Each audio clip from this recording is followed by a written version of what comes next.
championship. Only 3 players in each tournament will earn this distinction. The winners will also earn a combined 160 grand in US dollars. Not bad.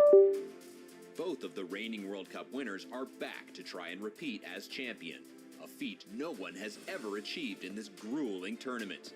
They are Jan Krzysztof Duda and Alexandra Kosteniuk, the victors in 2021.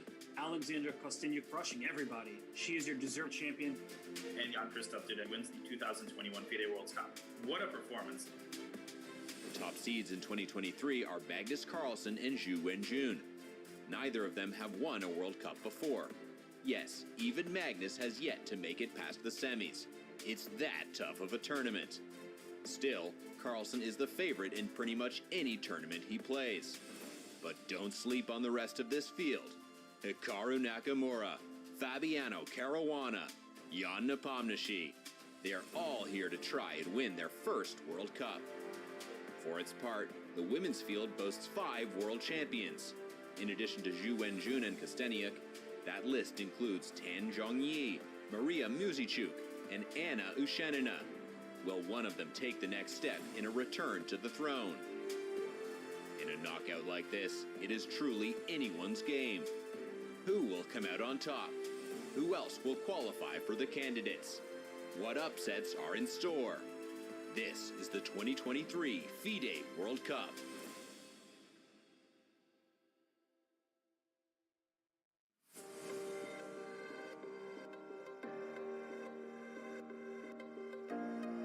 It is a very hot day in Baku, over 30 degrees centigrade. Perfect day to play some chess, but the players of the 2023 World Cup, to which we welcome you, are indoors. And with about 8 minutes left before the start of the round, they are getting settled in for the all-important Game 2 of the third round. This game, the second of the classical mini-match, will decide so much, and it's going to be a very exciting round to boot. It's a pleasure to be commentating for you. Grandmaster Daniel Naroditsky here alongside Grandmaster Peter Leko. Peter, super fun day yesterday. Today promises to be no less intriguing. Yeah, hello, Danya. Welcoming everyone. Definitely, it's the second day, and we have seen some dramatic games yesterday. I mean, just that comes to my mind, the way how Radek Wojtaszek lost that endgame against Shitko, that hurts. And Donchenko's lost against Max Todlu with the hallucination, and they both need to bounce back. But we have so much action. I'm really looking forward to it. I am as well. I think the Wojtaszek game really epitomizes how all of the players are on tenterhooks. They know the gravity of every individual move, and so mistakes and blunders, particularly in time pressure, are aplenty. And just to remind you of all of the crazy action yesterday, we have a short recap video. Let's take a look at that. I think you also have some activity tonight, right? Or it's not tonight, of course, it's the day is only beginning for you. The day is only beginning for me. I do have the Bullet Brawl in 38 minutes. Wow. Which is the weekly bullet tournament, and I will play. I can't guarantee that I'll play well. In fact, I'm quite positive I'll play very poorly, but I'll have a little fun. I think I've earned it after this round.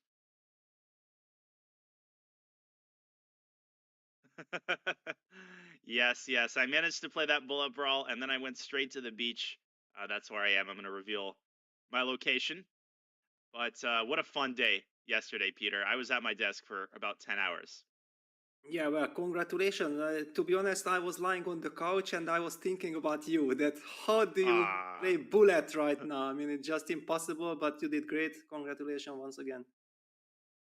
Well, thank you, Peter. I really appreciate it. I was a little bit lightheaded for the first half hour, but honestly, 6 hours of commentary really puts me in the right frame of mind. I was calculating. I felt like it was a World Cup game. So compared to trying to untangle the mysteries of some of the games we looked at, it was a piece of cake.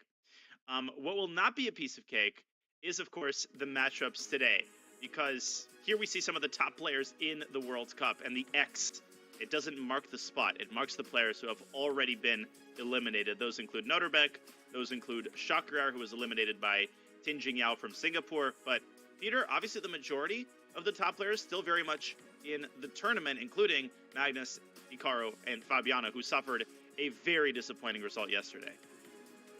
Yeah, that was a complete insanity. I mean, if you ask me, is it possible? I would tell you no. It can never happen, and it happened, and we exactly witnessed it. It was kind of the commentator's curse because we just said that yeah, Fabi is in a fantastic run. He's playing wonderful chess and he's winning one game after another, and then that incredible blunder happened there. A blunder in a position where Fabi could win in one move. He plays rook takes c6. His opponent Mustafa Yilmaz extends his hand in resignation. That's how close he was.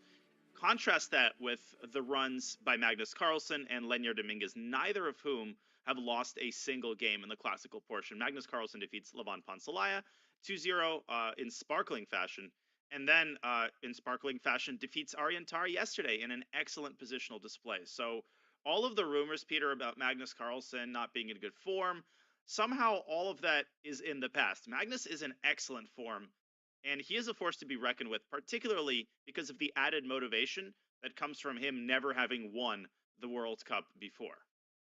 I also feel like it's enough just to look at Magnus and you see that he's very fresh, he's very determined, completely new look. I mean, someone who really means business, and that's the Magnus we want to see. It most certainly is. He's shaved, he's got a haircut, he's fresh, and that freshness is transferring itself to the board. Well, we hope most of the players are fresh because we're only 3 minutes and change away from the start of the round. Trying to get a sense of who that is. Is that Benjamin Gladura over there? Hard to say. Too many GMs. That is Benjamin Yes. Gladura. We're getting confirmation. I forget who he's playing. Not a very famous grandmaster. Initials HN. Yes. Have you Yeah, heard of him, Peter? it's- I mean, a couple times. I think so, just a couple of times, but yeah, it's Hikaru, and this is Benjamin.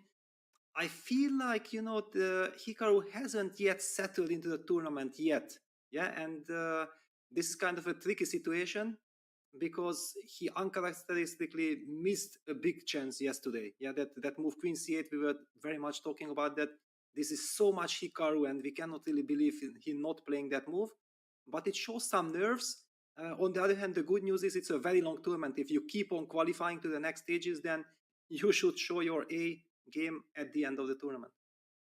Indeed, and I think rating, unlike in most tournaments, moves to the second priority. The first priority, of course, by far being qualifying. So, yeah, if you're making draws in the classical portion, you're going to lose a bunch of rating. Hikaru has dropped to fourth in the live ratings, but he couldn't care less. As long as he's in the tournament, everything else is going to fall into place. As Nakamura sits down and takes off his blazer, he's going to write down all of the game information. And there we see the hero of yesterday's action, Mustafa Yilmaz, pulling and rising out of the dead to save the game with the black pieces against Fabian. You called it, Peter. This is going to be a big test for Fabi because Mustafa Yilmaz is a very dangerous player theoretically.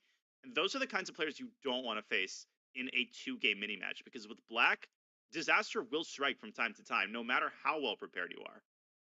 Yeah, exactly. I think Wesley faced similar situation against Emre Can, who is also a very well prepared opponent. And Wesley, I heard his interview was saying that yes, sometimes you have a bad day, but also it's connected with your opponent. Yeah, that he has such an opening repertoire which does not suit you so well.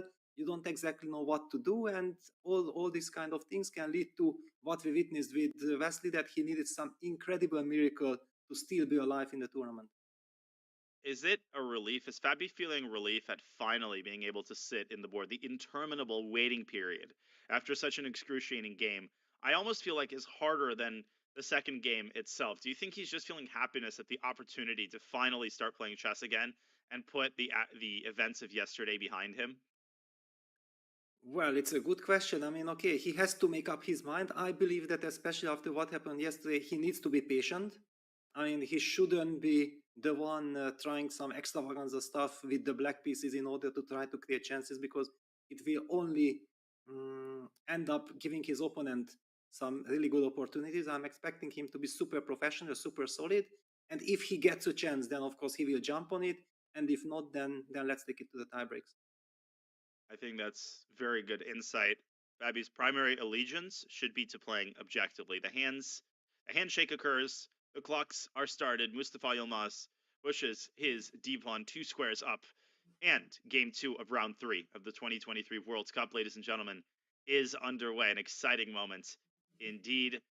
Man, we've got a vast menu of players. I guess we'll start as we traditionally do with the game of the highest rated Magnus Carlsen. But Ariantari in no hurry to execute his first move, Peter.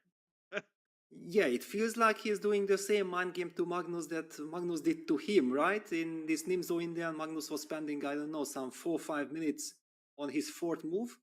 And probably Aryan thinks, you know what? That was quite a clever stuff. He shadows the board, just like Magnus, Yep. and we have the first board e4. I was going to say, who's playing white here?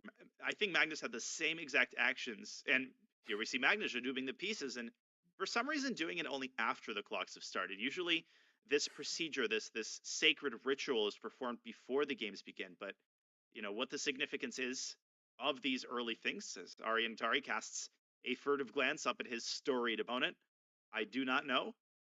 But man, the players are chilling out here. This is no pressure. We're just casually playing. And a Karokan by Carlsen. Wow, the Karokan. I mean, interesting because it used to be also Tari's weapon at some point a couple of years ago with Black. These players also know each other very well. Of course, they are now very good friends. There is, however, a big catch. Yeah, we already mentioned the World Cup from 2021 when they faced each other. And then Magnus stated that, yes, we did play. However, back then, Tari was working with Anish Giri, so he was kind of an enemy. And now they are the best friends. So it's a completely different psychological situation now. Personally, I never like facing friends at the chessboard. It takes a little bit of psychological preparation to push all of that away. Even though, of course, the best of friends will understand that there's nothing personal at the chessboard. You want to give it your best no matter who you're playing.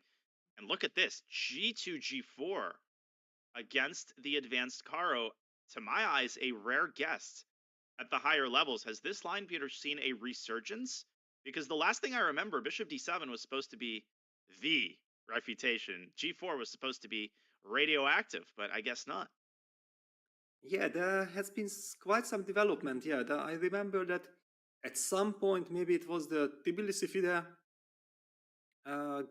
World Cup, where suddenly this G4 appeared for the first time. And there are different lines, yeah, that Black can play Bishop E4. I think we have to highlight, yeah, that the main idea is something like F3, Bishop G6, and then E6 at some point from white side, but probably we include the moves H4. Then if Black plays H5, we go E6, something like this, and it gets to the razor sharp position, if I'm not mistaken. But yeah, Magnus is taking his time. G4 is definitely not a move which you expect, also from a strategical and solid positional player like Tari. And I think G4 was favored in, I want to say, the early 2000s. Who were some of the big proponents of this line? Was Alexei Shurov on the radar? Who is responsible for this line's development? Well, I think that Shirov was playing the more traditional way of knight c3, e6, g4. Mm-hmm. That used to be the very big main line. I even remember I was playing the Karokan back then, and against Alexei, I was expecting this to happen. And those all kinds of craziness happened here. But this g4, the name that comes to my mind is, who is associated with it, is Paco Vallejo. I believe that it was Paco who shocked me with this move when I was following the World Cup. Wow. Vallejo, of course, known for his creative innovations, always seems to have something up his sleeve. And like you're saying, Peter, Bishop E4 to induce the weakening move F3 is, I think, the most popular move. For some reason, Bishop D7 is stuck in my mind as a move that was supposed to really cast aspersions on this line. It's an awkward looking move, right? I think a newer player would be inclined to drop back to G6 because that's usually what you do in most positions when white goes G4. But tucking the bishop back on D7 keeps an eye on that G4 pawn. And of course, later on, Black could play this French style with C6, C5, maybe after first solidifying the center with E6. But I'll be honest, I'm very unfamiliar with the standard ideas here. I don't know if white's supposed to go knight C3 or try to solidify the center with C3. It's a pretty irrational position. Yeah, I think that recently computers were bringing some new life into this, that this like knight c3, bishop e3 development, and then what you were mentioning, that Black actually usually switches to French style of play with e6, e5, and then white is somehow up in development and he's trying to play some very dynamic direct chess. And that's the reason why bishop d7 is lately, I think, not the most popular reaction after g4. But look at this. Even Magnus Carlsen is taking his time after g4. So we are not the only ones who are not that familiar with this move. I'm going to check this during our first break, but I want to get your gut feeling, Peter. Do you think Magnus has had this position with either side in his chess career to date? I don't think so. I mean, it certainly isn't the type of chess he likes to play from the white side, unless in some bullet game, yeah, where he just felt like, okay, let me have some fun. I'm gonna go g4 because I will never ever do it in any other time control. That could be the case, but I don't really believe that he ever studied it seriously. Yeah, and I think that's clearly indicated by the time he's spending to think. He's kind of looking around the playing hall, still feels like he's settling in and attaining maximum focus, and yet he's already dealing with a very concrete problem on move 4, which I think is never a pleasant sensation. It's literally only move 4. You're brushing your teeth and putting your clothes on in the morning, and you already have to deal with, world changing problems on the board. Yeah, it's I think a very clever choice by Tari. Probably Arian also feels that in a normal game there is no way I'm gonna outplay Magnus. So Magnus plays the Caro-Kann from time to time, but it's clear not his main weapon. I mean, we would never be seeing him play the Caro-Kann in a World Championship match.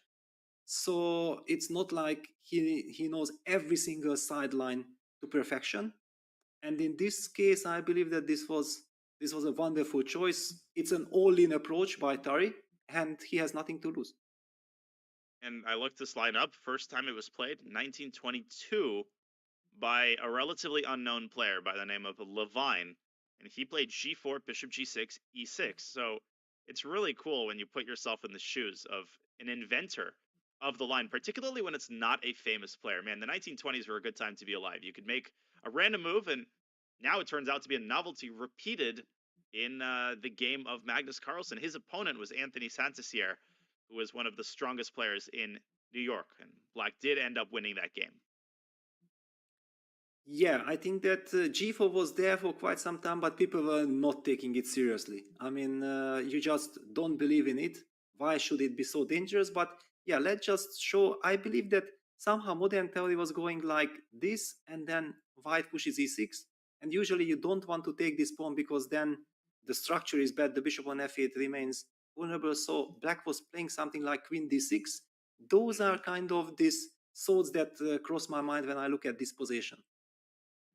Yeah, Santasier in that initial stem game played knight f6, and then white quickly tried to deploy his knight to f4 via e2. But queen d6 is even more forcing because queen takes e6 is threatened.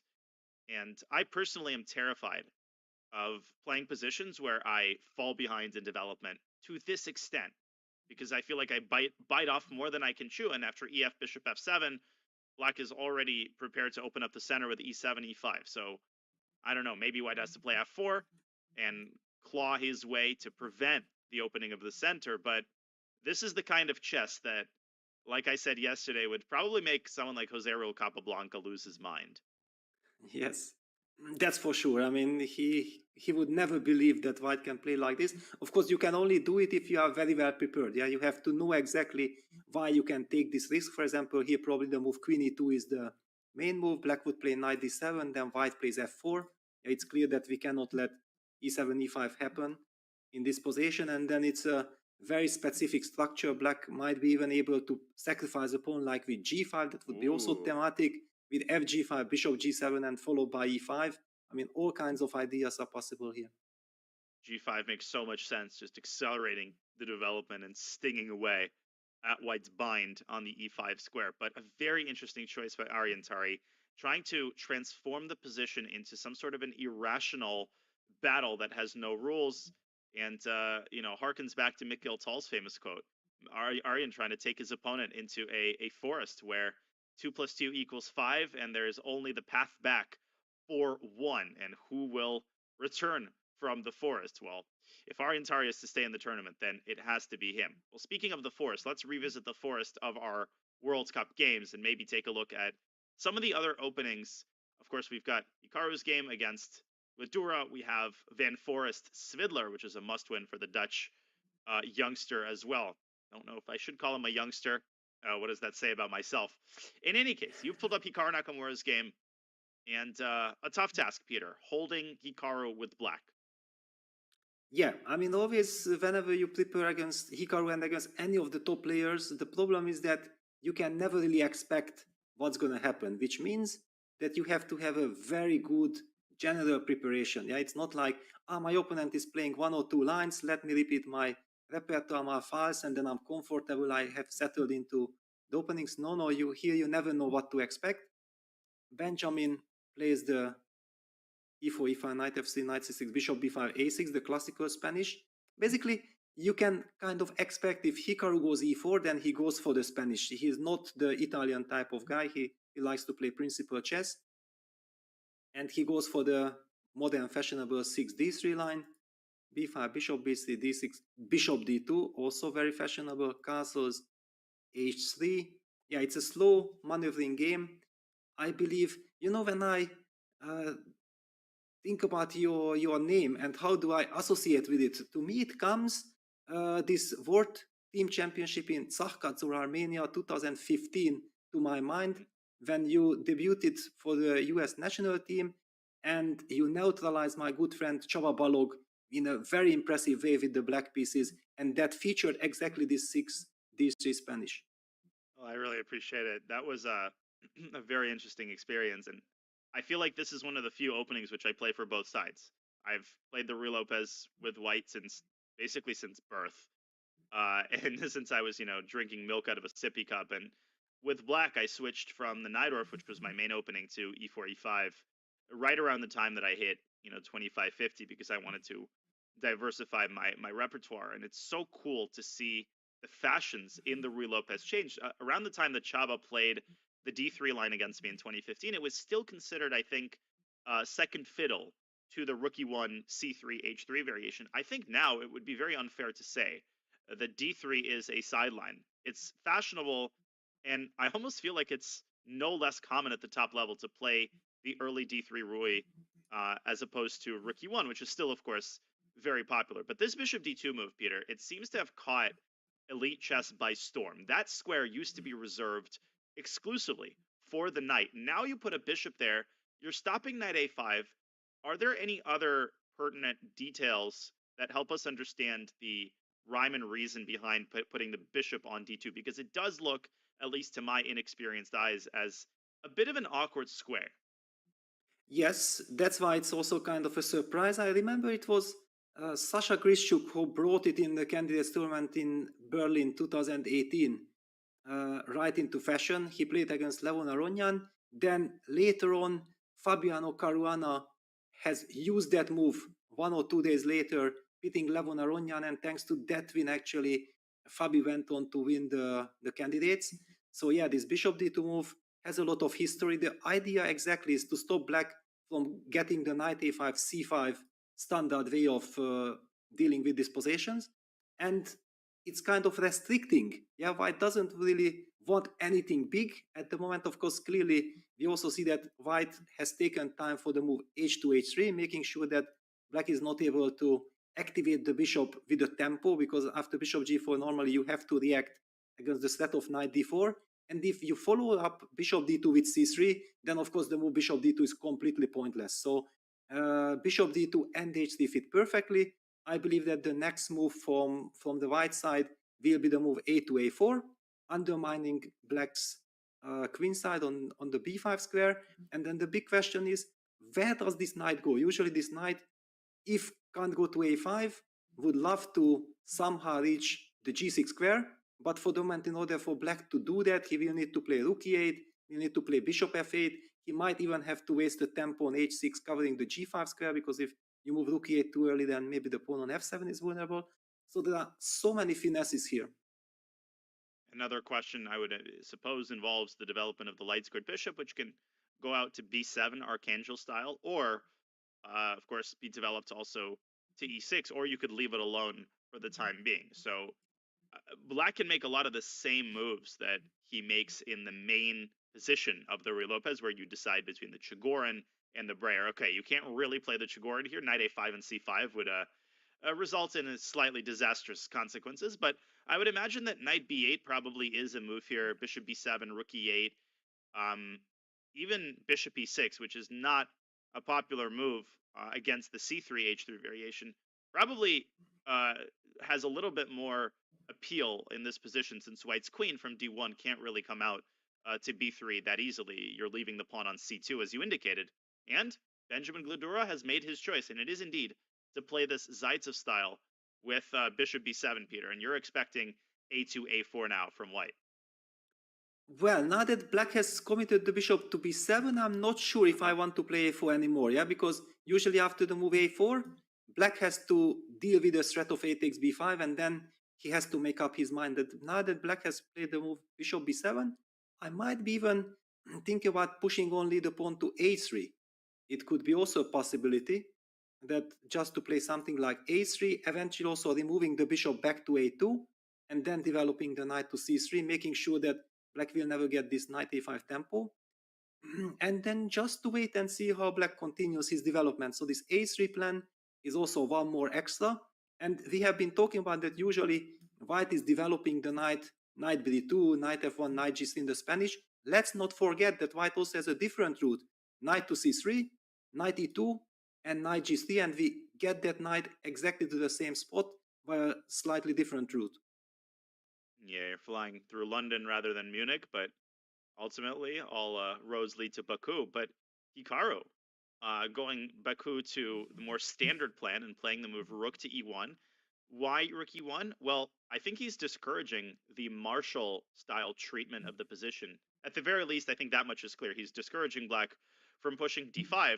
And I've seen a lot of players go d6 and then a couple of moves later d5, because the price of a move isn't necessarily that high. But looking at this a little bit more carefully, Peter, it strikes me that d5 isn't really a pawn sacrifice, because if white takes on d5 and then greedily captures on e5, black punishes white for bringing the bishop out from c1. There's this very nasty bishop f6 move at the end, which wins the exchange. So that's not the problem. I think the problem for black is just that white's going to capture on d5, then bring the knight out to c3, and ask black if he's bitten off more than he can chew, because in the event of the trade, well, then e5 is under fire from 3 different sources. Exactly. Yeah, basically black always has to be very careful with this d6, d5 break. And it's a very good point by Hikaru that, yes, you know what? My opponent has played the move bishop b7. There could be some kind of an idea of going d6, d5. I just make sure that it's not going to happen. Rook e1 is anyway a very useful move in all these kind of Spanish positions. You just feel like you have to play this move sooner or later. Now it fits. White also haven't committed any decision yet. So based on black's reaction, he can decide if he wants to push a3 or he wants to push a4. It's a very flexible, nice little move. They always say that the Ruy Lopez is the class OG example of an opening in which the better player wins. And I think this line kind of represents why. In the Ruy Lopez, I think there's a very clear distinction between the stages of the game. And there's this clear stage where both players are making preparations. There's minimal contact between the armies, right? There's almost no tension at the moment. And so it's all about which side positions their pieces better and prepares for the contact, which will eventually come. Eventually, you're going to get tactics, and a lot of Spanish games ultimately become very tactical, sometimes with opposite side attacks, sometimes with black playing d5. But one way or the other, eventually you're going to get contact between the armies. And the big question, which side is going to position their pieces in a more astute manner in preparation for that? Last thing I'll say, Peter, and perhaps we can keep going around the horn. Just a quick question. Is c2, c4 a move that I feel like I've seen? Is that ever an idea to consider here? Or do you think the c3 square will just be reserved for the knight? Well, at least definitely it deserves attention, because it's connected with the idea of bishop d2 yet to try to go for some quick development with knight c3, rook c1. I wouldn't rule out, but somehow it would surprise me if white would use the idea c4 right away. I'm expecting moves like queen d7 from black or knight b8 would be both kind of natural, because if you play the move queen d7, then you have ideas like knight c6 to d8, and then transferring the knight to e6. That's also a typical route, or the route that you mentioned, the Breyer type of play with knight b8, knight b7, also looks very natural connected with bishop b7. Yeah, great points. So we'll see how Hikaru continues to work on his development. Will he play knight c3? Well, he's unlikely to develop the knight without first pushing the a pawn, but that branches out into a further choice, a3 or a4. Lots of important decisions to be made for both sides early on in this fascinating battle, which we will keep a very close eye on. But we also have to keep an eye on so many other games. The Maxime Vachier-Lagrave game is interesting. The Van Forest Svidler game looks really unorthodox as well, and I see that you've pulled that one up. Jordan Van Forest, must-win situation against the veteran. Very unenviable situation that he's in. And first check mark, I think, is to get an irrational, complicated double-edged position. He's managed to do that, but who's having more fun here, Peter? Could it be Black? Could it be your namesake? Yeah, well, this is a very interesting position. I'm loving it from the Black side because simply it's such a double-edged position. I mean, whenever White gets a bishop to g3, Black force that bishop with h6, g5. The big question is who attacks whom. Yeah, in the long run, of course, if White is able to break up the center and this bishop opens up, then White has all the reasons to be very happy. However, this idea of what Svidler is doing with bringing his knight to f8 and this knight will land on g6, it's a very typical and a very deep idea, making sure that you guard the e5 pawn, and it will also help you get h5, h4 going. Let's just back off to see what really happened, which move were there featured in the game. It's a classical Italian. Bishop g5. White uses the first opportunity to go for the most concrete and most sharp lines with bishop g5. h6, bishop h4, d6, a4, bishop a7, knight bd2, queen e7. The traditional way, Black is still waiting one tempo to see if White castles. White did castle, and then Black goes g5, bishop g3, knight d7. Yeah, this is also a line that developed, I think, around 2018. It was very fashionable, and now we see b4, knight f8, b5, knight a5 on the board, and bishop d5 was played. Wow, really lovely maneuvering play there with knight d7, knight f8, and eventually knight g6. But I think it's almost a certainty that Peter is going to play h5. You know, not playing h5 in this line is like, I don't know, getting to an Italian restaurant and not ordering the fried calamari. You have to play h5. And if you play g4 prematurely, then you give White a whole complex of squares on the king side. Knight h4 and knight f5 becomes a problem. So I guess the big question right now is whether you start with h5 or if you first complete the maneuver with knight g6, because the benefit of playing knight g6 is that it prevents White from counter-striking at the king side with h4. You said that phrase, who attacks whom, and I think after h5, h4, that's exactly what we see. Both sides are attacking each other on the same side of the board, which is partially what makes this line so interesting. g4, maybe knight g5, and you get potentially crazy complications with that knight just going around the world. f6, I guess, is very unpleasant, so maybe White shouldn't go to g5 at all and should drop back to h2 or e1. Yeah, exactly, because suddenly the knight is way too aggressive. The knight will be trapped. After knight f7, Black can simply play rook h7. Ooh. And White has no time to break up the f file. Yeah, if White would have already f3 going, it would be a different story. So, yes, after h5, first of all, yeah, h4 is like thematic. And then after g4, you have to bring the knight somewhere. I mean, you have to put it somewhere. Then Black goes knight g6. And the pawn on h4 is hanging. So often there are lines like king h1, knight takes h4, f4. You know, this is a very typical way of reacting to the problem. You just sacrifice the pawn and you open up and playing King's Gambit style. And there's also a problem.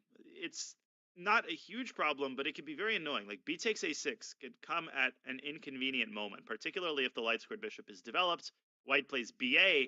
And it's not only that that wins a pawn, it also discourages Black from tucking away his king on the queen side. So right now, White's king is at the center of attention, but if the f-file opens, then Black would really love to have an escape route to the queen side, because I can tell you one thing for certain: black is probably not going to castle king side in this position, or in any of these types of positions.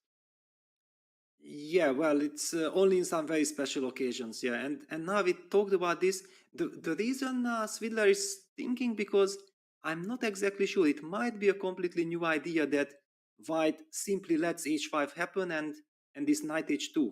Yeah, this kind of things I haven't really remember from any practical game. Of course, if you are looking at this variation, you have to analyze it. So all this knight g6, king h1, knight x h4, something like this.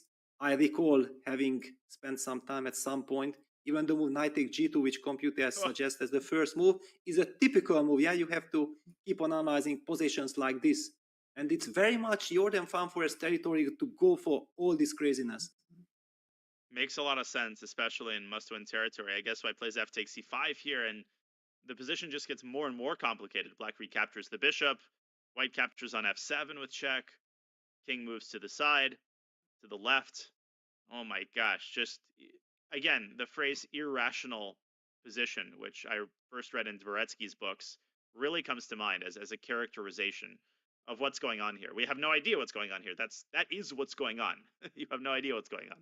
Yeah, that's the point. And I think this is exactly what Jordan is hoping for, because if Svidler is caught by surprise, then there is no way he can evaluate this position correctly. I mean, you just know that it's a mess, and let me ask the computer to know the evaluation. Otherwise, you never know.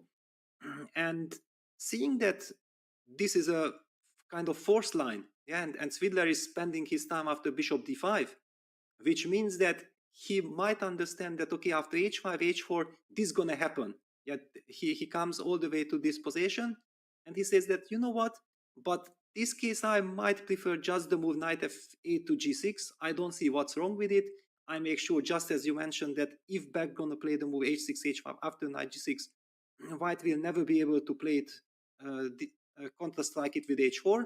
White will probably have to play h3, which is usually connected with king h1. Let's just show this like knight g6, king h1, h5, h3. This is so much more natural for a player who is not prepared to go for this position and take it from there than this. And Peter goes for h5. Just when I said that this would be a safer choice, he goes for it. Whoa, Peter going down the primrose path. We're going to get a principled, amazing tactical battle in this game, because it is absolutely, de rigueur for Jordan to play h4. If he doesn't play h4, he gets massacred. He gets his bishop trapped. If White plays h3 here, the big problem with that move is Black first pushes h4, then pushes g4, and rips apart the king side. That is completely unappetizing. So we are going to see h4, g4, and then Jordan will have a big decision as to where to bring that knight from f3. And very likely he's still in his preparation, so he's going to continue blitzing out the moves. But we will leave him to do that. Perhaps we can look at one more game before we take our first break of the day. And I'll defer to you, Peter. You've obviously pre-selected a couple of interesting games from this round. I know MVL has a cool position against Avahir Sindarov. And by cool position, I mean, again, looks like somebody threw up all over the board, and I'm still counting the pieces. Well, this is bishop c5 Spanish, fifth move bishop c5 c3, and then White going back to bishop with c2 in one go. Let's take a look from the beginning. It's one of the most razor sharp variation in the Spanish. I mean, this is exactly, because Everyone's there is a playing big. This against me, Peter. Everyone's playing this against me in Blitz. Well, because it's a very critical line, and the big difference is that if you include b5, bishop b3, bishop c5, then White has the option of playing a4 first, and then you have to show your cards. You are forced to lines with rook b8. But if you play fifth move bishop c5, c3, and b5, White plays bishop b3, then it's like White has played c3 instead of a4. However, this gives White the extra option of going bishop c2. This is the game, and now Black has the option of going d6, d7, d5, because it would be premature to put the pawn to d6, because then White would benefit that he has placed his bishop immediately to c2. So in order to punish the move bishop c2, Black has to go d5, and then White goes a4. This is the whole point. and now things escalate completely. D takes e4, a takes b5, e takes f3, queen takes f3, e4, bishop takes e4, knight e5. This is all theory. This is a very important line. But after queen e2, castles, d4, this is all forced. Knight takes e4. And he played bishop g4. Okay, bishop g4. I don't think that bishop g4 is the main move. Here, Wow. d4, bishop g4, queen c2, takes, and bishop d7 was Whoa. played. What's happening? Well, I absolutely don't mean to derail our conversation, but just for a little bit of context, maybe we could very quickly point out why bishop takes a8 was not appealing on move 13. Just really quickly. The rook was hanging. I was trying to establish it. Is the rook hanging? Yes, it is. White can take it, but after bishop takes a8, the problem is that black sticks a knight on d3. And the lifeblood, the oxygen has been drained from white's position, because when you cannot play d2, d4, your entire queen side is dead. And if you keep grabbing pawns, right, if you play b takes a6, then black brings the bishop out to g4, or even rook e8, and white can essentially resign. The initiative is way too powerful. Queen d1, probably knight, I don't know, knight g4 even, or queen f3. Yes, bishop exactly, g4. because knight g4, bishop g4 coming, depending on the situation where white is placing the queen, it will be checkmate. It looks way too risky. Absolutely. So that's the reason why white had to prioritize the opening of his queen side, and he played d4. Now we can maybe transition back to the current position. And you were saying, Peter, that bishop d7, around here, it's likely that MVL is already on his own, but judging by Sindarov's clock, he's probably still in his preparation. Yeah, because I think this leads to this very fascinating and strange position that white can simply take b takes a6, then black plays bishop b5, and now suddenly I recall that I have looked at this. Queen takes e5, bishop takes f1, king takes f1, and we get to a position that, for example, 20 years ago, we would be never even analyzing. We would just conclude that, okay, white is better. You would not going to play like this with black because there is no point. However, according to the engines, this with super engines, because I did check this position with the super engine, and super engine claims that yes, white might be slightly better with incredible, perfect, sophisticated play. But if white is not fully aware of all the dangers, then it can get very messy. And the file starts here. 20 years ago, it would stop 10 moves ago. Now you have a separate file that starts. It's called King takes f1 re Lopez. It starts on move 18. I honestly would be pretty terrified of having this position with white for two reasons. First of all, I am down in exchange. Last I checked, black has 2 rooks and white has only 1. But also, white's just so underdeveloped, and the queen on e5 is very vulnerable. Rook e8 can come, and once the bishop moves away from c5, to my untrained eye, c7, c5 could be a super nasty idea, especially striking while the iron is still hot. I mean, unless MVL is ultra well prepared, I think this is a great choice by his young Uzbek opponent. And they are making all of these moves, Peter. Great call. And they have this position on the board. They've just made all of these moves. Good call. Yeah, and bishop a7. Yeah, I think this is key. This is the key move of computer, because it looks a bit strange that why do you block your rook? But the point is that you block the pawn on a6. White's rook on a1 is anyway already advanced, and the move that you mentioned, c7, c5, is the key idea. Of course, I believe that when I looked at this position, my original thought from the white side was that, okay, why can't I just develop with bishop ec, knight d2, give me these 2 moves and I stabilize, I have 3 pawns for the exchange, I should somehow slowly get out and I should be very happy. But against a computer, it wasn't working so nicely. I mean, some dangers were coming from every angle. I already don't remember the conclusion, what white has to do. I only know that you have to have respect for this line. That's so interesting. Well, bishop e3, maybe the problem is the immediate c5, and d to c5, queen d1 is literally checkmate. And if white says, no problem, I'll just go d5 and I'll keep the center closed, well, then that d5 pawn is incredibly vulnerable. Black can throw in rook e8. And this is what I'm talking about. White starts getting pushed around. Black starts opening files. The queen from d8 can jump into b6. There's a check on b5. Like, that king on f1 is giving me the creeps, just because it's it's just not safe, and it's targetable from the b5 square, from the d1 square.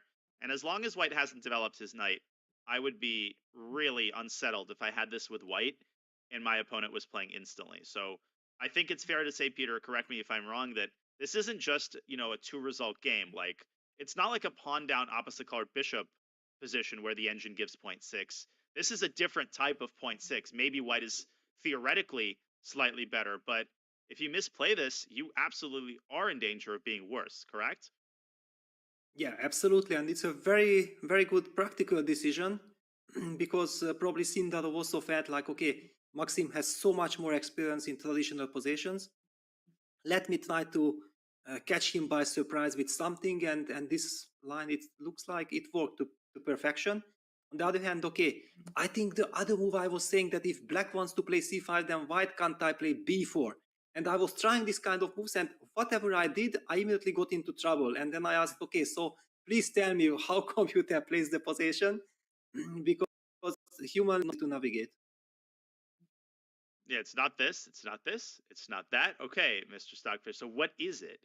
And the engine giving these weird moves like Queen F5, but this is at a low depth, of course.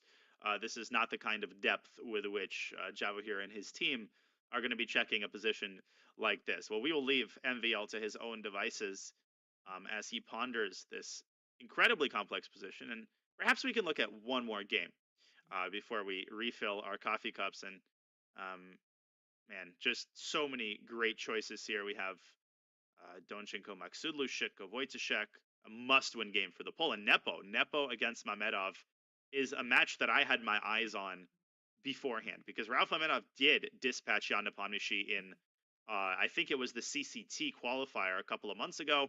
So Jan probably has a chip on his shoulder, and not only because he lost to Rauf Mamedov in Rapid, but also because of the arc of his chess career recently. So Jan, playing on a mission, has he attained a slight advantage out of this Rosalimo, Peter, in your opinion? Yeah, well, it looks like probably, but on the other hand, these positions are very tricky. If black is in time to get the knight to e6, I guess black has solved all his problems. Yeah, that's the ideal square for the knight. The e6 pawn protecting the weakness on c5, getting access to the d4 square. And here there is a very special situation that white has already advanced the pawn to a4 and also to a5. We see that maybe there are ideas like putting the knight to b3, making sure that black is unable to move the knight. Of course, the most natural reaction to knight b3 would be probably something like b6, reinforcing the c5 pawn. But then white gets this idea of quickly doubling on the a file. And again, black will not be able to get his knight to e6 in time. He will have to give up the a file, and that's also something to play with for the white. Yeah, white could keep the pawn on a5 for now, although you don't want to fall asleep because if black plays knight e6, then, and I'm not sure that this benefits black, but I would be inclined, given the chance, to close down the a file with b6, b5, and then the rooks are going to be like, hey, we were left in the dust. We were promised, all these golden riches, and maybe white shouldn't procrastinate with a takes b6, but you shouldn't necessarily go rook a7. That might be premature, and instead you might work on the improvement of the knight, as you're indicating with knight d2. And are we going to c4 in order to induce b5, or are you sort of chilling on d2, or are you going to the king side? Yeah, just probably white has to play very slowly. I mean, just some queen g3 and relying on the a file. I do recall that I had very similar position because it's a typical position, and I was playing the Rui Rossolimo with bishop b5, g6 from the black side, also from the white side. And back in the old days, I felt like this type of positions should be neutralizable. Yeah, that I wasn't really worried of them. But now with new engines, sometimes the computers are able to pose some long-term sophisticated problems. Some little questions, the computer is actually doing absolutely nothing in the position, but minorly improves, like just the line that we saw, that he gets the a file, then he comes back with the knight, he fools around with his pieces, you seemingly don't even understand what he's doing, and all of a sudden he claims an advantage. Yeah, it's this is modern chess. Your words hit home because I do play the Rosalimo with white, although I mostly plays c3 in response to g6. But you're absolutely right. This Rosalimo is the stereotypical opening where, you know, old wisdom would have it that black is fine, and you have the bind on the d4 square, and all of your pieces are where they should be, and you've crossed your t's and dotted your i's, and the engine always just gives some random a4 move and then sometimes h4, and the more you analyze, the more you realize that somehow these moves ultimately coalesce into a coherent whole. Like a4 actually ends up making sense because it discourages black from playing b6. So, these innocuous looking positional moves, if you don't take them seriously, they do lead in many cases to a stable positional advantage, which I think Nepo has in fact attained. Like, the more I look at this, Peter, the more that plan of activating your rooks down the a file looks rather unpleasant for black. Even though Ralph did all of the things that you're prescribed in this position, he traded the light squared bishop, he's getting his knight around to e6, but white's play on the queen side is going to be nasty. Yeah, the line that we mentioned, I think it's a very principled and very natural line. Of course, the move knight b3 is not an easy move. I mean, if I would have not seen that it's computed as top choice, it would have not crossed my mind. It's not a typical idea, but once you see it, it immediately makes sense.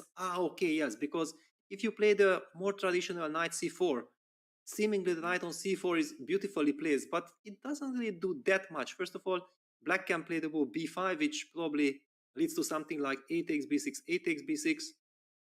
And what did we really achieve? We opened up the a file, and black has control of the a file as well. White haven't benefited anything, and black just sits. So the way how computer played with this knight b3, making sure that the knight can't move from d7 because of the pawn hanging on c5, provoking b6 and then going rook a2, this is of course some very, very deep stuff. And if instead black goes b5 instead of b6, it doesn't come with a tempo. So maybe white gets that extra tempo to go a6 and garner the a5 square for the knight a5 and knight b7. We're on the same page here. That's, the c5 pawn is going to be under fire from an outpost deep in black's territory. So that doesn't look great. Neither does allowing the opening of the a file. Big moment here. The prophylactic knight b3 does seem to pose problems. But Jan, taking a different approach, literally playing on the other side and playing queen g3, which is a move that you had indicated. Peter, is he preparing knight d2 to f3? Is he preparing f2, f4? Hard to say. And I'm curious what he plans to do against the straightforward knight f8. Yes, it's a big question. And now we can compare, exactly what computer achieved, just to see also how strong these computers are. So the computer's main line was going like this. Mm-hmm. And here takes, he wanted to play the move queen g or knight d2, it does not matter. I mean, knight d2, knight e6, and then queen g3. So basically, white is doing absolutely nothing, but white got the a file, and in long terms, it might mean something, and just shuffles around with one of the key ideas that if black plays the knight to d4, then white is very happy trading the bishop for the pawn. And for example, this structure, then we already see that the a file is super important. Paradise. Absolute exactly. Paradise here. So queen g3 straight away by Jan Nepomniachtchi, and we will continue to decipher the meaning behind his moves. This is promising to be a very interesting positional battle as we zoom in on Jan Nepomniachtchi there. He is a man on a mission trying to dispatch his strong local opponent, Ralph Mamedov. Folks, we will take our first break of the day. We hope you're enjoying our coverage of these early minutes of Game 2, Round 3. And we will be back with more World Cup action on the other side of this short break.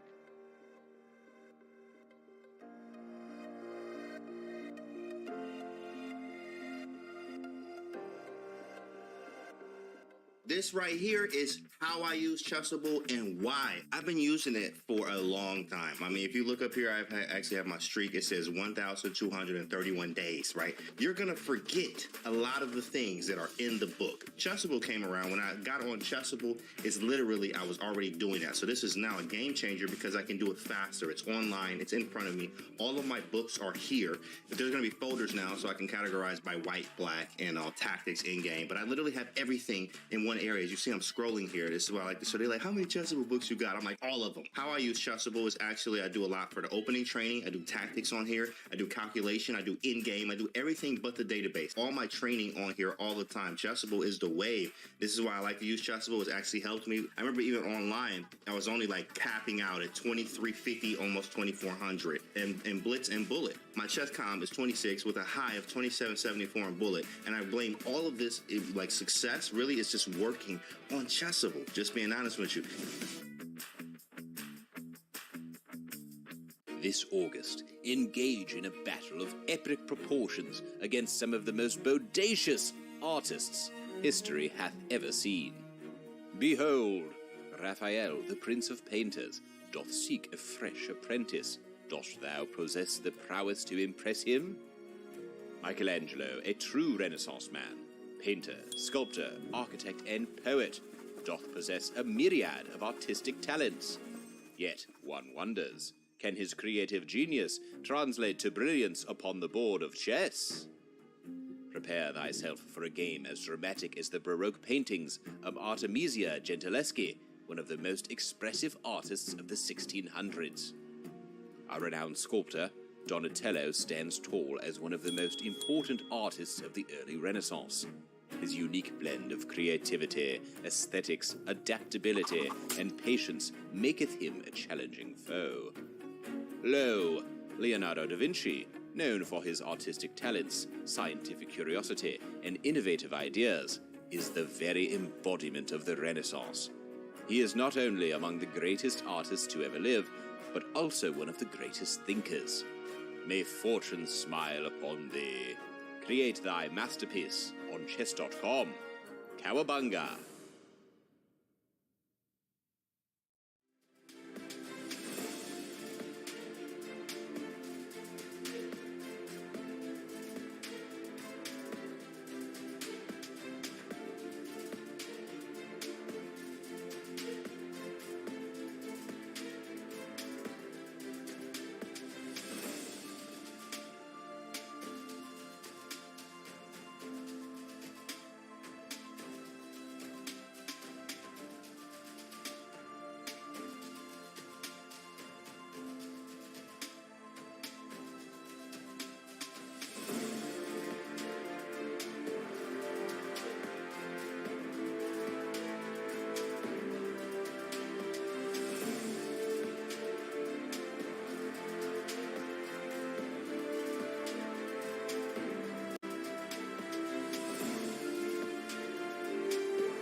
The 2023 Fide World Cup. We are watching the second mini match game of the third round of matches. The situation, the atmosphere continues to heat up, and we will take a visit to the women's section and take a look at some of the top games, starting, of course, from the newly crowned women's world champion Zhu Wenjun, who has the white pieces, against Uvia Fadalieva, a local international master from Azerbaijan, in a pretty irrational position here, Peter, only 10 moves in. Danya, I think I can't hear you. Oh, just a moment here. I will. How about now? How about now, Peter? Yes, now it's perfect. Yeah, excellent. I was just saying that it seems like a pretty irrational position, only 10 moves in. This started as an English and transitioned into a weird structure with black taking on c3. What do you make of this? That's for sure. I mean, okay, this is the traditional classical c4, knight f6, knight c3, e5, but it very quickly escalated. e3, bishop b4, queen c2, bishop takes c3 is the main line. And usually the more strategical, solid option is queen takes c3, but Yu and Jun opted for b takes c3, and black used the momentum to play e4. This is not something that I'm familiar with. Usually, in this type of positions, black plays something like d6, then white plays the move e4, and we get this Rossolimo, reverse Rossolimo type of structures. Black opted for e4, and I think this is the moment on where things completely escalate. Knight d4, knight e5, f4, Ooh. knight g6, and d3 played breaking. Okay, this would be a big question. Yeah, g4 or d3, those are the two breaks that comes to mind. So Ju and Jun focusing on getting rid of that pawn on e4, which allows her to potentially, after the trade on d3, which for some reason the engine didn't like, it strikes me as a pretty automatic move. Maybe d5 could have been considered instead. But now the bishop comes out to d3, and I could see this going wrong for black in the long run. I could see white playing e3, e4. Okay, you have the bishop pair, you have nicely centralized pieces, so I don't think that white's damaged queenside is necessarily the most important factor here. Yeah, I mean, if white grabs the initiative, and for the moment black has to kind of decide where to castle. I guess white should castle short. Anyway, there is just no time to prepare long castles, and then the idea that you mentioned with e4 looks thematic. We can just follow it up with something like bishop d2, rook a1, and eventually trying to get e4, e5 in as quickly as possible. Looks a little bit more pleasant for white. Just easy to play, and I'm not sure how black positions her pieces. Bishop d7, a little bit awkward. You're pointing out knight d7, knight c5, just using that outpost to generate a little bit more breathing room for black's pieces. One thing you don't want to rush if you're white is f5. I think a lot of newer players would be tempted to play that, but giving away a massive outpost on e5, even if that means blunting black's light squared bishop, is probably not worthy of that price, unless you can quickly get your dark squared bishop to g5. But if black plays knight d7, then that idea is taken away. So rich position, a little bit more pleasant for white. I think a smidge better for the current women's world champion. Yeah, on the other hand, it's a razor sharp position, so it's a committal, strategical middle game where things can also go wrong for white. Yeah, the move knight d7, what I'm highlighting strategically, it's a very nice idea if black can get the knight to c5, but we also see that the computer does not really like it, which means that probably we won't have enough time to get that knight to c5. White can maybe just now switch and put the bishop on a3, which usually would never be placed there. But now it makes perfect sense. The knight is blocking the way of development of the c8 bishop. White follows it up energetically with rook e1, and black might be in trouble. Yeah, b6 has to be considered, but giving up that c6 square also looks very scary. Also, e5 becomes an idea with the rook on f8 under the watchful eye of white's bishop. Yeah, I mean, I could build a case for this going wrong for black pretty quickly. I think Fadaleva has to invest some serious thinking time into the next couple of moves. Yeah, that's for sure. I mean, okay, there is the more traditional way of just playing castles, and after e4, put the rook on e8, making sure not to worry about e4, e5 in the future. Then also white kind of has to make up her mind that where do I place this bishop?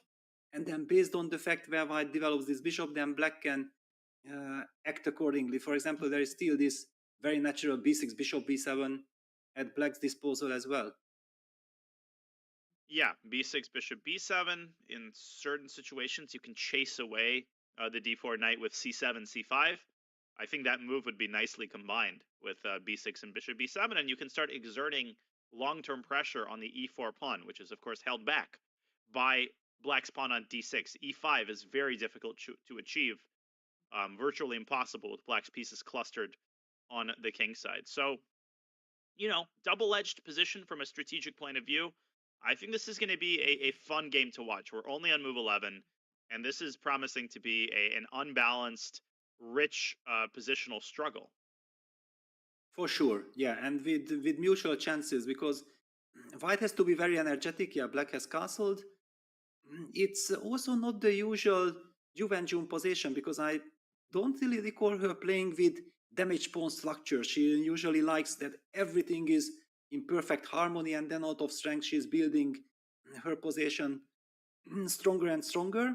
But here there is some pressure on white, yeah, that at the moment white has the initiative, but if white is unable to use the initiative in the next couple of moves, black develops and coordinates the forces, then in long term there is also strategical danger in white's position.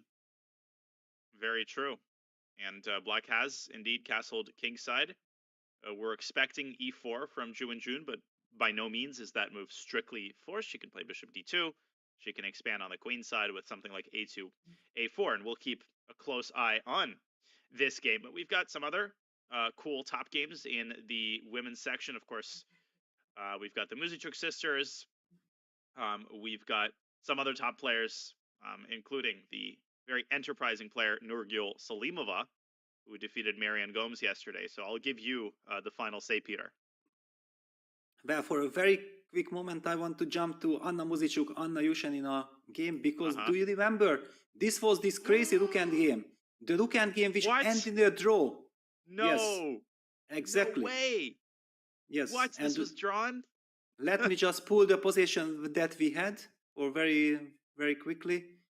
I think it was this position. Exactly, this was the position where we discussed that g5 was winning, and by a miracle, this game ended the way it ended, with Rook b1 check, and white was unable to get out of these checks because King h3 would just lose. I mean, King h3 would lose to g4. Mate. Wow. That's insane. I mean, we thought this was a bygone conclusion once Ushenina played that critical move g5, but Radoslav Wojtaszek and Anna Ushenina might want to have a conversation after yesterday's game and sign up for Dvoretsky's Rook Endgame class. Of course, I'm just kidding. Rook Endgames are incredibly difficult and just notorious for having these drawish tendencies no matter how many pawns you're up. This is the current position in their second game.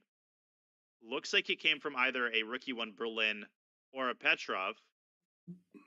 Yeah, it was a Petrov. It was a Petrov, yeah, exactly. And pardon me, imagine this scenario. If Yushenina would have won that game, then I think she would be very happy now sitting in this slightly passive but solid position with the black side. And Anna Muzichuk would be in a state of horror that, okay, it's maybe tiny bit better, but black is rock solid and I have to win at all costs. Now, however, that she saved that game yesterday, she's in a complete chilling mode. I mean, she can play risk-free. She can try to squeeze the position. If she manages to get something out of this game, fantastic. If not, nothing happened, then the tiebreak comes. So the pressure is now on black. Otherwise, it would have been white in a crazy must-win situation in this position. Yeah, I totally agree.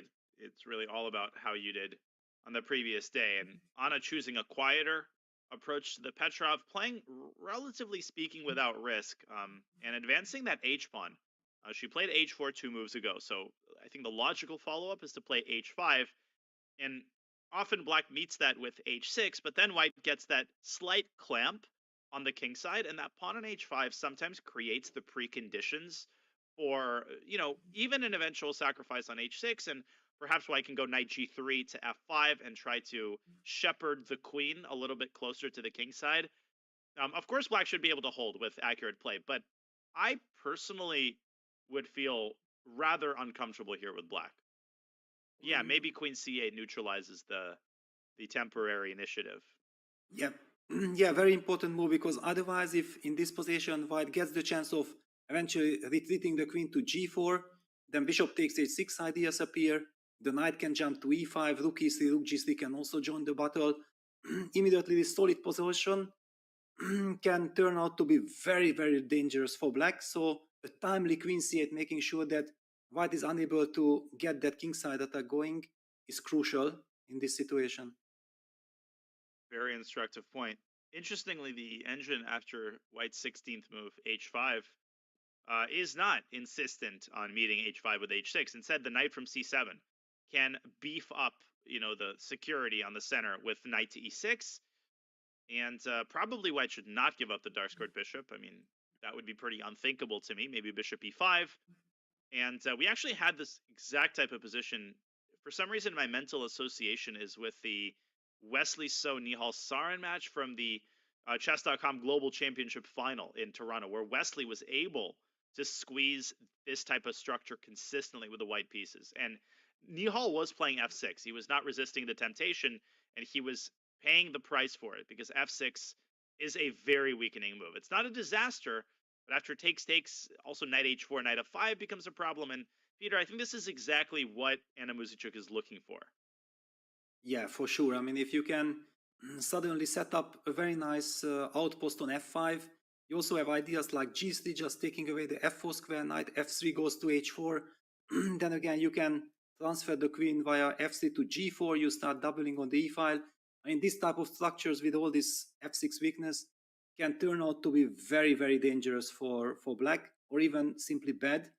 So yes, I'm not expecting the move f6. I don't really believe that you want to play f6. You should just maybe play bishop f8 or queen d7, whatever, but and just stay. Because also for white, it's not easy to improve at the moment. Because if white plays h6 in response to bishop f8, perhaps black could turn the tables and go g6. And yeah, that pawn on h6 looks cute, but there won't be a pawn on h6 pretty soon. You just cannot defend it. Queen d2 walks into knight c4. So it's not like white has a blank check and can, walk into Louis Vuitton and start spending thousands of dollars. White has to be careful too. And when you get a little bit too comfortable with these positions, that's precisely when the tables start to turn. Yeah, absolutely. I mean, it's a nice position, promising position. I think it was Jan Nepomniachtchi who invented this whole h4 idea against Wang Hao in the candidates 2020. And he went on to win that very important game and get the lead in the candidates. Very interesting. h4 expanding on the king side, driving up the pawn and taking away some critical squares for black. So we will see if Anna Muzichuk can continue to nurture her minuscule edge, or if Anna Ushanina, despite the disappointing result yesterday, is able to hold her own and take this potentially to what would be a very interesting all-Ukrainian tiebreaks. Okay, maybe we can look at one more game in the women's section and then make our way back to the Open. I know Aline Rubers, the Dutch women's champion, has been playing in scintillating fashion, crushing Claudia Colon yesterday in that Sicilian. They have yet another completely wild type of Grunfeld position. Well, actually, it started that it was crushing, but then at some point, black had chances in that game. Oh. And only after some drama, white won. So basically, it's also clear that Claudia is burning for revenge. She got a very sharp position. I mean, if you are in a must-win situation, then definitely I think you are looking for some unbalances like this. You did mention that it was a Grunfeld, King's Indian type of game. Yeah, the bishop got fianchetto to g7 quickly. King's Indian. King's Indian, yes. This is now King's Indian. Ooh. You are an expert on the King's Indian, right? Well, I'm flattered. I would only say that I've played it for a very long time. I don't know if this makes me necessarily an expert, but this knight c6 move is a very, well, not a very non-standard way of playing the King's Indian. This is a very standard move in the bishop b2, bishop b3 variation. But against h3 and bishop b3, it's a lot less common.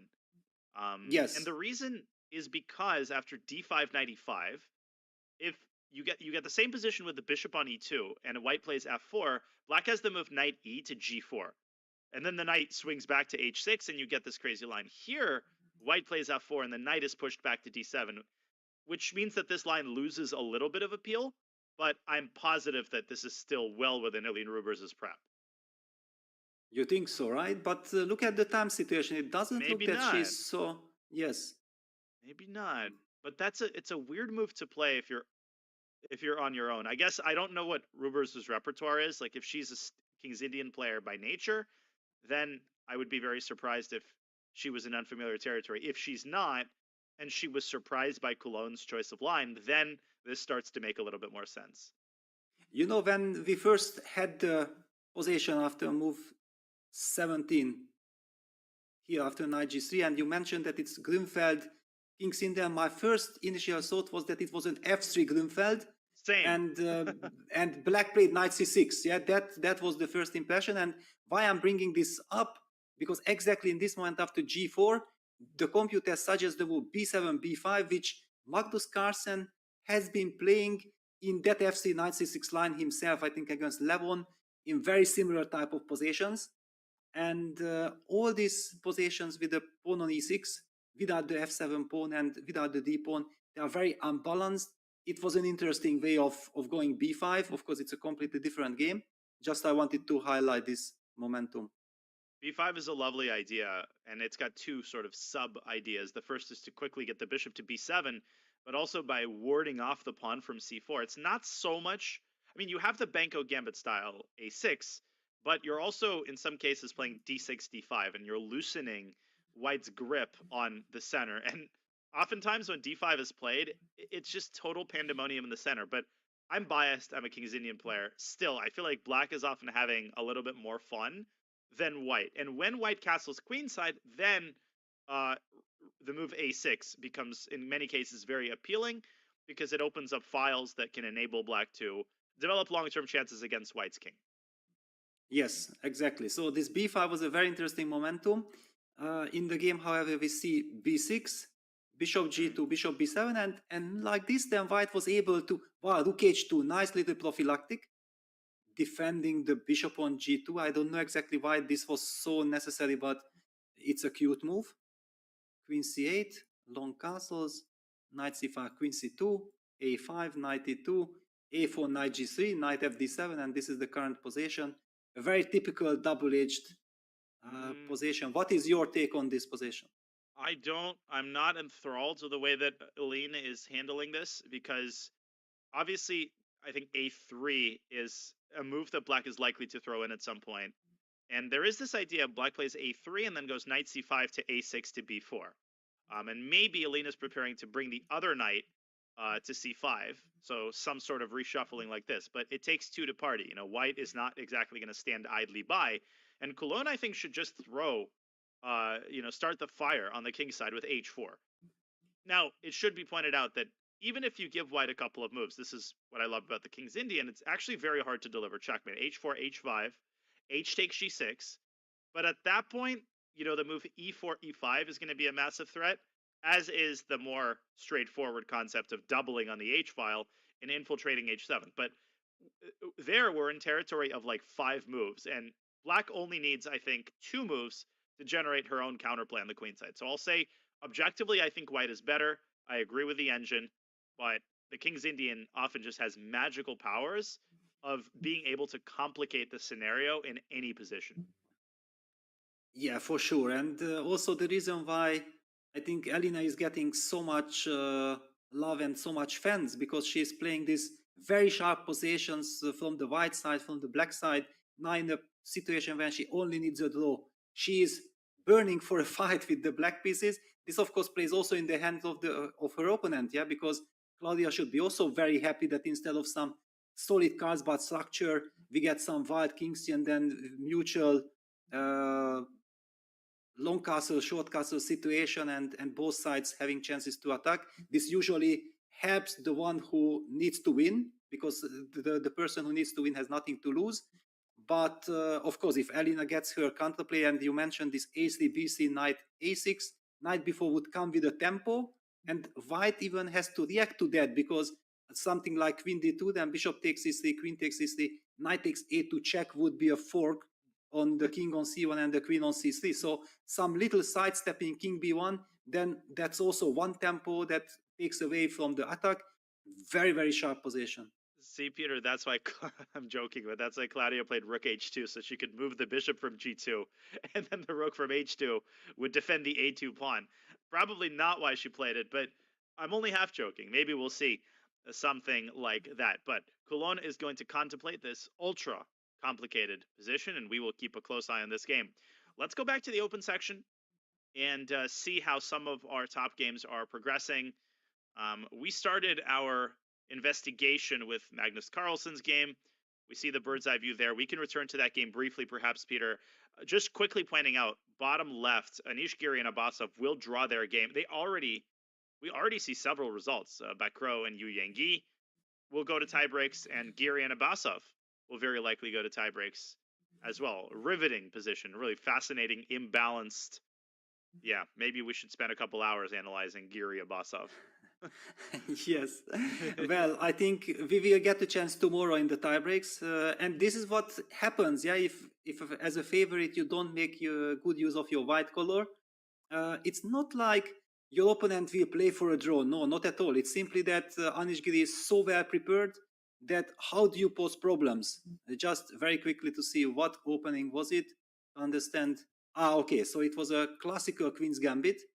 Wow. And very basically, traditional. okay, yeah, white did not need to take big risk because drew the first game with the black pieces. The tiebreak is very logical. It will be already Anish's second tiebreak, so it's also not such an easy ride for Anish. Yeah, I think a solid call for Abasov. Yesterday's game was definitely fascinating. And speaking of fascinating, as early as move 4, we knew that Magnus Carlsen's game was going to be a complex tactical struggle. This is the current position. Ariantari has just castled kingside as his last move. And we were discussing, Peter, many positions with that pawn on f4. So white has indeed developed a clamp on the e5 square. What are black's assets? Well, black, of course, has the f5 square potentially for his knight. Black is not yet committed to a clear placement of his king. He's keeping it in the center for the time being. So there's several questions here. First of all, does black want to castle queenside? If so, how does he react to knight e5, which is a nasty idea, targeting that bishop on f7? Or instead of castles queenside, maybe black wants to throw in bishop h5 first and trade that bishop for white's knight, loosening white's control over the d4 pawn. But I would very much hesitate to do that because the e6 pawn, as a result, would end up as a long-term weakness. Exactly. Yeah, it's a very difficult situation to decide on. I do feel like Arian should be very happy. I mean, for the fact that it's a very critical position, it's a very sharp double-edged position. That's exactly what, and bishop h5 had been played. This long castle knight e5 was a very nicely mentioned motive, because black would love to take on e5 and make sure that this e5 square is problem solved. However, there's a double attack on the queen and on the bishop, so black is unable to do that. And then how long you can tolerate that monster knight on e5? That's why Magnus decides to go bishop h5. Tari immediately reacts with queen e1, stepping out of the pin, eyeing the h4 pawn. I'm not exactly sure if white wants to take that pawn, because that would suddenly open up the rook on h8. But firstly, it's very important to get out of the pin and ask black the question, how you want to proceed. Yeah, Aryan responding instantly without delay, or shall I say without tarrying. And queen e1 is a completely logical move. I think that in many situations, you want to take your time and double check, triple check, but, he's already spent time. So I think he had this response premeditated. And now, of course, the h4 pawn is hanging, and that should not be forgotten about. But I feel like Magnus has bigger fish to fry, Peter. I think he's unlikely to make a decision based on the h4 pawn. He's unlikely to play h3 because every tempo is golden. Black is cramped, and he needs to get his pieces out and his king to safety. So if I had to guess on a move, I would say castles queenside. Maybe you can fianchetto your dark squared bishop with g6 and bishop g7, but I don't think he's going to be too concerned. He's not going to cry over the loss of the h-pawn. Exactly. I mean, this is also very much Magnus style, yeah, that you give up the pawn, which isn't that important. It's much more important to get harmonious pieces. Bishop g7, eventually, you called it the d4 square, the d4 pawn is the weakness in white's camp. Eventually, black can even maybe try to break with some c6, c5, then the knight could eventually even get to c6, or maybe we see some transformation of structure with knight f5. That could be also a very interesting strategical idea. Just to highlight, for example, if white plays bishop e3, black plays, I don't know if do we need bishop g7, or even we wanted to highlight knight f5, let's just highlight knight f5. And if white takes on f5, we take e takes f5, and I'm not sure that we really feel that black is pawn down. We more feel that like, wow, come on, hang on, bishop g7, rook h8, pressure on the dark squares. This knight might be able to jump to e6 as well. Imagine white's knight would be on e5, it would be game over, but the knight is very far away. What is your take on this? This looks great for black, honestly. Might even go so far as to prefer black in this position. I think Tigran Petrosian would probably go rook e8 and then stick a rook on e4. Of course, I'm half kidding, but I just wouldn't like to play with a bishop like this on e3, just a completely dead bishop. And you could say, well, what about the bishop on h5? But at least the bishop on h5 is supervising the situation on the king side. And later on, black's bishop could move to g4, and you could develop enduring play down the h file, whereas it is very hard for white to develop play on the other side of the board. So I think this would signal a successful transformation for Magnus, and we do see a move. And it is g6. So Magnus prioritizing the development of his bishop over the safety of his king, although his king is perfectly safe for the time being in the center, and we could reach this position several different ways. Yeah, exactly. Basically, the move g6 already indicates that Magnus has this transformation in front of his eyes. It's a bit scary. I mean, if I would be white, I would try to forget about this pawn on h4 and think about how do I keep the control of the position. Yeah. So, for example, a move like knight e5 is there. I wouldn't be ruling it out. What is your take on a move like knight e5? I think it's very interesting in light of black's previous move, because if knight takes e5, your idea, I imagine, is f takes e5, and either rook f6, or in some cases, if queen b4, there is even some tactics with the knight getting to either f6 or d6. Knight e4 is a possibility here. The engine confirms it.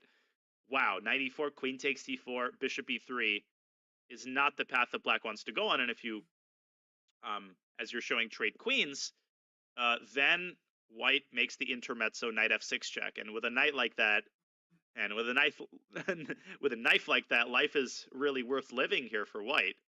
So I would rule this out for black, which means that you have to live and tolerate that knight on e5, Peter. I really like this move. I think it poses practical problems. Maybe Magnus can ignore it with bishop g7, but this is exactly the direction that Aryan should be thinking in. Yes, I also, because we have like 3 lines running on our screens, at least on mine, and the computer was not suggesting knight e5, and I was thinking, like, if I'm playing this position from the white side, I only think about knight e5. I just want to make sure that I land that knight.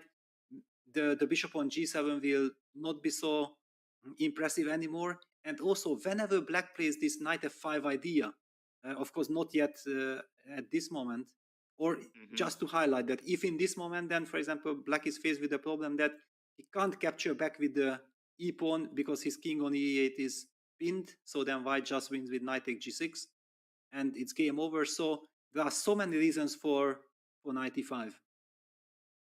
And just from a practical perspective, I think much easier to play than the position we looked at earlier with knight takes h4, which is why engine evals can be so misleading. I mean, the evaluation here is almost the same as after knight takes h4, but from the perspective of playing Magnus and posing practical problems, I think this is the direction that Ariantari should, in fact, take. Both sides a little bit under an hour, so obviously cannot really speak of time pressure yet, but this is the kind of game that I could totally see ultimately entering a time pressure phase, because there's going to be a lot of complicated decisions, even in the next 5 moves from both sides.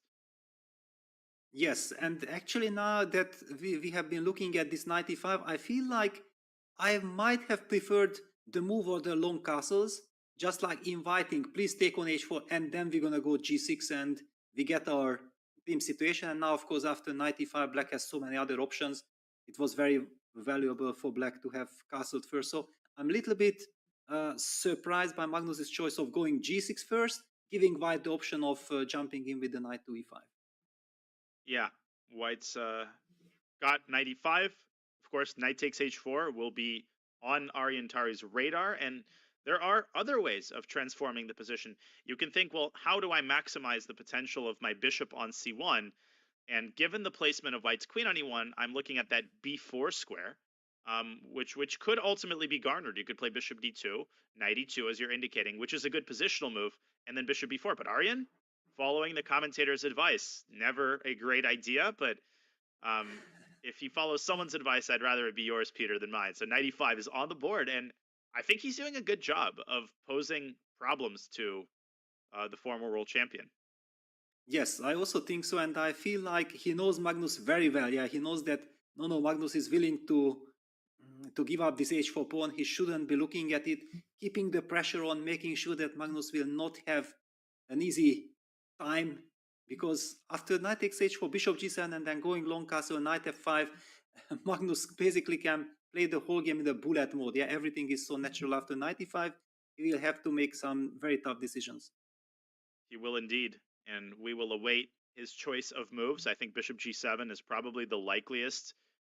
Definitely, I think he's going to leave that knight on e5 alone. Magnus still playing bullet mode, and bishop g7 is already on the board. So not taking knight takes e5 seriously at all. Typical Magnus, playing very practically, keeping time on his clock for later decisions.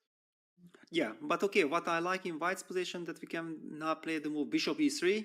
Also, it's a simple move, yeah, that we can play quite quickly. And Black again has to make up his mind that, do you care about this pawn on h4 at some point? Do you push it to h3? That's a loss of a tempo. Do you play knight f5 and then you are willing to let bishop takes f5, e takes f5 structure happen when White gets this monster knight on e5, but Black has the two bishops? I mean, many difficult strategical decisions. I believe after bishop g7, bishop e3, the game will slow down because it can't get going in a blitz mode.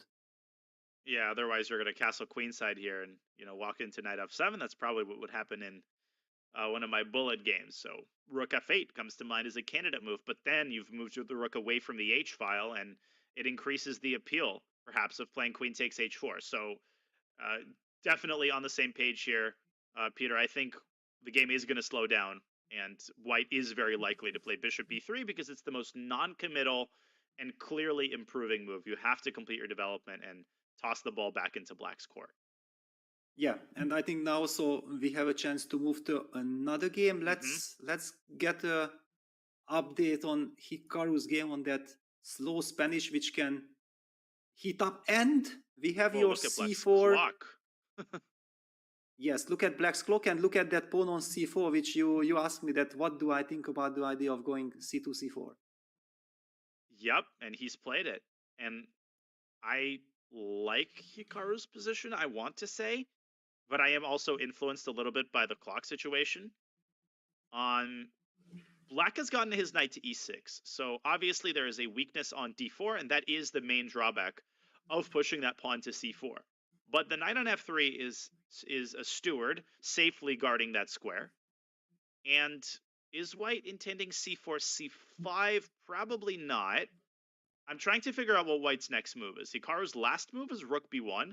Could he be preparing to increase the pressure dial on the queen side with a4? Well, I believe that in order to understand how did this happen, because when we last looked at it, the bishop was on e7, the knight was on c6, and I believe we should appreciate how nicely Benjamin has regrouped his pieces as well. After h3, bishop b7, we were highlighting that, yeah, there are these ideas of playing queen d7, knight d8, knight d6. This is exactly what happened. White played the move a3, knight d8, c4, exactly knight e6, knight c3, c6, and after bishop a2, bishop d8, another very nice high quality move by Benjamin. He's also regrouping that bishop. And b4, bishop b6, rook b1, and now it's Black to move. So what is your take, knowing now that how did we reach this position? What are your thoughts? Well, I think we're playing almost a cat and mouse game where the players are tossing the hot potato back and forth. And from that perspective, we might see Benjamin play a move like rook f8, maybe h6, kind of an amorphous move. In terms of active plans, Robert Hess would probably consider who has the pawn breaks. He often says the side that controls the pawn breaks controls the position. I don't think d65, Peter, is a feasible move at all. I cannot invent circumstances under which Black supports the e5 pawn enough times to make d5 possible, let alone the fact that White can play e takes d5 and c5 and establish a passed pawn. Same goes for c6, c5, a little bit too crazy. White, on the other hand, does have the a4 pawn break, which increases the pressure on the b5 pawn. But even after white plays a4, the pawn on b5 is not under attack, so black can continue improving his position. I think we're likely to see the move a4, and black is likely to make these slow improving moves like rook fe8 and h6. At the same time, I know the engine is giving white a slight advantage.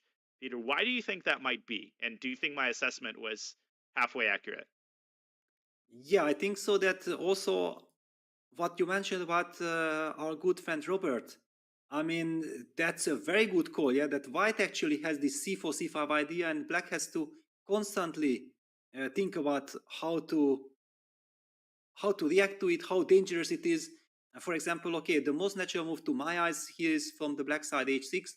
White's last move also rook a1 to b1 indicated that there are no direct extra ideas from white side. I don't believe that just because rook b1 had been played, now the move c4, c5 is so much stronger than one move ago. I might be mistaken because it's a very complicated position, but my gut feeling tells me something like this. And then next move, we're definitely going to go rook fe8. It all comes down that when this c4, c5 will burst, that if it's not a threat, then I wouldn't be afraid. There's also the idea of knight f3 to h4 to f5 playing on the king side. But of course, if you play knight h4, you have to have a response ready for knight t4, as you're indicating. And if you do play c5 here, then black has an important choice between d takes c5 and keeping the tension with bishop c7. I feel like Hikaru is largely playing intuitively here, and I think he is playing for the clock. I mean, I'm getting very concerned. It's move 16. Again, it's a real Lopez. Direct contact between the forces has not been really reached yet. When it is reached, black is just not going to have enough time to figure out the complications. Am I exaggerating the effect of the clock here, Peter, or do you think it might actually become a problem for Gladura? I think it might become a problem, and somehow I also feel like the reason he's spending so much time is because he plays against Hikaru. I don't think that against anyone else, he would be double, triple checking all the time his moves, because what he has played, queen d7, knight d8, knight d6, c6, bishop d8, bishop b6, yeah, the last 5-6 moves showed very high and deep understanding of these positions, but he has spent almost an hour on it. And now the big question is, if he has to calculate h6, c5, then let us just go back one move and understand why computer was already saying that c5 here was an option. DC, knight takes e5. Okay, queen moves away, for example, to, I don't know, e7. Yeah, maybe e7 is more natural. Sure. And I don't see the follow-up. Yeah, I don't think that humanly it's really visible why this is so important for white. Totally. Black seems to be very compact and nicely positioned in the center, and a great example of, not just blindly following the computer, but understanding that, Nakamura would rather keep the tension and wait for black to put his cards on the table, especially because he sees that Benjamin is spending this much time. I think it isn't in Hikaru's best interest to force anything. He's making these open-ended moves and just waiting for Benjamin to eat himself alive on the clock. He's up 50 minutes. And Benjamin just has to go for it. h6, rook fe8. It is the Hikaru effect in action right now, Peter. And we will keep a close eye because Benjamin is about to start moving a lot faster. But in the meantime, folks, we have one look there at the playing hall of the young Hungarian Grandmaster, who has the very unenviable task of having to hold Hikaru Nakamura with the black pieces in Game 2. Before we go on our second break of the day, we wanted to remind you of an event called Untitled Tuesday. Now, you've heard of Title Tuesday unless you've been living under a rock, the weekly Blitz event for title players like Hikaru, Magnus, and other Super GM regulars. But now, get ready for Untitled Tuesday. You heard that right. We're bringing Title Tuesday to you. Put your Blitz skills to the test and see how you fare. Anyone, yes, anyone is eligible to play in weekly Untitled Tuesday tournaments. Use !untitled, one word, ! untitled in chat to find out how to join. And with that, folks, we are going to go on a break, and we will be back with more 2023 World Cup action on the other side. Interested in becoming a chess streamer like your favorite creators, such as Hikaru, Gotham Chess, and the Botez sisters? Come on! Look at this! Woo! The Chess.com community streamer program is growing every day. Whether you're just getting started with streaming or already established and looking to expand your audience, you can now connect your account to Chess.com and have your stream promoted on the game's largest platform. Simply link your account at chess.com/settings/connected accounts, set your category to chess on Twitch, and start streaming. You'll get an ad-free experience on Chess.com. You will pop up on our list of live streamers. Your Chess.com profile will feature your Twitch stream, and your stream will be linked to your games on our Play server. Type Command Community Streamer in chat and start growing your stream today.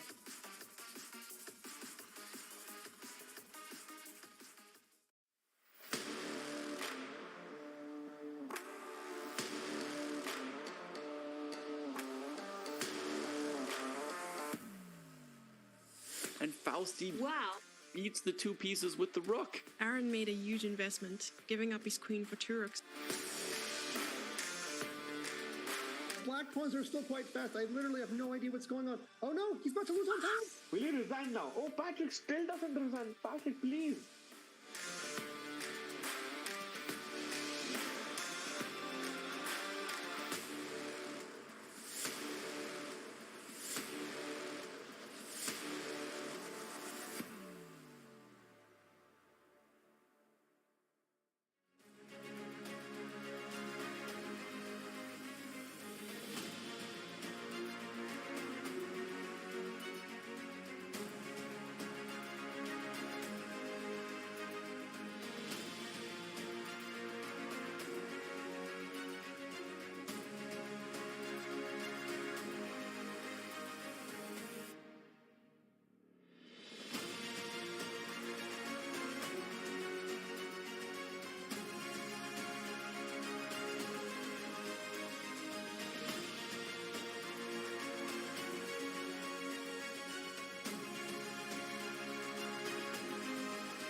"309 players, 206 men and 103 women are here for the 2023 Fide World Cup. It's the premier knockout tournament in over-the-board chess. All of these players have one goal: to become a candidate for the World Championship. Only 3 players in each tournament will earn this distinction. The winners will also earn a combined 160 grand in US dollars. Not bad. Both of the reigning World Cup winners are back to try and repeat as champion, a feat no one has ever achieved in this grueling tournament. They are Jan Krzysztof Duda and Alexandra Kosteniuk, the victors in 2021. Alexandra Kosteniuk crushing everybody. She is your deserved champion. And Jan Krzysztof Duda wins the 2021 Fide World Cup. What a performance.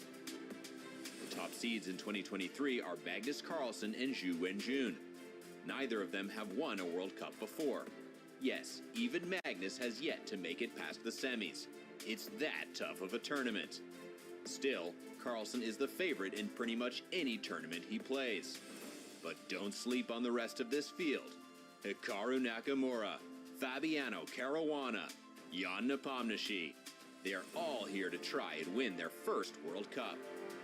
For its part, the women's field boasts 5 world champions. In addition to Zhu Wenjun and Kosteniuk, that list includes Tan Zhongyi, Maria Muzichuk, and Anna Ushanina. Will one of them take the next step in a return to the throne? In a knockout like this, it is truly anyone's game. Who will come out on top? Who else will qualify for the candidates? What upsets are in store? This is the 2023 Fide World Cup.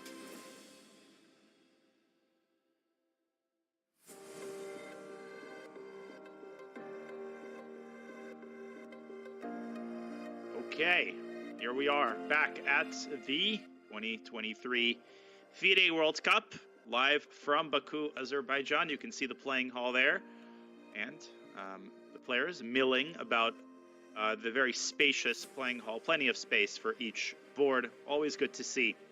And plenty of interesting games to choose from as the round approaches its second hour. Grandmaster Daniel Naroditsky, Grandmaster Peter Leko, bringing coverage of today's scintillating second game of the third round. Okay, we have a small piece of news to our chagrin, and just to clarify, this was not our fault. There was nothing that could be done. Unfortunately, there was a clerical error in the transmission. The game we thought was Svidler Van Forest was, in fact, Navarra against Pragnananda, that crazy Italian with g4 and h5. It belongs to the game Navarra Pragnananda. We will look at Peter Svidler's position, but it is quite a bit quieter, Peter. Yes, exactly. I mean, the situation is the same. David Navarra has to win, so it's understandable that he goes for such an incredible razor-sharp position. I'm trying to make sense to the position. I mean, look at this. There are some kind of bishop takes d4 possibilities, because the last move had been c takes d4 by white. So basically, black had a chance to capture bishop takes d4 check. It's a big check. The rook is also hanging. However, we have to highlight that after bishop takes d4, probably the move bishop f2 would have been played, and bishop takes a1 is definitely not something that white is worried of, because the dark squares are so important. Queen takes a1, and then just imagine this bishop landing on f6 or d4. Exactly. What a disaster. f5, f6 is also a nasty idea because it cuts off the knight's escape to g6. However, after bishop f2, clearly black can just trade on f2. So I'm in fact not even sure if white would have reacted with bishop f2, or would he have just moved the king to h1. I believe that maybe king h1 is the more human move. And perhaps now black can move the knight away from h4 and instead replace the knight with a pawn. Wow, what crazy complications here. Of course, white can still play f5 and f6 and drive that pawn down, but somehow I'm getting the sense in this particular position that white is losing the thread a little bit, shall we say? Yeah, and we have to get back to that position where we left, and after h5 we were expecting that Jordan will be very well prepared and he will play the move h4, g4 and knight h2. However, it's not Jordan. It's a different game, and David opted for knight e1. I'm not exactly sure that white has time for this move. Knight e1, knight g6, d4, knight takes h4, f4. f4 did happen, but now with this e takes d4 option, c takes d4, c6 on the board, things are completely out of control. And Prague has just been in such incredible form. He won a sparkling positional game yesterday, and you made a point that stuck with me, Peter, which is just how universally Prague has, first of all, plays in general, but in particular this tournament. He's had all sorts of games, that brilliant tactical affair against Maxime Lagarde. Then yesterday, he plays an endgame Karpov style. Today, he's got a wild tactical position, and okay, it's way too early to make conclusions, but he seems to be handling this just as well as he handles any other type of position. Prague is just a beast. Exactly. I mean, I think originally he had been a very dynamic player, and I think recently, I mean, in the last 1-2 years, he made a giant step forward in all the strategical situations. Also, his openings got so much better. I mean, one can see that he lives in chess. I believe he works on chess non-stop. His chess has improved. His openings have improved. His results are improving.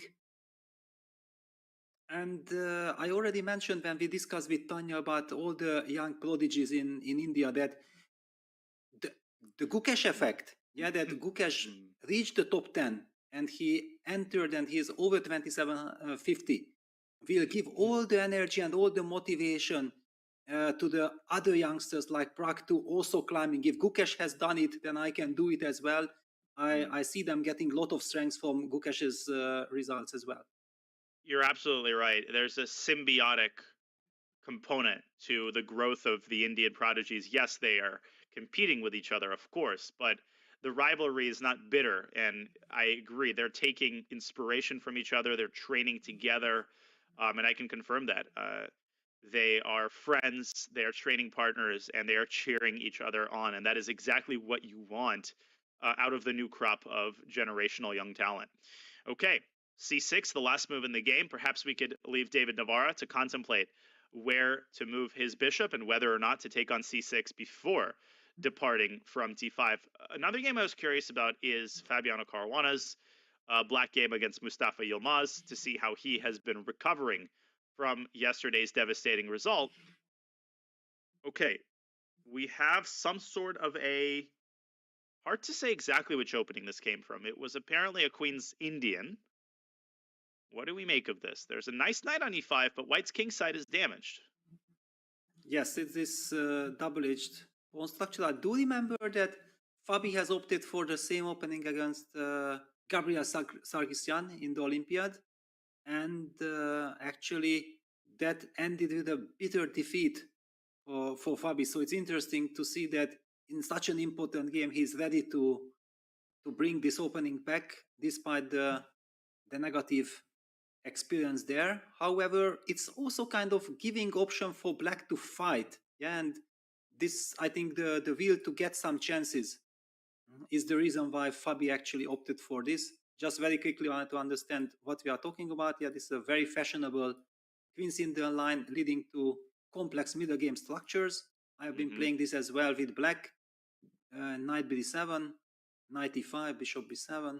I mean, all fairly standard. Rook c2. It might look like a very strange move, but it's a key idea. White wants to regroup the pieces. Bishop c1, bishop b2 to get perfect harmony of the situation. Black continued with h6, the typical move. Bishop f4, knight f8.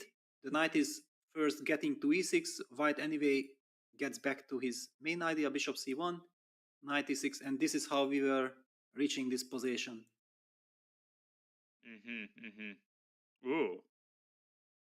Queen that a1. Queen exactly. I mean, that move, if you would have asked me to suggest a move, it would have not crossed my mind for sure.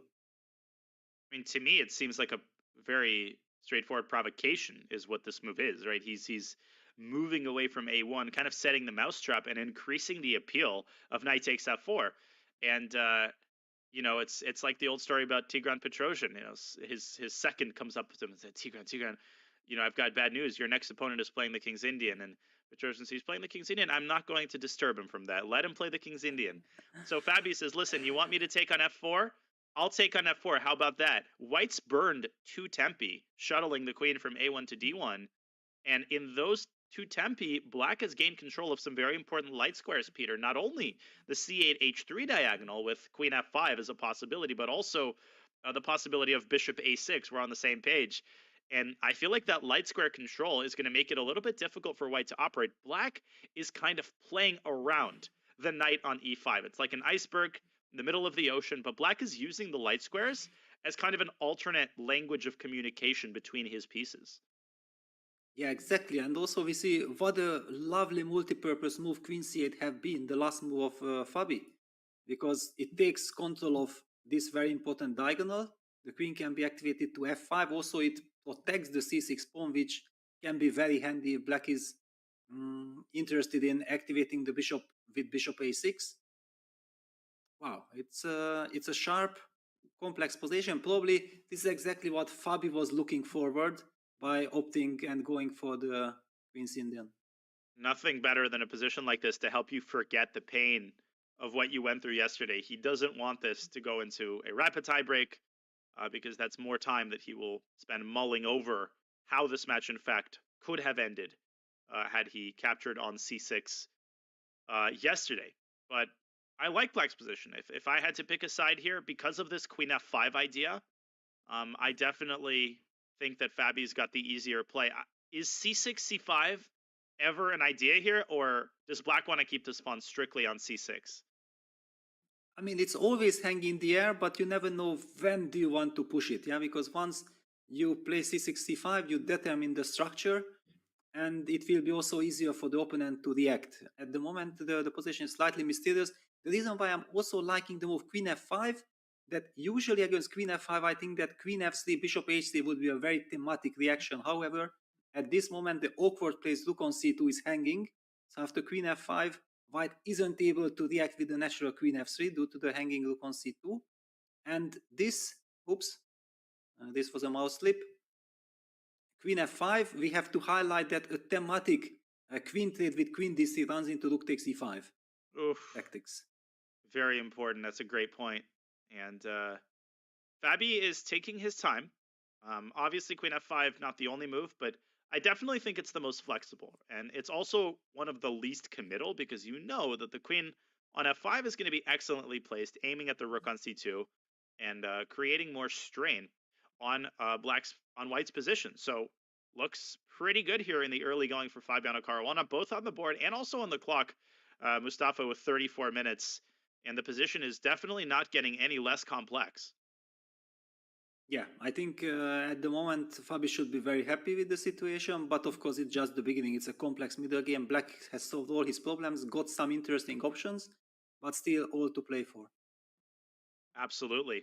Okay, we can leave Fabi to contemplate this critical moment and keep traveling around the horn and looking at more top games. Okay, so what catches your eye? We have that Wang Hao David Howell game, which I don't know how long we'll be spending on this board.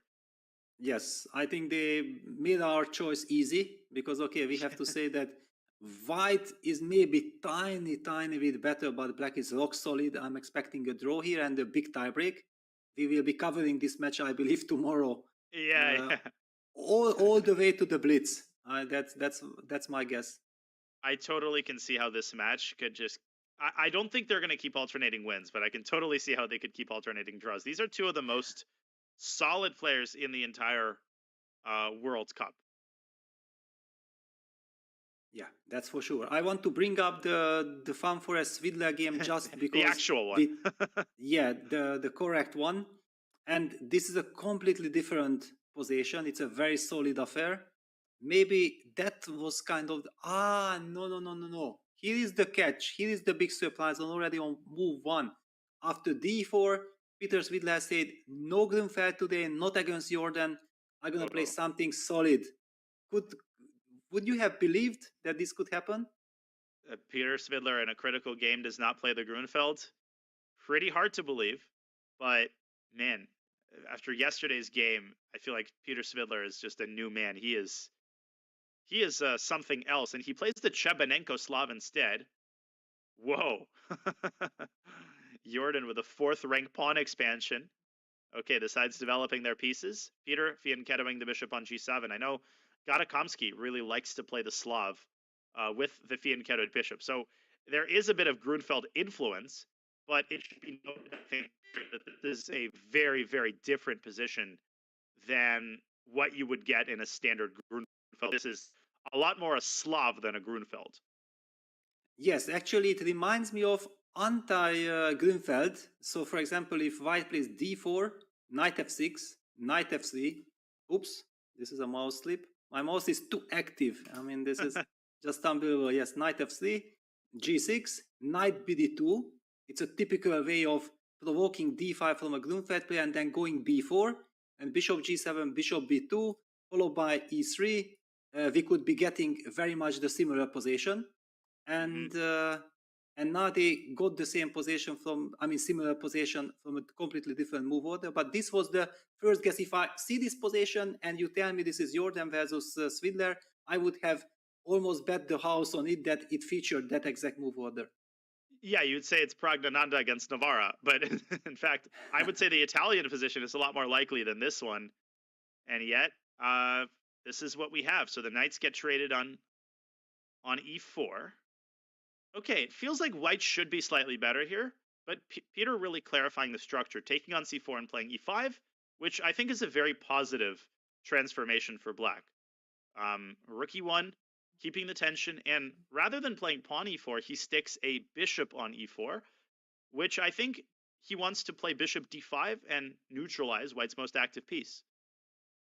Yeah, it's a slightly mysterious move, this bishop f5 to e4, but he's also maybe eyeing somewhere some queen g5.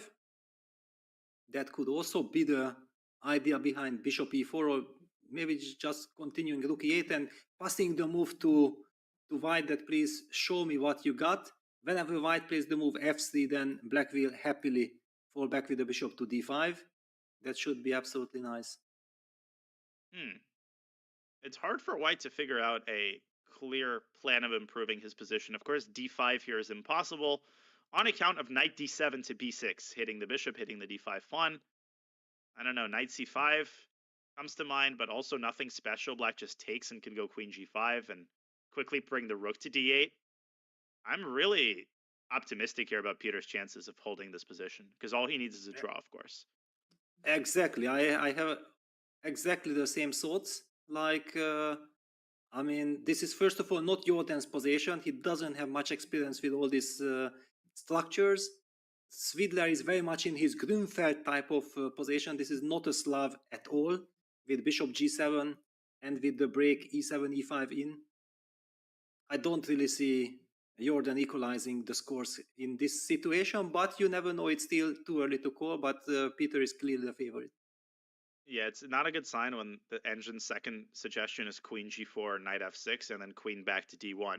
And this is a glitch that you sometimes experience with Stockfish, where they will, like Stockfish will sometimes suggest a repetition and only then give a different move. But even its top suggestion, a5, okay, I think it's clear why that move is played, to cover the b6 square and create a dark square bind on the queen side, but it's just not, it lacks a lot of the luster that you would want from a move in a position like this, and it gives Peter time to improve his position with rook e8 or queen e7. Jordan forcing things with knight d2, but if bishop d5 happens and then you trade on d5 and you trade on e5, maybe white has the tiniest of tiny advantages because of the d5 pawn, but I just don't see Peter losing a position that's that simple to play. Exactly. There is nothing to be afraid of. I'm also not a fan of isolated pawns, but exactly in this construction, I don't feel any danger whatsoever. D takes e5, we can even take with the bishop. We can even trade the bishops. And also these pawns, b4, a4 pawns, they are slightly vulnerable. The knight is not yet controlling the important vital d4 square. Black has a lot of dynamics, very fast counterplay. Perfectly fine position. Completely agree. I'm curious what Jordan has in mind against bishop d5, but maybe it's e4. Again, things start getting traded in the center, and Jordan Van Forest's World Cup journey, unless the game really turns around in the next 10 moves, might be coming to an end. We'll keep an eye as Peter Svidler tries to hold his own with the black pieces here and advance to the next round. Where to next? Do we go back to Magnus's game?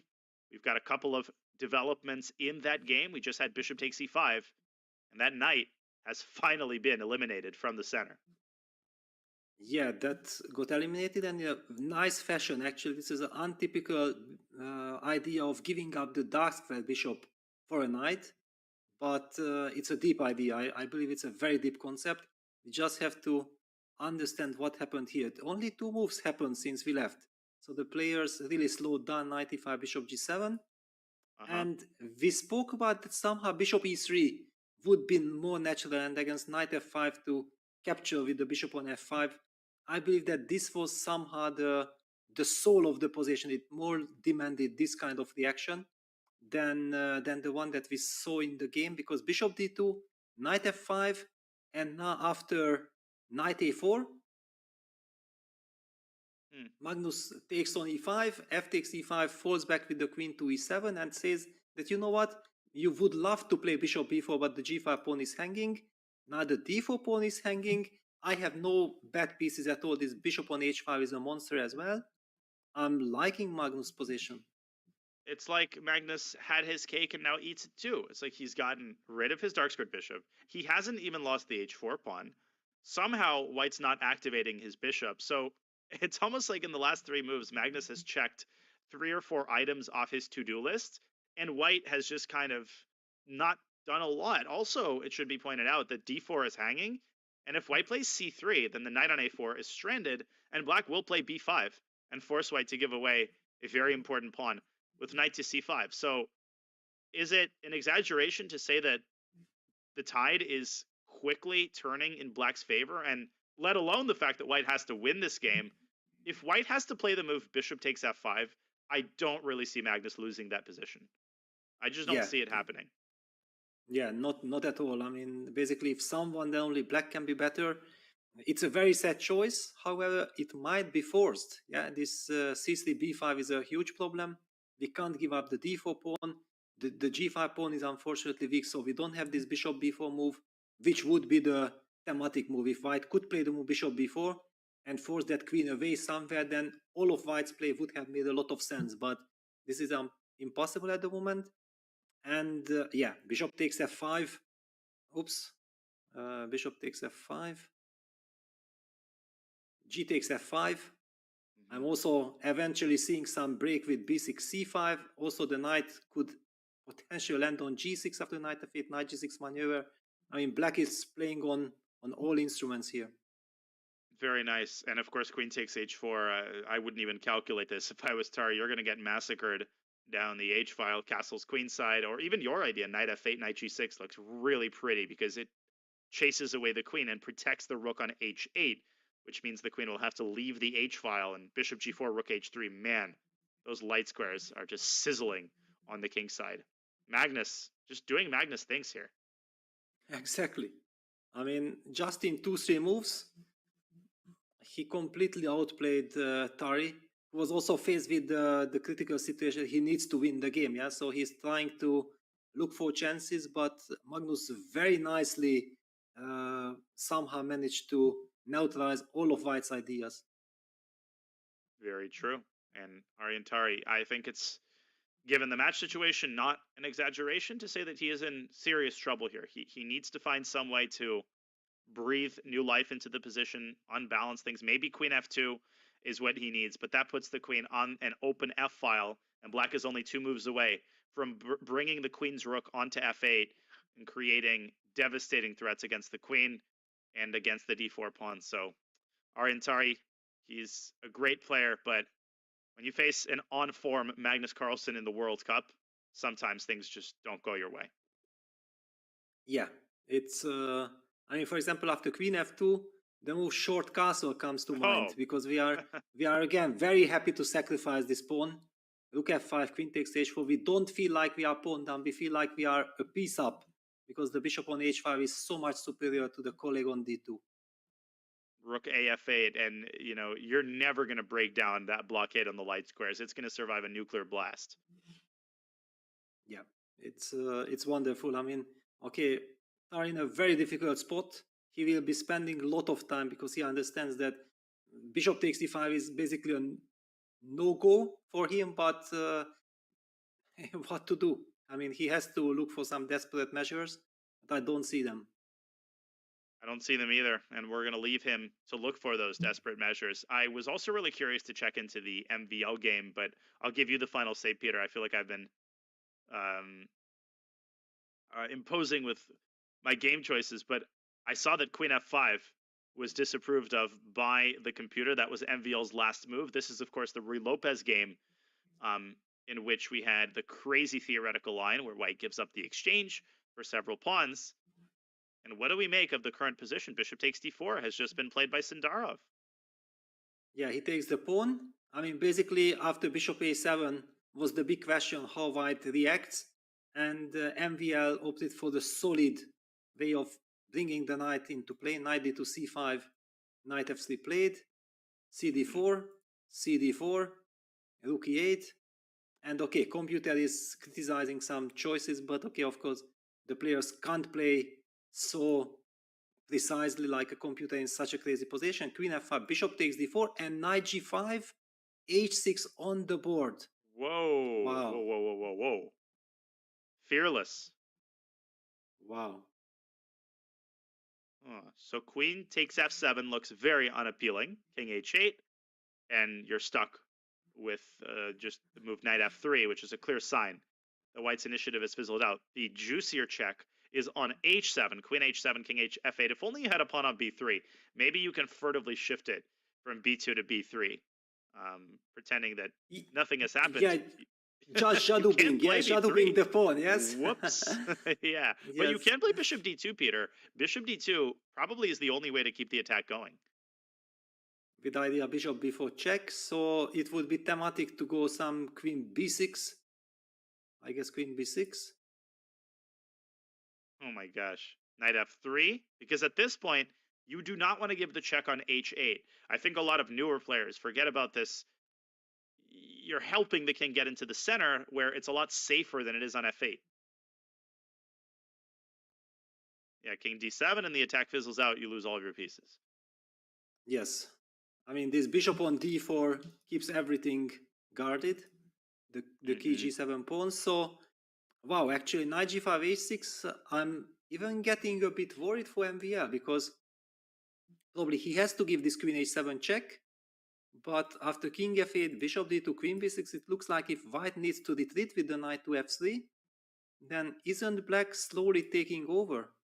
For example, but okay, it's good that white has this queen h8 check at his disposal. Also, black has to watch out for bishop b4 check all the time. Yeah, there's a weird position which occurs if black takes on b2 and white plays rook b1. Then the problem is that you can take on a6 with check, and it looks like black is out of the woods, but let's not forget about our old friend, the bishop b4 idea.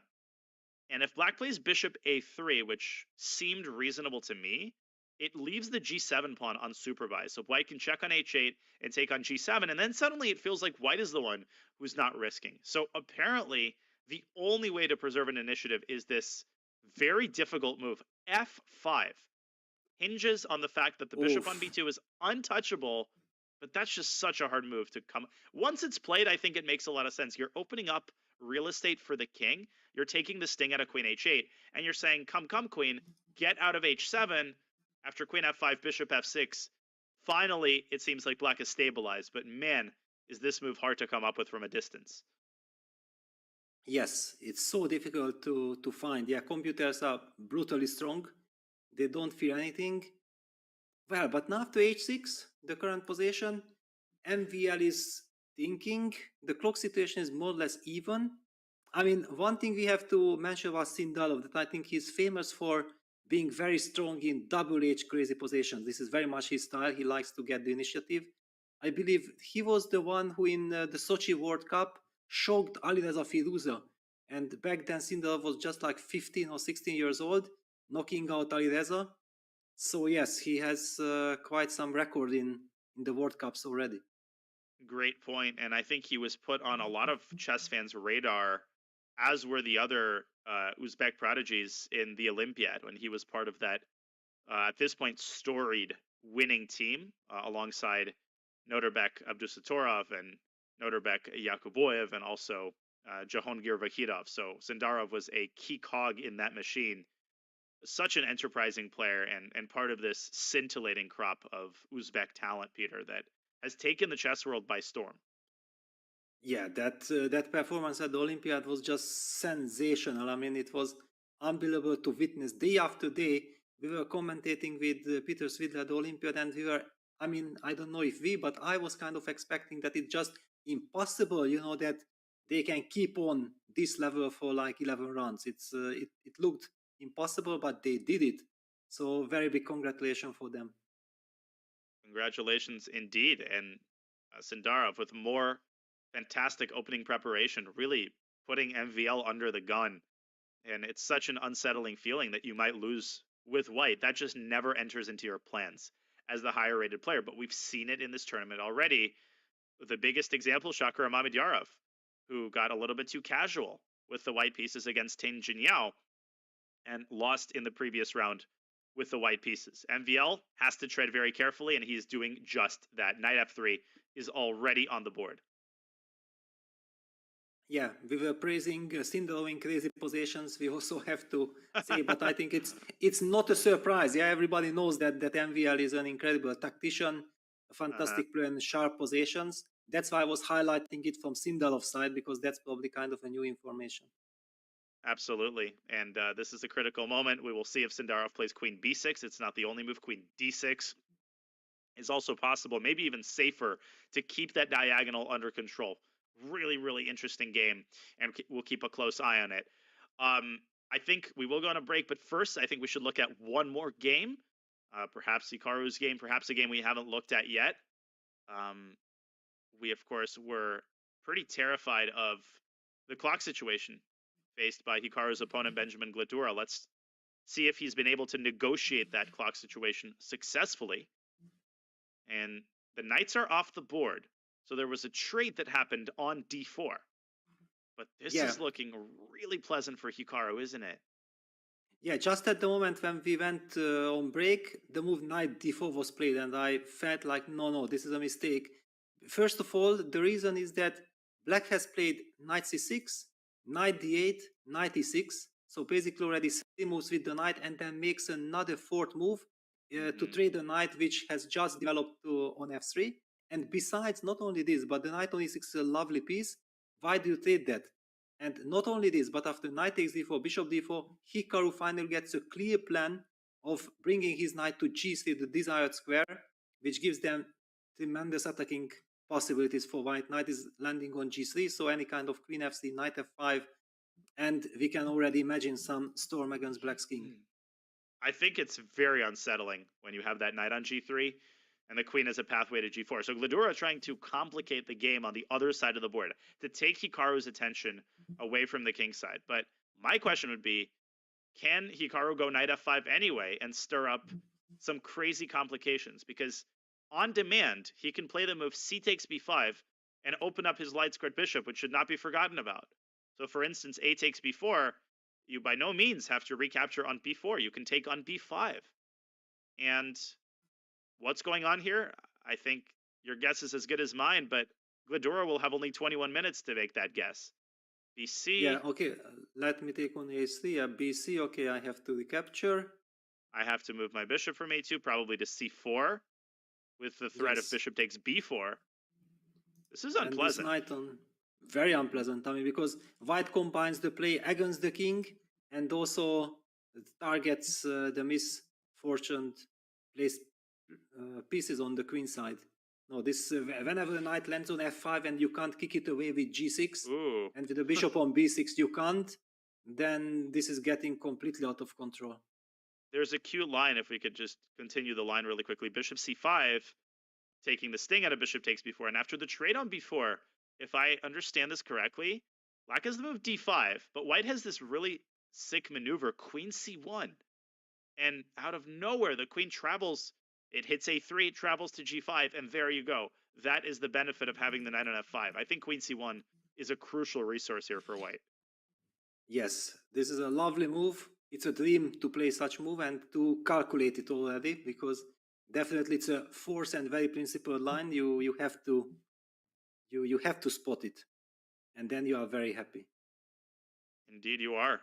The rook has to move, the queen moves into g5, and white is knocking on the door of victory. Like, this is how close Hikaru Nakamura is. He is one black mistake away from developing a potentially devastating initiative on the king side, and plenty of time to figure all of this out. Of course, knight f5, not the only move. The engine is even indicating c5, Peter, but I personally don't feel like that's a very human move.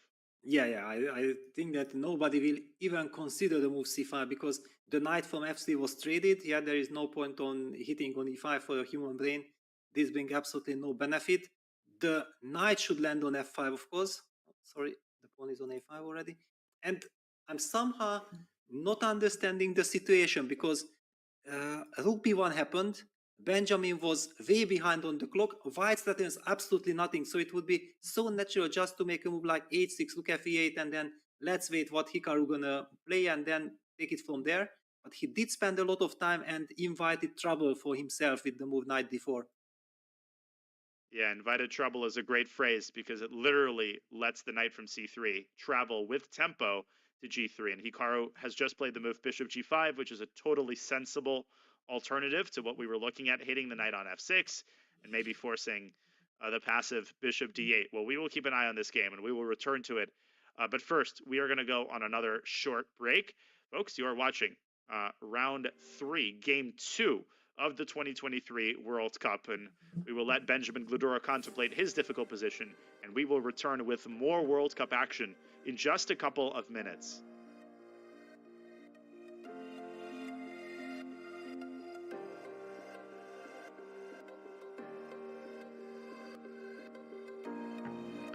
I've worked with the two players, perhaps with the best chess intuition ever, Magnus Carlsen and Vichy Anand.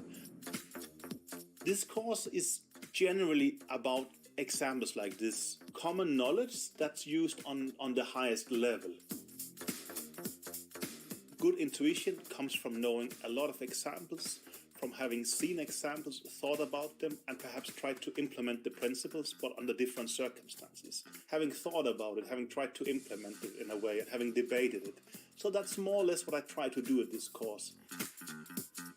Basically puts the foundation for positional understanding, positional intuition you will see in many players.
a look at the playing hall at the 2023 Fide World Cup in the capital of Azerbaijan, Baku, and a nice view of the players and also the spectators, arbiters circling the playing hall, but behind the barrier, the spectators watching eagerly the action as it unfolds. That's a pretty big crowd right there, standing over the playing hall. I don't know if it's spectators, if it's likely to be coaches or part of the entourage of some of the players, but whoever they are, as if the players needed any more pressure than they're already experiencing. We are about 2 hours and 15 minutes into the second match game of the third round of the World Cup. This, of course, will decide, in many cases, who moves on, who will have to play again tomorrow in the event of a tie, and who will be booking their tickets back home to their country of origin. Let's take a look at some of the games in the ladies section. We wanted to start with a position that is absolutely crazy. Of course, we typically do have a knight on a8 and a knight on a1. That often only means one thing, Peter, which is mutually assured destruction on the queen side, both sides capturing each other's rooks. But the more I look at this, the more it strikes me that white is just losing. This is Irina Krush against Polina Shuvalova, by the way. Yes, exactly. It's very scary for white. Simply the fact that white's king is in a danger as well. Yeah, luckily, of course, that the knight will jump back to b6. It will cover the c8 square, because otherwise even the king moves and some rook c8 check would eventually even lead to checkmate. But I'm still not seeing that white will have enough time to develop all her pieces. So how is the game likely to unfold? I think king e7 is likely, hitting the knight on a8. But the bigger idea is to guarantee the d8 square for black's rook. So after knight b3 check king c2, you could improve the positioning of your rook with rook d8. And black is very close to delivering checkmate. I feel like there must be certain mating ideas, but black could also play this very positionally, right? You could play, after the bishop moves from f1, you could deliver a check on d4. And that is a very important resource. White is suddenly busted because e2 hangs, you have to take, and the critical detail, you have no rook d1. You have no rook d1, but not because of bishop b3 check, actually, because then white takes on b3 and takes on b4. It's actually because of the simple rook takes d1, and black just wins this positionally, bishop b3 and bishop c5, and the knight is trapped. Yes. The knight is trapped, the pawns are falling, everything. Wow, this is a great line. Yeah, what a line for black. And so we have to, can we get an information? What happened in the first game? Yeah, we'll get that information for you because that determines so much. I'm afraid that Irina Krush didn't win with black. Yes, that first game was a draw. Yes. Wow, then she's facing elimination here. She needs a miracle. Yeah, there's a particular kind of pain, Peter, I think, to losing with white because you're so hopeful when you hold with black. It's such a good occasion. Okay, I can breathe. I can play with little risk. It's never in anybody's plans to get a position like this after 18 moves with the white pieces. Yeah, basically it was some very bad judgment or very bad miscalculation. King e7 had been played. Okay, it was also the most natural. The big question after knight b6, that will black spot this quiet knight b3 check rook d8? Because maybe with black you are also so much thinking about some knockout punch already. You want to do something, but the key move was after all this quiet rook d8. Yeah, setting up knight d4 check and bringing under control critical dark squares along the d file. Of course, you can start with knight b3, and we didn't have to wait long, Peter. Rook d8 is already on the board. I think Polina sees the winning path, and she is not procrastinating a second longer than she needs to. Exactly. Also, Irina is down on the clock. She feels the time pressure, and you have to. Yeah, no, this is basically hopeless. Yeah, the problem also that finally the very simple method. Yeah, that black doesn't need any extra brilliancy. Just the most straightforward, simple moves lead to a winning position. Yeah, it's always a very debilitating sensation when there's just no hope. You have no time. Your opponent has plenty of time. And you know in just your opponent's body language and speed of play that they see the correct path. Okay, we will update you on this result when it comes in, but Irina Krush's chances seem almost equivalent to 0. Knight is going to come out to b3 and then jump over to d4. Shall we have a look at some of the other top games in the women's section? Yes, definitely. I mean, Yu and June had this very interesting double-edged position. What's her update? Well, everything went along the lines we kind of discussed. Yeah, that Black will develop with b6, bishop b7. It happened. You also mentioned that eventually Black can drive the knight away from d4 with a timely c7, c5. What is your fresh take on this position? Wow, my intuition is coming up empty. I originally was a big fan of White's position, the bishop pair, the nice central control, but I'm also starting to pay attention to some other factors. The pawn on a4 is a long-term weakness. So bishop c6 would induce the passive bishop c2. Then I think Black has a very clear plan. Yeah, we are on the same page. Doubling on the e-file, and White doesn't have the move queen e2 because the queen has to babysit the pawn on a4. I actually am pretty partial to Black's position. I don't think Black is better objectively, but Ju and Jun might have to contort herself in order to keep a4 and e4 protected here. Yes, it's a scary position from White's side, because if you don't have a plan, yeah, and this is the worst thing in chess, yeah, when it's a strategical battle, there are no concrete lines, no forced lines to calculate, then you so much want to understand what you're going to do with the position. And right now it's so much easier for us also that, okay, we just looked at the position 5 seconds and it's obvious that bishop c6, rook e7, rook e8 also moves are wonderful. And from the White side, we don't know exactly what to do.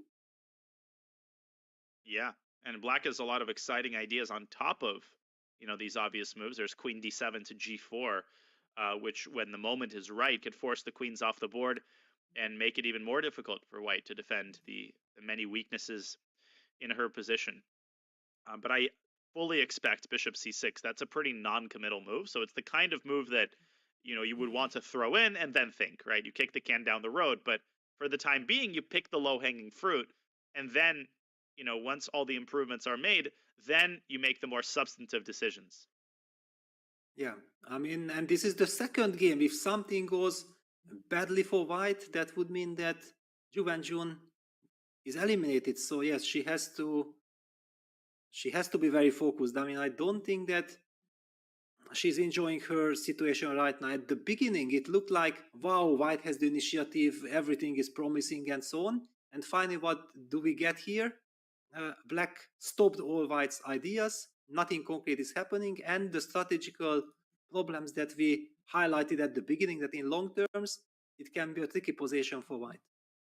Yeah, I mean, Black has progressed and improved, and White is stuck in the 19th century. White just hasn't done anything with that center, and you cannot live off the fat of a bishop pair and a nice pawn center forever. Eventually, you have to transform your initiative into something more tangible. That hasn't happened, and Black has been able to coordinate her pieces very successfully. So good stuff here from IM Fatalieva, who will try to deliver a shock upset to the newly minted women's world champion.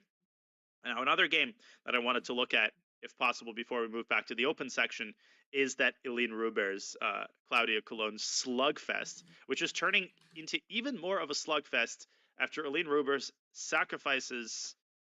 What exactly does she sacrifice? An exchange.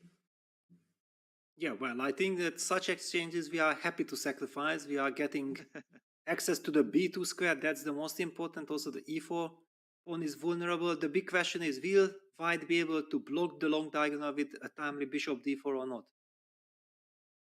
Yeah, or bishop d2, bishop c3, same type of idea. Of course, you have to keep an eye on the f4 pawn. If that pawn disappears, then Black gains a massive e5 square for his knight, for her knight. So the instinct reaction, Peter, is probably a3, but of course that move also comes with a heavy price tag in the form of the b3 square. Exactly. Yeah. I mean, if it's a good move, it's a good move. If it's a bad move, it's a really bad one. Yeah. You just yes. You never sure. And basically, usually in a preparation, yeah, if you see that computer says, ace is good, then you say, okay, thank you very much, good to know. Otherwise, I would never figure that out myself.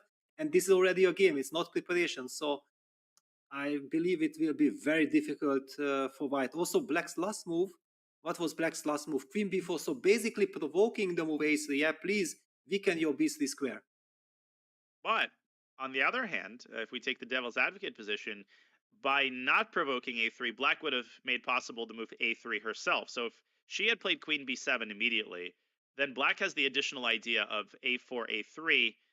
And obviously, if white plays b3, then black gets the b2 square for her bishop and generates tactical ideas against white's king. But Coulon, in response to queen b4, has decided against the move a3. And I was going to point out queen c4, the move that she just played. But after queen b7 now, and Elena already played queen a5, so she's not keeping her queen on the b file. Instead, she's tried to leave white's queen out to dry with queen a5. Yeah, I wanted to highlight that, yeah, this mouse, yeah, it's playing tricks on me. And you understand the reason why I'm not yet feeling ready to enter the bullet bros and all these kind of things before I get my mouse under control. Next week. Yeah, no, I totally get it. But queen a5, you should have seen the amount of mouse slips I had yesterday. I don't even want to talk about it. Most of them went unpunished. But queen a5, I think she wants rook b8. And classic King's Indian situation where you take the computer evaluation and you toss it into the trash can in a position like this, at least in my view.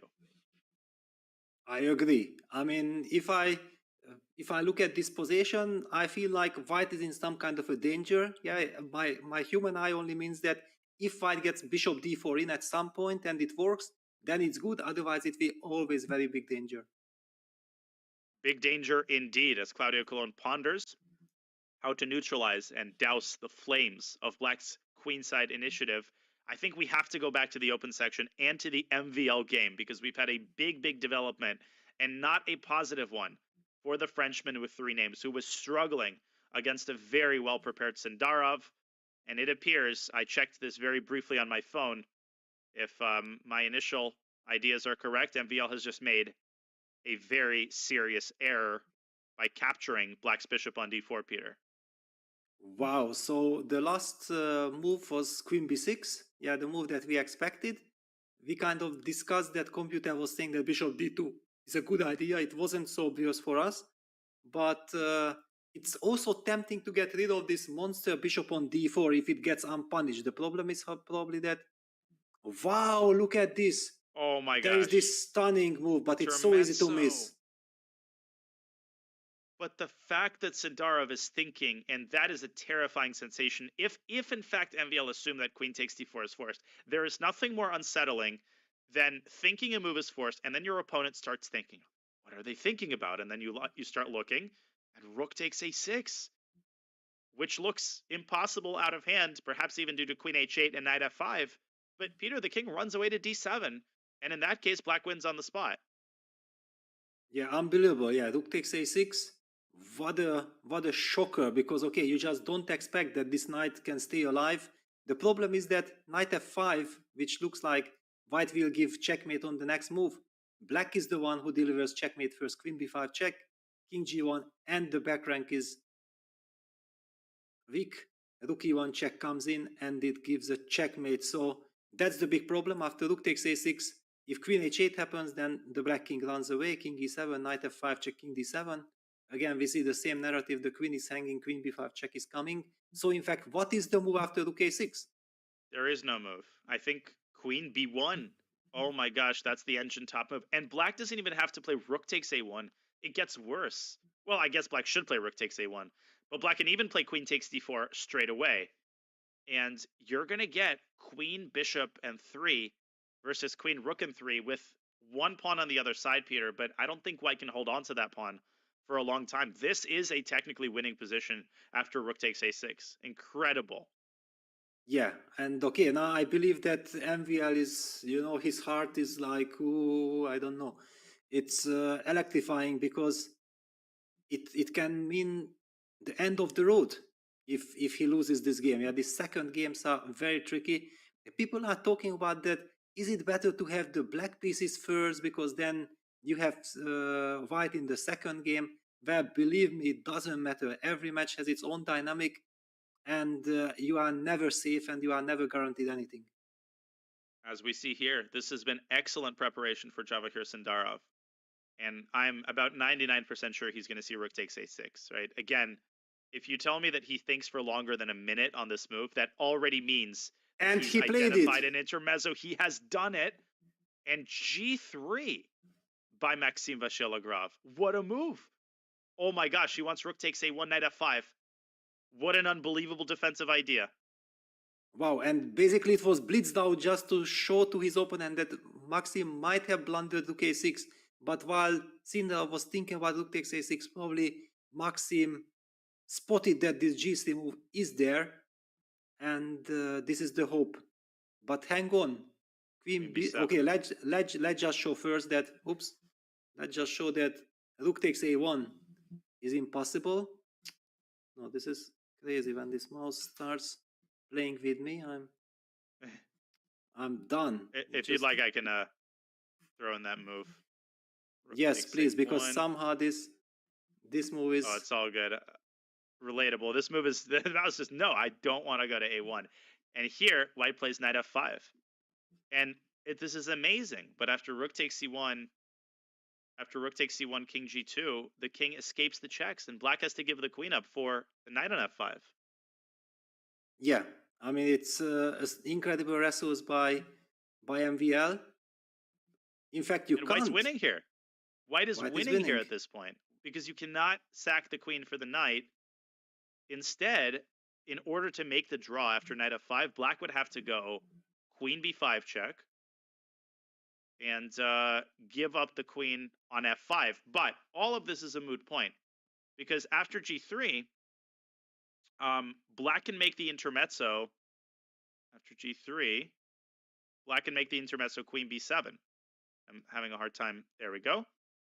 Queen b7. And this threatens checkmate on h1. Exactly. It feels to me like even the technology is collapsing because of all these incredible emotions that we are witnessing right here. I mean, g3, queen b7, mouse doesn't work. I mean, so far I had no problem, and now everything collapses. And white's position collapses in the same fashion. Queen b7 threatening queen h1. And that's it. White is out of ideas because there is no good way to defend against the mate Peter. If you play f3, then black is able to take on a1. And I don't know what the mouse is doing, but after f3, rook takes a1, the white king is going to be wide open, and knight f5 isn't going to come fast enough anymore. He'll find it. Yeah, he will find it. I mean, if he spotted rook takes a6, g3, I believe if, honestly, probably black hasn't seen the move g3, because then he would have blitzed out the move queen b7, you know, just to show that, yes, I was ready for it. So the move g3 came as a surprise, maybe as a shock, but still black has plenty of time to understand that, okay, come on, but rook takes a1, knight f5 is not good, and I have queen b7. Yeah, and I think not all winning moves are created equal. It's much harder to find a winning move when there exists a super tempting continuation or when your opponent's intention is hidden. But here, g3 makes such an obvious threat of knight f5 that you know you have to think. And it's much easier to find queen b7 since white's intention is so obvious. And guess what? He has already played it. Yeah. Incredible. Well, basically, queen b7 is on the board, and I don't really see how Maxim is surviving this. And that will be the next unbelievable upset. That's the end of the road. MVL has to go queen h8 and queen takes e8, but I think he'd rather resign and play those two minor pieces for a queen position. Insane. Well, folks, we are going to play a quick Magnus video here and then transition to the game. Of the top seed who tries to win the World Cup for the first time. Let's take a quick look at some background before we delve into Magnus's game. Let's take a look.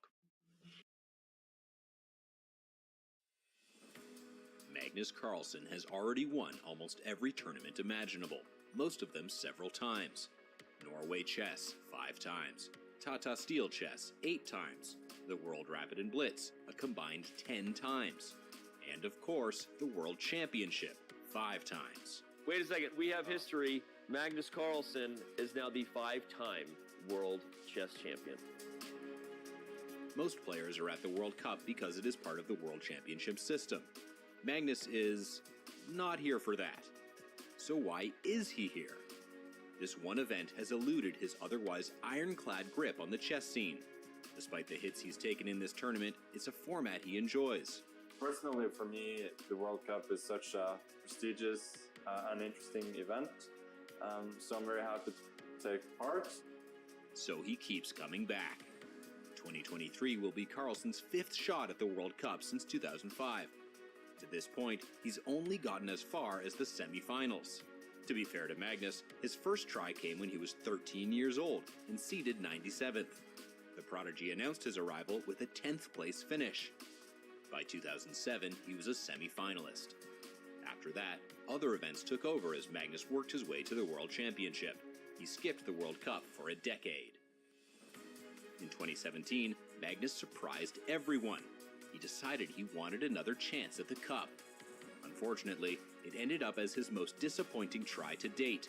Fu Zhengzhu beat him in the 3rd round. 2023 now marks the 2nd time, in first in 16 years, that Magnus has played back-to-back World Cups. In 2021, it appeared he might finally break through and win it all, but the young Jan Krzysztof Duda stopped him in the semi-finals. You can't win them all, they say, but once Magnus takes down the World Cup, he will have won them all. Is this the year he breaks through and checks one last thing off his to-do list?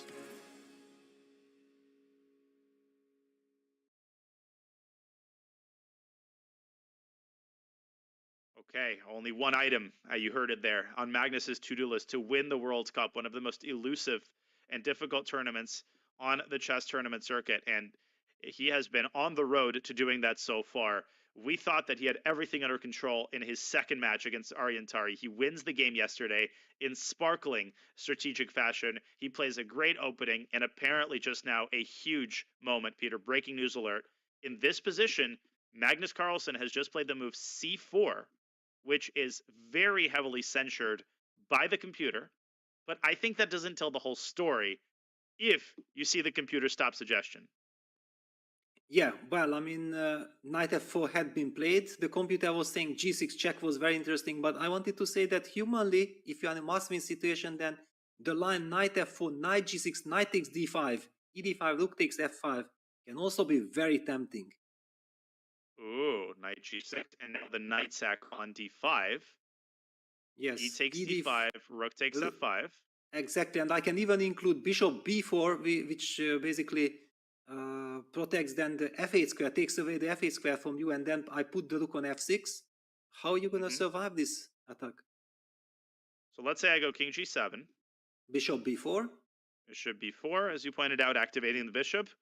I play queen d7, or Okay, queen e6 queen I didn't f2. want to play because it walks into rook f6, and oh, you're going to triple on the f file. Exactly.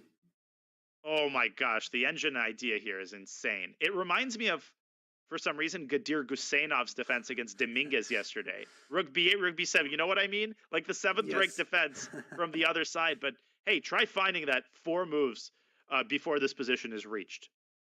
Yeah, and it's simply the feeling and the scariness of the position. Yeah, the rook f1, rook f7. Also, ever the queen ends up on f6, it might be also very bad news for black. I have some positional ideas. I believe this is what Tali is heading for. Agreed completely. And currently, he's no. What happened? No, you can't he's do taken this. On g6, and all of his ideas evaporate. You have to, in a must-win situation, take on d5. We thought that was the whole idea. You thought that was the whole idea. Yes, I mean, okay, knight take g6 is basically playing for a draw, but you have to play for a win. It doesn't matter if it's Magnus Carlsen sitting opposite to you and a must-win situation, you have to try. What on earth could be his intention, Peter, after bishop takes g6? Because black will control that b file, the only open file. Where is white's winning chances going to come from there? There aren't any. It's very hard to believe. Yeah, even if the pawn on h4 falls, yeah, and black gets some time on the queen side, also very difficult to imagine. No, this I'm completely shocked. Besides computer, I think after c4 was highlighting some g6, which is ingenious stuff. I haven't really understood what the computer meant there by g6, honestly. I guess the idea is to open up in the long run prospects for the dark squared bishop to get to g5. So Exactly. knight g6, the engine just says knight c5, and I guess it's these long-term threats of rook g1 and bishop g5 that cause massive problems to black's king. Also, this knight on g6 is just very dumb. It has no prospects because all of its potential squares of influence are under white's control. Yeah, that's absolutely true, but it's such a deep concept, yeah, that unless we are talking about correspondence chess, I don't think that any human can ever understand this over the board. Indeed. Okay, so we go back here to the live board. Knight f4, knight g6, and a trade on g6, and Magnus has even taken to the king, which I think makes a lot of sense. Yes, it's the most natural one.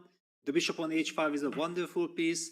Magnus knows anyway that the action will be on the b file. Yeah, he's gonna go rook b8. So probably white has to go bishop b4 and bishop d6, making sure that black won't be able to put the rook on b8.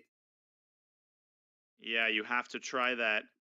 But the queen is going to settle on some square, I guess, to guard some of the infiltration squares along the b file. Yeah, no, I mean, okay, this is knight takes d5 would have been so interesting. I mean, also to see, we know Magnus Carlsen is incredible whenever he's under pressure or opponent makes a sacrifice. The reason why he's also so successful against Levon Aronyan, that Levon is a creative player. He likes to get the initiative, but Magnus kind of provokes him. Yeah, please, and punishes often Levon for his overambitious play. So I believe that Magnus would have handled knight takes d5 as well, but it would have been so much more fun to see that. Man, and it's a shame. And just he played it instantly, did Ariantari. He was taking his time earlier, but just at the moment when he had to invest a little bit of thought, or play knight takes d5 instantly, instead he trades knights, and with the knight trade, he gives away most of his winning on queen e3. He's just going completely. He's not doing anything active, Peter. Bishop b4, bishop d6. You have to try. And the point is that actually he can simply lose this game. Magnus only needs a draw, but if he doesn't risk anything, he will just keep on playing the best moves and improve his position. And okay, something like rook b6. I mean, rook b8, rook b6, rook hb8. Very thematic. No, I'm completely shocked. So am I. And we will keep an eye on this game, of course, but Magnus Carlsen seems to be knocking on the door after a brief scare of advancing into the next round. Peter, wanted to update everybody on some results that we have coming in. We actually already have, we're not even 3 hours into the round, but a lot of results. So just looking at the cross table, we've got the following matches going into tie breaks. Yu Yangyi and Etienne Bacro make a very colorless draw. They draw both of their games. Amin Bassem draws Nils Grandelius. They go 1-1. Vahap Sanal from Turkey draws Anton Korobov. They go 1-1. We will have a full plate of action tomorrow. We congratulate Rasmus Svane, who easily holds Tin Jingyao from Singapore. It was a great run for him. He defeated Mamedyarov, but his run comes to an end, and Rasmus Svane from Germany advances to the next stage. Wesley So is unable to create any problems against Jules Moussard. They're going to the tie breaks as well. And as far as I can tell, Daniel Dubov also fails to win on demand. And Daniel Vocaturo knocks out Daniel Dubov in perhaps one of the biggest results of this round thus far. Yeah, and okay, Maxim is on the verge of MVL, on the verge of elimination. Unbelievable what we are witnessing here. Nobody is safe. By the way, can we pull up Wei against Ivanchuk? What is going on there with Chucky? Let's take a look. Wei against Ivanchuk. And we also have a crazy match in Ray Robson. Gundam Bailey will go there next. Okay. Wow, Chucky is pawn up. No, but it's a pawn up for Chucky. Pawn up for Chucky. White is probably banking on the activity of his pieces.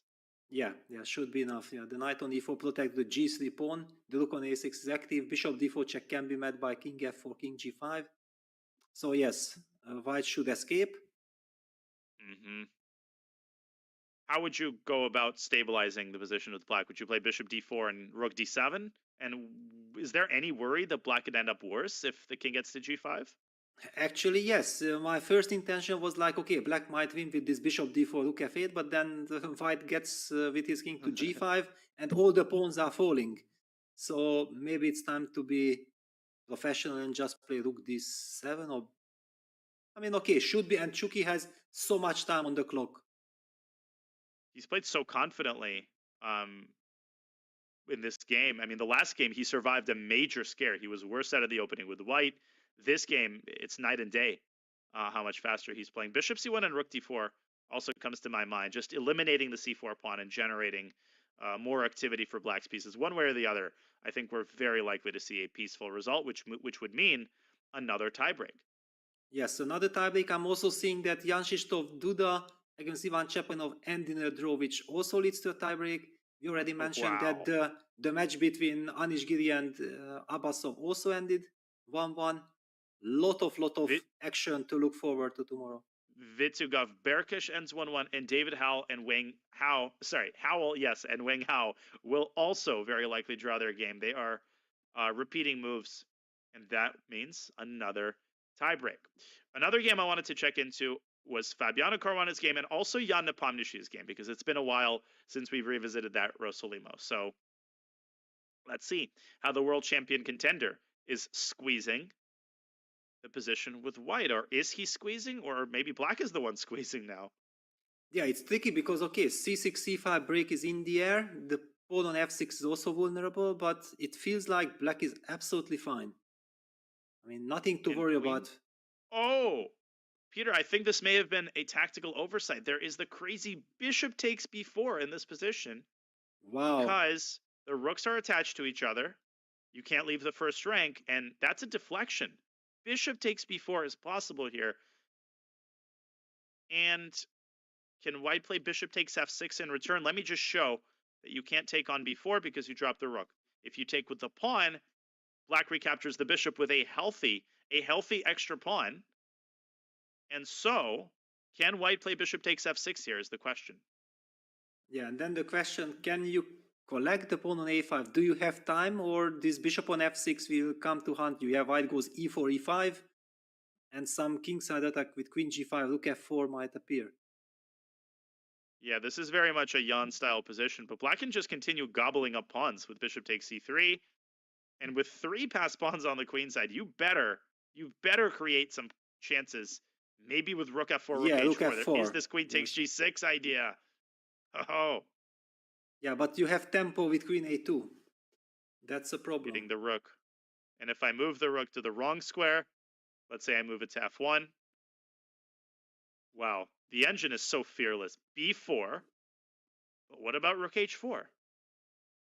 And this threatens queen takes g6, and you have to find this move. It's an only move in order to guard the g6 square. Otherwise, queen g6 and rook h8 would have been a beautiful checkmate. Yeah, but basically all these lines also mean that it's first of all, the big question is, did Jan blunder the move bishop takes b4, or did he consider that, okay, come on, if I get bishop takes f6 and e5, I'm gonna have some tremendous attack going on against black's king? We don't know this. So 12 minutes on the clock here, rook takes e4, and Ralph Mamedov doesn't invest too much time, and you cannot blame him. That would be a very difficult position to handle with 12 minutes on the clock. He's played rook takes e4. In the event that Jan plays rook takes f6, are we likely to get a draw here through some sort of liquidation, or do you feel like this remains double-edged? Well, I still feel that black can maybe hope for something. I mean, for example, takes, then some queen e6 followed by bishop d6 looks strategically quite tempting, no? Bishop d6, you have the e-file, you have the potential of rook e1 if the queen loses contact with that square. So you have to go back. Bishop d6. Bishop, yes. I have to go back, otherwise rook rook e1 e2. looks very nasty. Ugh. Yeah, and if I go queen f3... Then rook e1 is not checkmate. Okay, this is good news for... Yes. But even queen e4 looks very pleasant for black. Like, as long as I hold the e-file and you've got these pawns on dark squares, Black's got the eventual plan in any endgame of bringing the king to d5 and chopping away at White's pawn chain with c5. Exactly. I think that in general, White should be, and Jan should be very happy if he makes a draw in this position. I mean, this is definitely not a position to play for a win with White, and you are just dreaming of finishing this game with a draw. Absolutely not what Jan Nepomniachtchi had in mind from that opening. Good stuff from Rauf Mamedov. We'll keep a close eye on this game. And shall we now look at Fabiano Caruana's position? Yeah, let's take a look. Okay, we also have craziness in Van Forest Vidler. Might be a little bit of trouble for Peter as he tries to hold that position. Yeah, that's also some news, because when we last time saw it, looked like Black had everything under control. Let's go there first, actually, because this has been a very negative development for Peter. This position is almost unrecognizable, given we had a couple of moves ago. I think we should take a look at what happened. Yes, wow, actually it happened like I see it the way you called it, yeah, that after this knight d2 bishop d5, he opted for e4. He has to go all in. Yep. And Peter somewhere lost the control. It appears that e takes d4 was premature, because this allowed White to generate very, very powerful chances in the center. I think a little bit of over-eager play, Peter trying to force pieces off the board. And he's creating weaknesses. Trade on b5, trade on g7, and intermezzo check to centralize the queen, inducing the very weakening f6. Ugh. And after knight d6, knight e5, f4, it's a huge initiative for White. Knight f7, e5 is the idea here, isn't it? Mm-hmm. Yeah, and the pawn on a6 is weak. After f7, f6, Black's king on g7 will be a forever target. I even feel like after knight f7, but yeah, knight f7, e5, I was trying to make a case for fe, knight d6, ed, queen f6, just to get some breathing space, but that allows rook e7 check. And also there, I don't know where to run. Because king after h8, the queen trade in d7. Exactly. Yeah, king h8 loses to takes d7. Rook f8 and simply rook a e1 and rook e8 pre-move. You're just dominating on activity here. So what that means is probably Black should take on d6 immediately, but man, any positions like this with a pass pawn that's so easy to protect, this is, I think, almost borderline, maybe not lost, but close, I think, close to lost.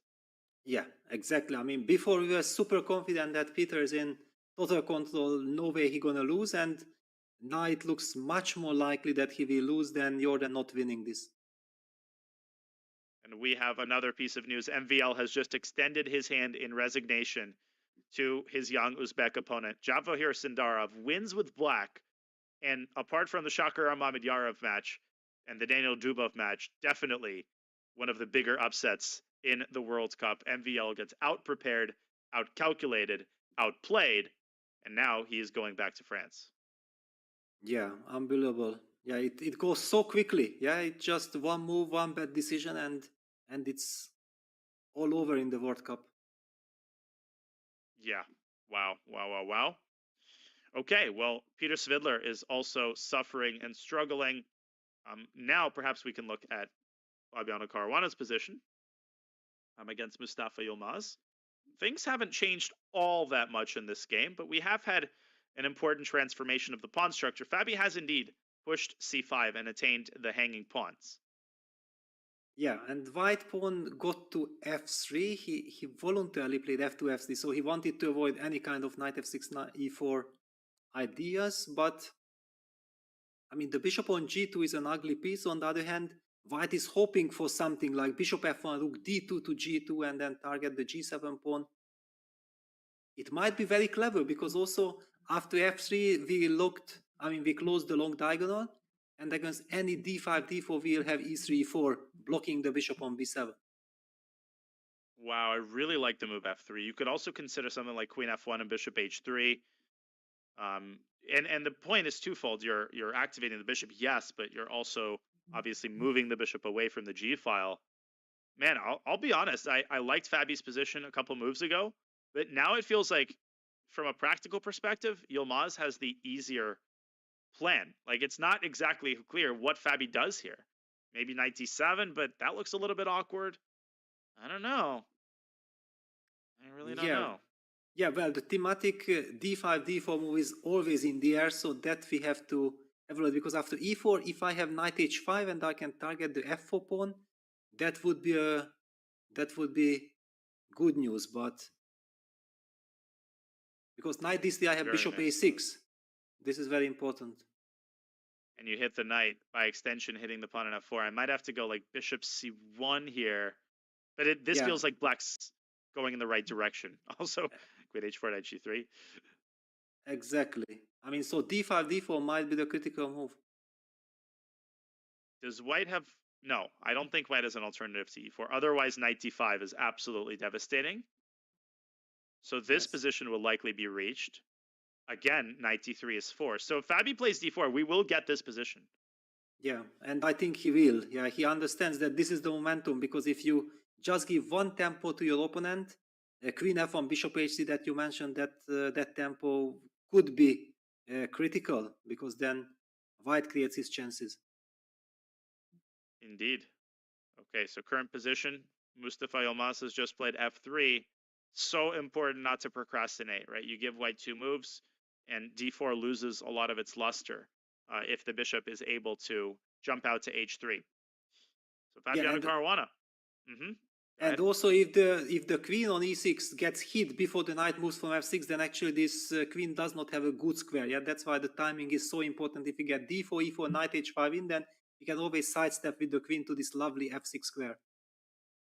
That makes a lot of sense. Whereas, yeah, if the queen were to be banished to e8, then it would be much harder to intensify the pressure on the f4 pawn. But this is going to be a scintillating final 13 moves before the time control, because 12 minutes for white, 17 minutes for black. And it really depends on the position. That's not time pressure per se, but in a position like this, I think 17 minutes for 13 moves is pretty acute time pressure, let alone 12 minutes. Yes, but the good news for Fabi is we don't know. And he played rook d8 to c8. What is this? I mean, queen f1, you called it. You called it. Queen f1, bishop h3. How on earth could Fabi have moved the rook to c8? And he's preparing c4. That much is clear. Queen f1, maybe he wants bishop a6, but Peter, the queen can actually zigzag its way to h4 with massive threats on the king's side. And that's not even the only move. Your idea, bishop f1, is also possible. Fabi is pinning all of his hopes on a move that isn't that special. Yeah, because after c4, you can also always go bishop d4. Yeah, just eliminate. Exactly. I mean, just ignoring this c4. I mean, who cares about this? Oh my God! I mean, this will move be by Fabi. This game can get completely out of control. So if we play the moves on the board, let's say bishop f1, going with your move, just to illustrate to everybody, why is c4? This move makes a lot of noise, right? It looks cool, but it yields the d4 square for white's bishop. And the issue, and bishop f1 already played, is first of all, cb, big deal. Queen takes b3, white gets domination. c3, big deal. You go rook c2 and you blockade the pawn. And if anything, black has just sought trouble and found it. Man, and d4 by Fabi. He's instantly responded, not with c4, but now he plays d4. But this is very strange timing. I mean, okay, now after e4, the bishop is coming to c4. You lost a big tempo. I mean, I just don't understand anything anymore. So after e4, knight h5, if we compare, here, what you're saying, Peter, is that white doesn't have to go knight d3. White can throw this move in first. And if queen f6, oh, there's major tactics here. Knight g4, bishop c1. And look bishop at this, rook c1. g2. Black's going to get checkmated here if they reach this position. Wow, and because it's a very, very natural way of playing, it's possible to find. This is not such a incredible, mysterious stuff. Yeah, you just go with the flow. Absolutely. So after e4, it's just so inconsistent. You know, why are you including the moves rook c8 and bishop f1? Is it possible that Fabi missed d4 and now he saw it and he figures better late than never? I don't think so. That doesn't seem very likely. Yeah, no, I mean, I just cannot understand how on earth do you give such a vital tempo in this position. And if he had d5, d4 on his radar, then why to lose this time with rook c8? No, your point is well taken. E4, and even the engine is kind of abandoning ship here for black. Over +1 is the evaluation. Not that that matters, right? The whole point is that this should never have happened. The bishop should never have been on f1 in the first place.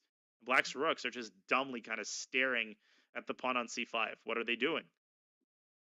Yeah, doing absolutely nothing. And uh, before what happened to MVL, I was thinking like, okay, the top guys are cruising, everything is under control. But now Fabi is also on the verge of elimination. If something goes wrong here in the next couple of moves, then the position can end up being extremely bad. Yeah, White just brings all his pieces to the most natural squares, and what will Fabi do?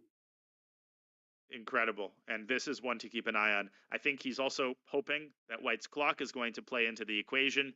9 minutes for Mustafa Yilmaz, and he's got to be sensing that Fabi is losing the thread. Folks, we have this game. We also will check into Hikaru's game, where Nakamura is developing a huge initiative and is knocking on the door of advancing.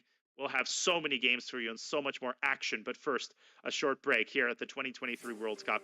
We will be right back with more exciting action from this third round of matchups.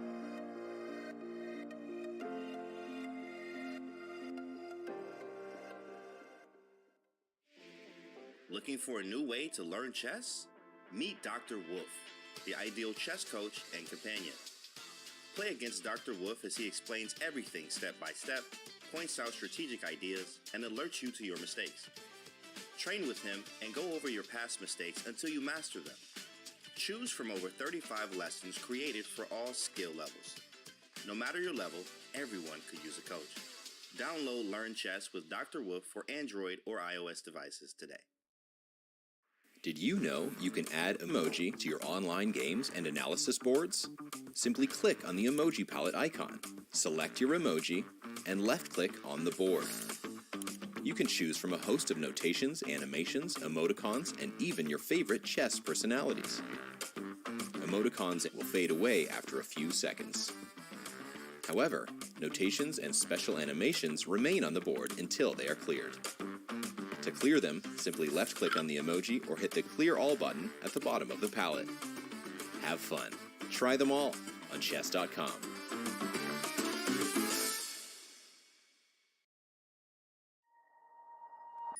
Chess.com's game review recently got a major update. Here are 4 key notes. At the end of each game review, you will now see a summary of the game from your coach, your performance rating for that game, and a quick grade for you and your opponent in the opening, middle game, and end game. We've added a new classification called Miss for when a move fails to take advantage of an opportunity, but it is otherwise a sound move. We've also changed the definition of blunder. Now a move will only be considered a blunder if it loses material or allows a checkmate. Coach will now draw arrows and highlight squares when you hover over or click on the highlighted words in the move explanations. This should make move explanations easier to follow. Finally, Coach's explanations will now reference specific pieces and threats in explanations, making move explanations much more intuitive. The new game review experience is available on chess.com right now.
Hikaru Nakamura endured after defeating his World Cup opponent in tiebreaks. It was a hard-fought match against Indian Grandmaster Karthik Venkataraman. The two classical games were drawn, leading it to a rapid tiebreak format. The first tiebreak went on for 144 moves. Venkataraman was able to defend masterfully against Hikaru as the game was another draw despite the rook versus bishop endgame. In the second tiebreak, both players had several mistakes. Venkataraman even had a win in this position, but completely missed it with queen b6. Hikaru proceeded to play 3 consecutive great moves, gaining a significant advantage. And to top it off, Hikaru sacrificed the rook! If the opponent took, it would lead to an instantaneous checkmate. Instead, the time pressure got to Venkataraman, and Hikaru took home his first victory of the Fide World Cup. Okay. All right. Hikaru Nakamura is about to score his first victory, not of the World Cup. He has advanced against Venkataraman, but rather of the classical portion of the World Cup. He has played an excellent maneuvering game against a nervous Benjamin Gladura, and he is one easy tactic away from ending this game. Peter, he has just picked up the pawn on e5, and I think the winning move, and maybe the last move of the game, is going to be knight takes f7, followed by rook f1. It's a classic combination, and white just wins all of the pieces here. Yeah, I'm trying to find the defense. Yeah, so knight f7, rook f1, rook a8 to f8, trying to reinforce that rook. I'm going to make the moves Then on I guess the board. you're gonna, yeah, I believe you're gonna take with the rook on f7 and bring the other rook to f1. Classic idea. I have to intercept. If knight f6, then rook takes f6. If instead knight f4, what is the simplest win? Bishop f7 and g3? Exactly. Yeah, you then just collect the material and it's over. That's it. And Hikaru missed it. What? Hikaru didn't play knight f7. This is basic Brian. Wow. What is going on here? Knight g4 is still winning. That's shocking, but knight g4 is winning as well. Yeah, it's still completely winning because black has to start giving away tons of pawns in order to stop the checkmating sequence. Hikaru really attracted to this knight h6, queen h8 idea, but Peter, I feel like knight f7 I wouldn't be able to resist because it's so forcing. It just, you calculate it and it's over. Yeah, exactly. And this is always so tempting that you go for an option which you can easily calculate, and it's force, boom, boom, boom, boom, boom, and it works and it wins. Thank you very much. That's just fantastic. But okay, the move knight g4 is also good. Knight h6 is a big threat, and if black has to play the move g6, g5, then oh my god, we are not only pawn down and under pressure, but even weakening the last hope. Yeah, because the pawn on g6 at least was normal, but pawn on g5 is deadly. And he's done it. He has to, and he had to. And as they say, white is a pawn up and has the compensation. Yes. I think Hikaru will continue in prosaic attacking fashion with rook f1. But again, I'm surprised because at least here the game still continues. And you don't want the game to continue when you can put black to bed with a very straightforward sequence. Rook f1, maybe black can go bishop c8 and at least challenge the knight on g4. The best thing to happen here for black would be a trade of bishop for knight. A couple of accurate moves are very much still required, I think, of Hikaru in order to drive home the point, nail the coffin here. Yeah, well, also e5 is kind of tempting, but on the other hand, you don't want to close down this lovely long diagonal from the queen on b2. Yeah, let's just highlight bishop on b3, queen on b2. We are appreciating these pieces to the maximum. Absolutely, I would keep the influence of both of those pieces. Yeah, I think rook f1 is a possibility. e5 definitely will be calculated. Hikaru's got 17 minutes on his clock to make 7 moves, so definitely plenty of time here. I'm still not doubting at all the result of this game, but it's going to drag on a little bit longer than it otherwise would have. There's rook f1. It's on the board. Hikaru is so good most of the time at converting positions cleanly, which is why I'm so surprised he didn't take on f7. He would do that in a blitz game on chess.com. For sure. Yeah, no doubt about that. I have witnessed the match between Magnus Carlsen and Hikaru Nakamura, the big final, the grand finale of the Speed Chess Championship. It was insane what these two players produced there. one of my craziest experiences commentating. I think we had something like 100,000 or 75,000 viewers with Robert. I was terrified, but it was one of the most incredible experiences of my life, and I'm not exaggerating. That's how great that match was. Yes, exactly. That stunning comeback by Magnus also. I mean, okay, it was insane, and then Hikaru sealing it nevertheless. Yeah, and he will probably seal this game as well with one of several moves, knight f6, bishop d5, and there we have a big result. Magnus Carlsen has put Ariantari out of his misery, and that game ended. I'm just trying to figure out what the result was. Was it a draw or did Magnus Carlsen win? It was a draw. It was a draw. Okay.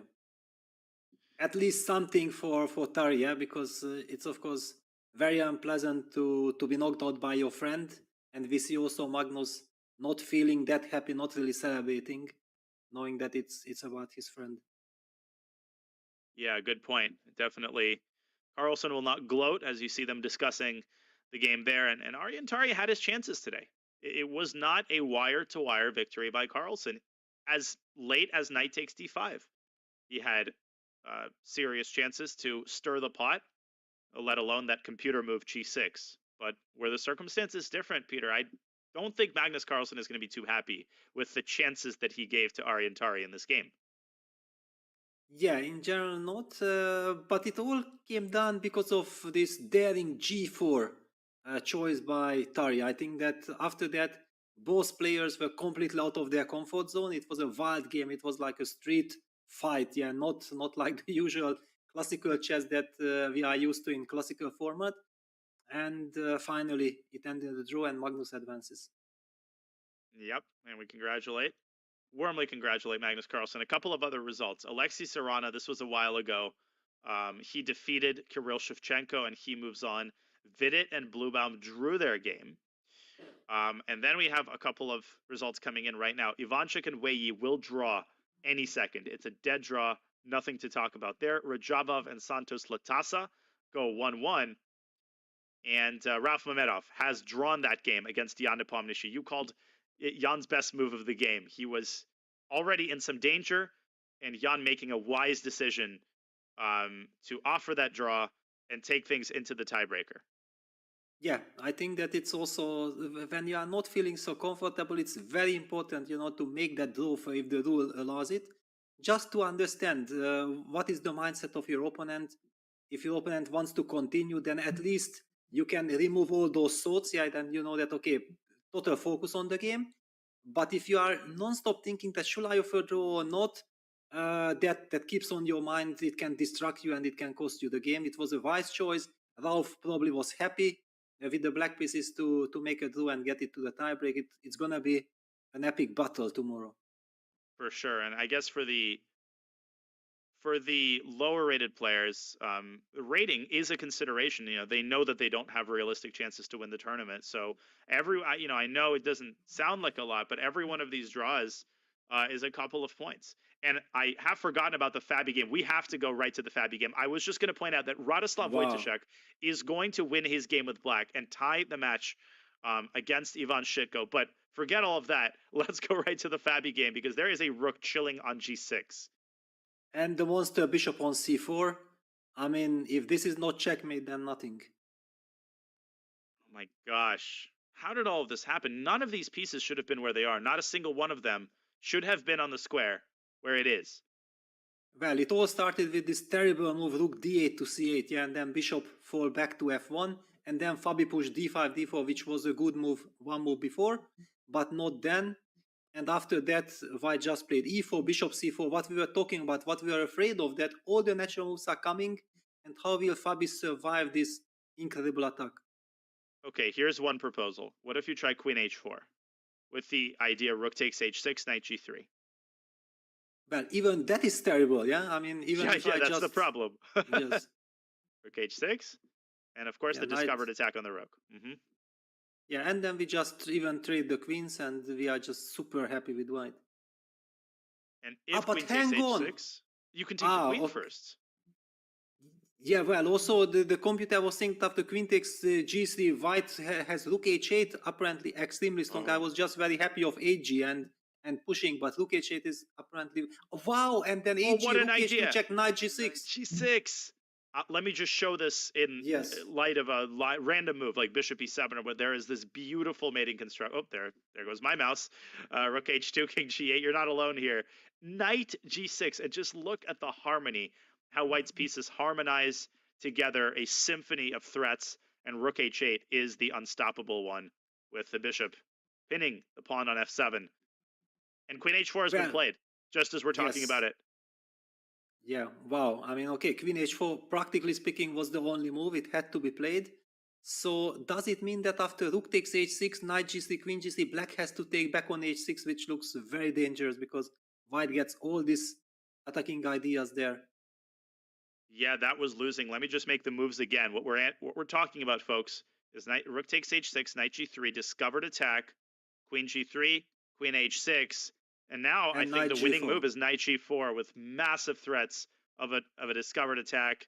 The queen gets tossed around like a small ship in a big storm, and white's bishop can also drop back to c1 when the moment is right in order to spring another potential attack against. We're about to see a move from Mustafa. This is a big, big moment. And look at Fabi. I mean, you can feel and sense the nervousness. He just cannot believe how did this game slip out of control. But 5 minutes for white. And he's not going. Yes, he's not. And apparently he's made a blunder. He's gone rook fg2, tripling on the g file. But there is nothing on g7 because bishop on f8 and the knight on h5 protecting, so black can take queen takes f4. Black can take queen takes f4. What is his idea? I don't know, but look at Fabi. He cannot believe that he gets a chance. He gets another life. This is almost as crazy as that moment yesterday. What on earth is Mustafa? Has he miscounted the number of times that he's attacking g7? Is that possible? It's possible, yeah, because sometimes, I mean, how often do you triple? Yeah, normally you double and you win. You triple, you think like it's checkmate for sure, but it's protected. Take. I mean, how many times do I have to attack that darn pawn? But you got to count the defenders and attackers. There's 3 defenders, there's 3 attackers. He's done it already, Fabi, with a gift from the heavens. This match is something else, man. And let's watch Mustafa's reaction as it dawns on him that he has just squandered an opportunity of a lifetime. Yeah, I mean, look at his here. It seems to me like he's thinking like rook g7 is not made. What is this? And it's not made. And now he's holding his head. Now, how bad is it? Oh my God. Oh, and it's even worse because knight d3, you drop f3, you're losing. Yeah, and then e4 drops, the bishop on b7 awakes. Oh my gosh. This is... It's lost. It's resignable. Just unbelievable. And it's not even a tactical blunder. It's not like, oh, you know, black moved his king and then you forgot that the rook was unpinned. It's literally a pawn that's 2 squares away from the queen. What on earth was he expecting Fabi to do? Well, I think that he just thought like, because he played rook d2 to g2, like he was very satisfied with his position, with his choice that, okay, this is checkmate, it's finished. So can you imagine the horror that he's facing right now, that actually it's no checkmate on g7, the position is falling apart and he will be exited out of the World Cup. You're absolutely right, Peter. I think the only plausible explanation is that he just, you know, nerves, they play tricks on you. They make you see the board differently. And he thought rook g7, knight g7, rook g7. This happens sometimes. He just loses track of how many pieces are attacking that pawn and how many pieces are defending it. If you had a third rook on the g file, yes, then you would finally be able to break the Gordian's knot on g7. Apparently, the last trick here is to play rook to e6 and try to stir the pot, but I don't think it's going to work. Yeah, and okay, also under this shock, I'm not even sure if he is able to understand that he still has this move. Look at the body language. Fabi is relieved. He is like freshly born. Just 2-3 minutes ago, we were looking at Fabi's incredible tense body language. He felt the danger. He thought like, oh my God, what I have done, I'm getting overwhelmed. I'm getting checkmated. And all of a sudden, just one pair of moves happened, and he's winning. Yeah, this is just, I'm still wrapping my head around what we're seeing here. 3 minutes on the clock, nothing on the king side. That pawn on f4 was what the glue that kept all of white's pieces together. All he had to do, and he didn't even have to play rook takes h6, Peter. Even the relatively simple rook g4 on the previous move, and then withdraw the knight from e5 to d3 would have kept massive attacking chances on the king side. Couple that with Fabi's psychological state, and I think white would have had 80-90% chances of winning that game. Yeah, absolutely agreed. I mean, basically, if rook takes h6 would have not been so strong, I would have just said, okay, we return with the rook to g4, knight d3, rook to g2, bishop c1, and it's game over because the position wins by itself. And then suddenly what we witness, f4 pawn falls, and not only the pawn falls, everything, the knight from e5 is dislocated. The whole construction, this pawn chain falls apart. Unbelievable. I cannot believe what I'm witnessing. This is, and I always try not to exaggerate in these moments, but it really is one of the biggest blunders that we've seen so far in the World Cup. Is that fair to say? Well, we had already some, and it's all because of the tension. Yeah, it's all because of the tension. And rook e6 on the board. Found okay. It. Applause to Mustafa Yilmaz, who will not die without a fight. And apparently the critical line, if we could bring up an analysis board really quickly, don't worry, we won't miss any live action, ladies and gentlemen, but it's very important to show this line. What is Mustafa Yilmaz's ideal? Well, first of all, you can't go king h8 because of the fork.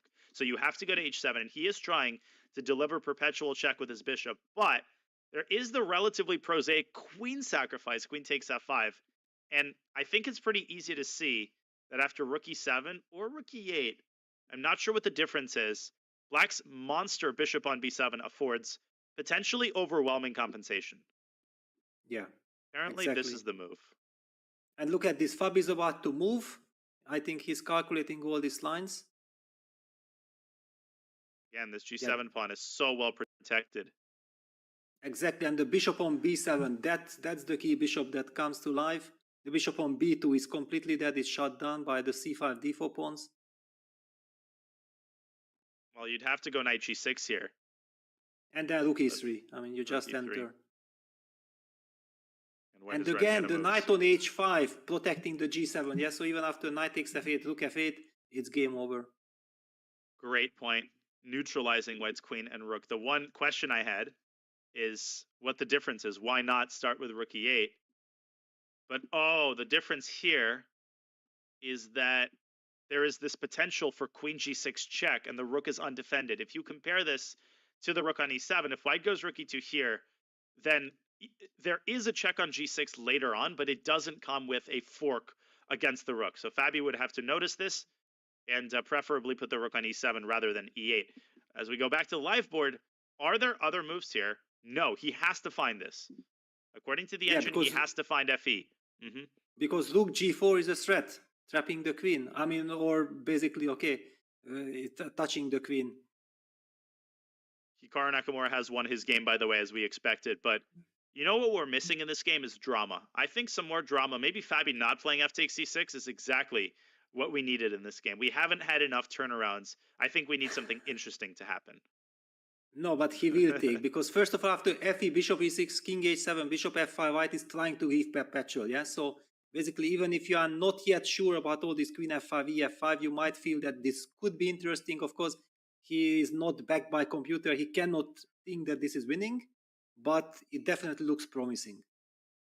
Yeah, you definitely go for this, and you have the draw in your pocket, and it's so debilitating because it makes it much easier once you reach that position, as you're indicating, to find queen takes f5.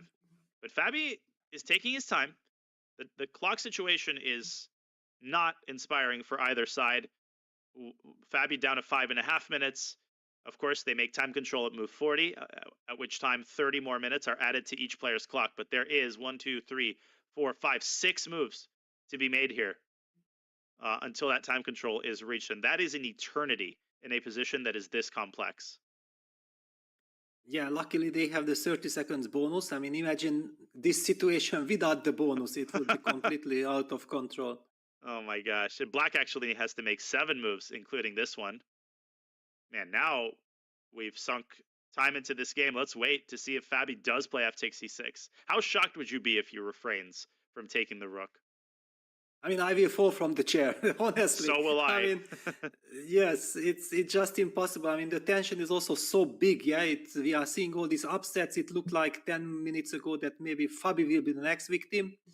And now suddenly things are turning in his direction. But still, he needs to sacrifice his queen in order to win this game.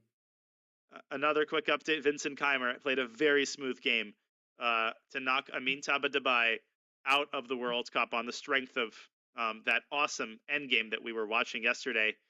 And Fabi has indeed taken the rook. That is the first moment of truth. But now the second one. Will he gather the resolve to take on f5? I think the answer is a very resounding yes. Well, maybe even he can afford to repeat the moves King G8 played, exactly, very professional, getting the 30 extra seconds. In fact, it's 60 seconds if he plays King H7, King G8 quickly. And now it's the moment of truth. Now Fabi will be thinking. No, he won't be. Wow. What? And they agree to draw. Wow. Okay, that's the miracle you were hoping for. I told you we didn't have enough drama in this game. They just agreed to draw. Fabi didn't even think about sacrificing the queen on f5. And look at his smile. He's so happy that he survived. He understood that he was on the verge of collapse. And the players discussing the game there. What on earth just happened? Wow. Unbelievable. And what a tension. I mean, this type of positions, a couple of minutes, and it's all at stake. One mistake or one bad judgment, you are knocked out of the World Cup. It's understandable that Fabi actually took the draw, and he's relieved, and he gets another chance tomorrow in the tiebreak. I think it is understandable. I also think this is the third time you're repeating the position. So what is the downside of taking a 2-minute, 3-minute think? You're on move 38. Queen takes f5 obviously is a candidate move. I just don't think Fabi believed in his position. I think he was so relieved to have swindled white that you got to put yourself in his shoes, right? That draw is like a breath of fresh air. And he's okay. I can last another day. I'm not going to lose. And he really believes in his chances in the rapid. I mean, Fabi has greatly improved his rapid skill, but all of that is water under the bridge. The fact of the matter is that queen takes f5 would have won the game, and he should have spent longer in that critical position, just like yesterday in the position where he could have taken c6. Yeah, that's true. However, we know exactly that how difficult it is. If the whole game would have been logical, yeah, and he thinks that, yeah, I played a perfect game so far, so it's the logical continuation that I kind of come up with this queen sacrifice and it should be winning.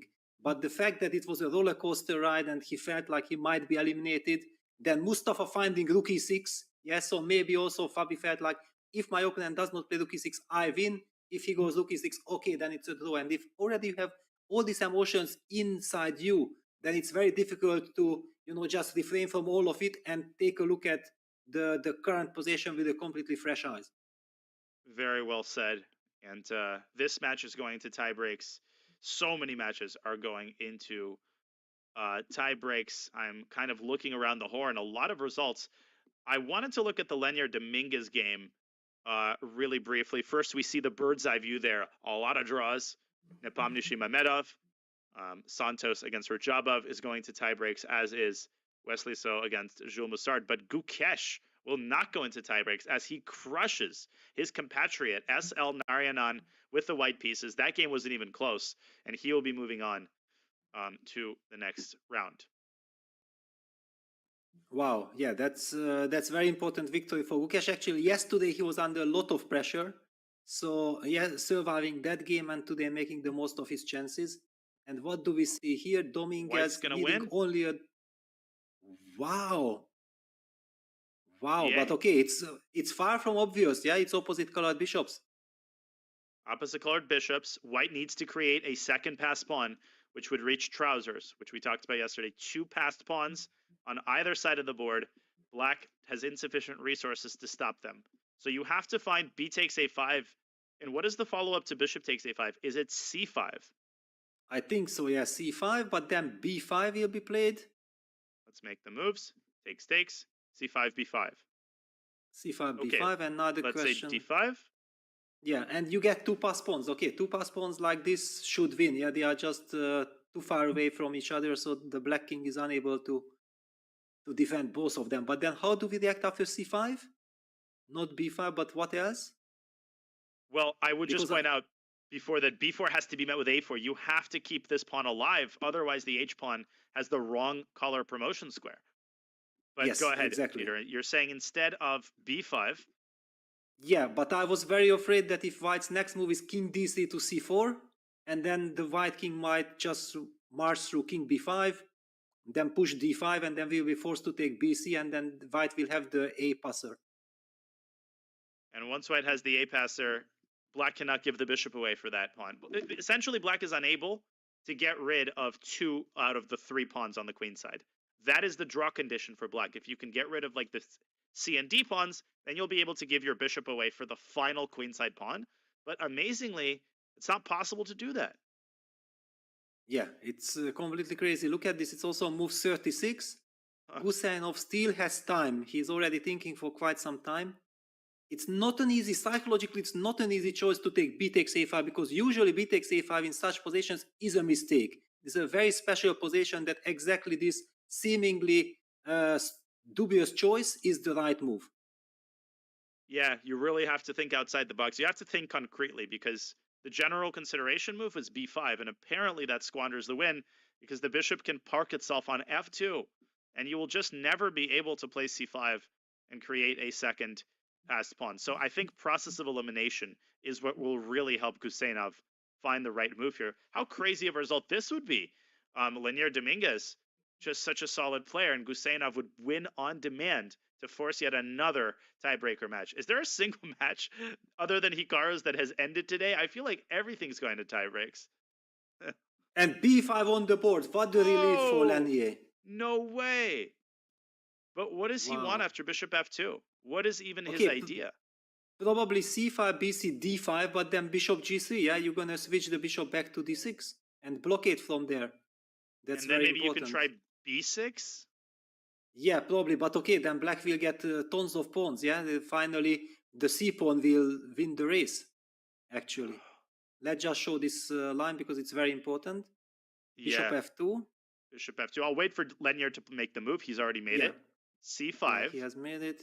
This is all happening. Takes d5. And bishop g3, the key move, stopping d5, d6. King c4, and you are just bishop in d6. time. I'll try b6. Yeah, cb. Let's say and a4. Okay, I'm just sitting with my king or bishop, whatever, because I have the c and the f pawn, so I can always sacrifice my bishop.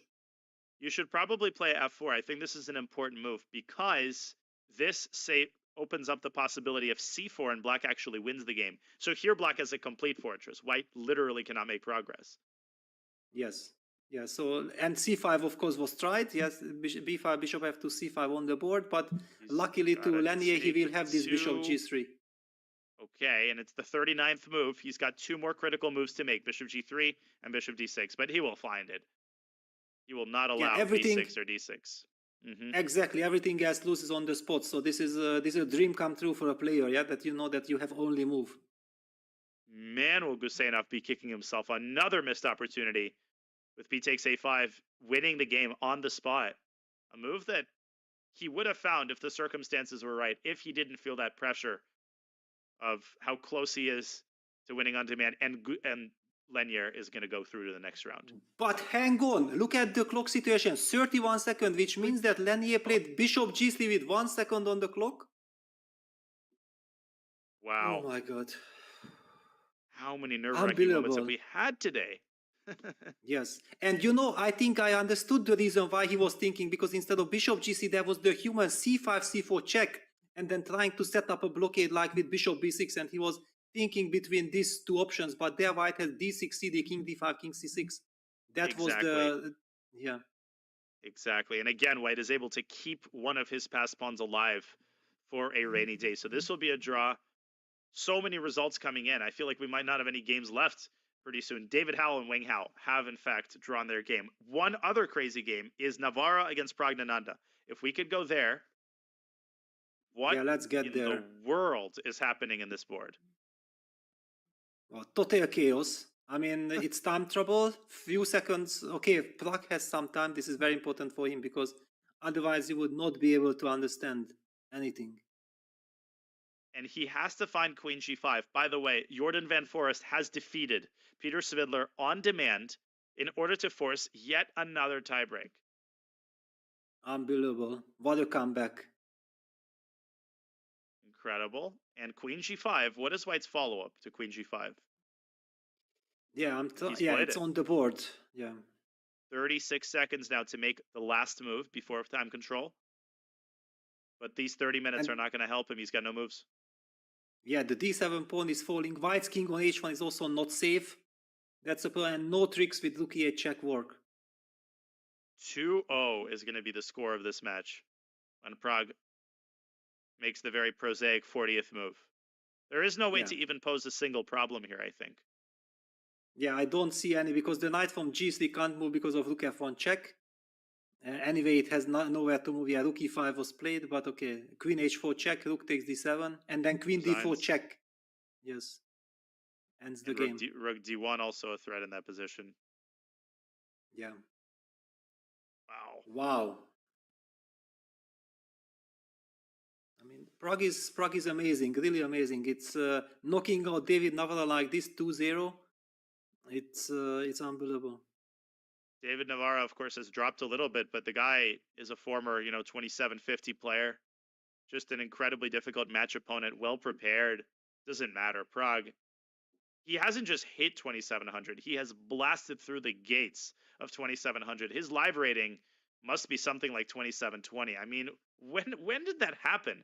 I feel like Prague was just 2650 2 seconds ago, and here he is crushing everybody at the World Cup and coming pretty close to catching his compatriot Gukesh.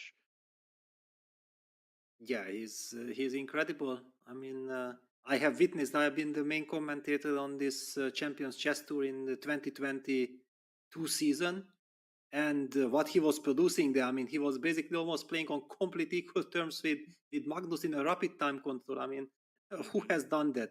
Almost nobody. No, he is just a delightful player to watch. And if he plays rook takes d7, which he will, he's got 30 minutes actually to figure that move out. Then this game is coming to an end. A couple of other important moments and potential results. Bardia Daneshvar, who plays Salam Saleh, is coming close to winning his game on demand and forcing yet another tiebreak. Let's go first to that game where Bardia has the white pieces and move 40 has just been made. White's got what seems to be a technically winning position with an extra pass pawn on a3. Yeah, it's a pass pawn, simple pass pawn. Yeah, black has some pressure on the d4 square, but the rook on b4 wonderfully protects the bishop on c2, guards the e4 square, so black is unable to create counterplay with rook e4. Wow, that would be already the third game on demand after twice coming back against Grishchuk when Daneshvar is bouncing back after a loss. Yeah, this was a super complicated affair in a opening resembling the Van Forest Svidler game, kind of a Fianchetto Grunfeld Slav cross. But of course, you have to be very judicious about when you push that a pawn, and just closing your eyes and playing a4, a5. Maybe that's the right approach. Maybe it's the case that black has no way to create counterplay on the other side of the board. Well, there is an argument for some counterplay like queen e6 and then queen e1. If I try to trade the queens and try to force bishop takes f5, gf5, how bad is that rook endgame? I mean, we know that rook endgames sometimes can give some hope for the defending side. But maybe that's even more of a reason to play a4. If we pull up an analysis board here, a4, queen e6, can I play... Oh! a5, knight takes h4. Yes. That's the idea. And if you take on h4, obviously, in fact, black wins the game. It's not just a perpetual. Black wins with a bit of a zigzag with a rook coming into to e2. So white has to be a lot more vigilant here and either eliminate the knight or get the king out of the purview of black's queen. Yeah, but if you eliminate the knight, bishop f5, queen takes f5, then I get some squares. I feel like I'm getting some counterplay with black. for sure. If you continue pushing, Yeah, there's queen like queen f3. f3. Yeah. Queen can swing over to a3, and rook e2 is a threat. Okay, with the engine, it's always very easy because the engine sees this move. Yes. But try finding this when you're calculating a4. Like, okay, that's a lot harder. Yeah, exactly. I mean, then basically you feel like you don't want to give your opponent any counterplay, because if you spot rook b2 and then rook a2 and just keep on pushing the a pawn, it's of course very effective. It is indeed. As we refresh back to the live board. Okay, so this is move 40, which means we can continue going kind of around the horn. We also have some interesting results in games in the women's section. But first, quick update. Donchenko, also in a must-win situation against Parham Magsudlu. And, ooh. What happened here? Yes. Sorry, my bad. I'm just trying to... Because there were all these technical issues at the beginning, yeah, so this game did not get corrected. It somehow didn't encode properly. Let's move on from this game. Yes. I think Donchenko has a good position, but we will bring you that game when it updates properly. I flipped on Ray Robson against Abdullah Gadimbaili, which is a match that we haven't looked at thus far, but it's been a fascinating one, and we have this position. Yeah, and the first game was a draw, so everything depends on this game. I believe maybe not everyone is familiar with Abdullah Gadimbaili. He won the Under-20 World Junior Championship last year, so he is also a very dangerous young player. I mean, he is. I mean, I would definitely be black in this position. I feel like, okay, black is risking much less than white, but with this bishop on e5 and the cemented pawn d4, bishop e5 plus white getting access probably to the f5 with rook f2, there could be good drawing chances for white. I'm honestly shocked that, okay, I guess the eval bar just hasn't updated yet, but I can totally see black winning this in, 6-7 moves. If you go g4, h5, you get this bishop maybe onto that envelope on g5. This monster sitting on d5 makes it so difficult for white to get any kind of coordination or counterplay because all of the critical light squares are under black's control. Yeah, and also when I go rook f2, rook f8, which would be kind of counterplay, but you go g4, bishop g5, then the bishop from d5 covers the g8 square, bishop from g5 covers the f6 square, and I can't even give a single check. I also have the feeling that black is clearly better here.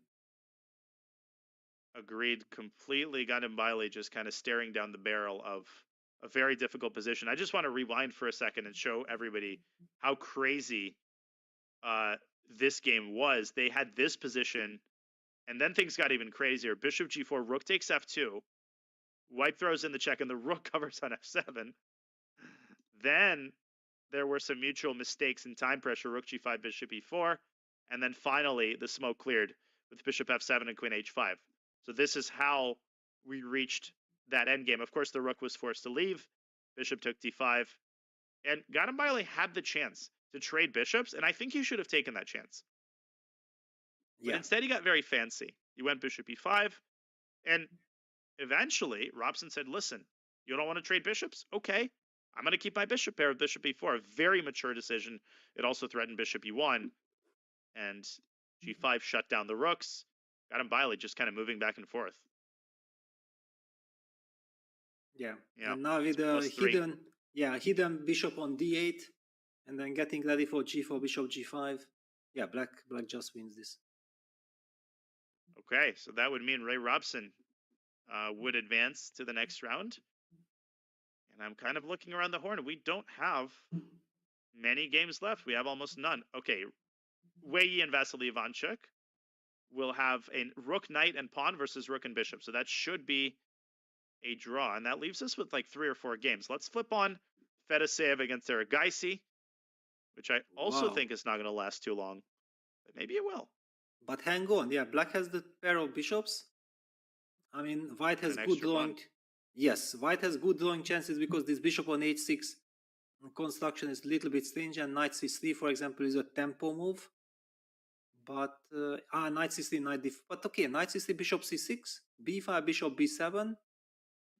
I mean, if we can somehow stabilize the position, it would be very good for black, I guess. So let's make those moves. Bishop c6, you toss in b5, Bishop, and bishop b7. b7. Yes. And you have to go for this knight a4. Some counterplay with knight a4, knight c5 is the only chance. And for that reason, it's probably better to go bishop a8 so that knight c5 doesn't come with tempo. Yes. Because now, if you try knight a4, black is a little bit faster and strikes with f3. And then finally we open up that bishop from h6. Which has waited so patiently for such a long time. I would be terrified of this position because black is threatening to move the bishop and start pushing f4. Yeah, it all comes down to some move pair move position, like knight c5, and then can you push the b pawn? Are you in time or not? Because of knight d7 check, yeah, so black is unable to play bishop f8. Ah, because anytime the knight is traded for the dark squared bishop, white has a permanent blockade on the dark squares. So, if we go back to the current position, there is also the move knight to d4 in order to try to keep the squares on the king side under better control, but it's not a tempo move, so it's a hard move. It's a bit of a hard move for a human to play, I think.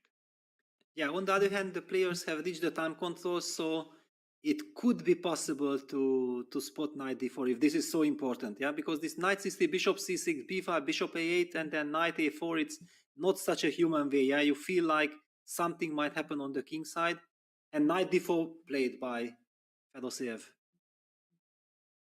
Yeah, and it occurred to me that knight to e2, I think, is the deciding factor for why he played it. Knight e2 would just pick up the pawn.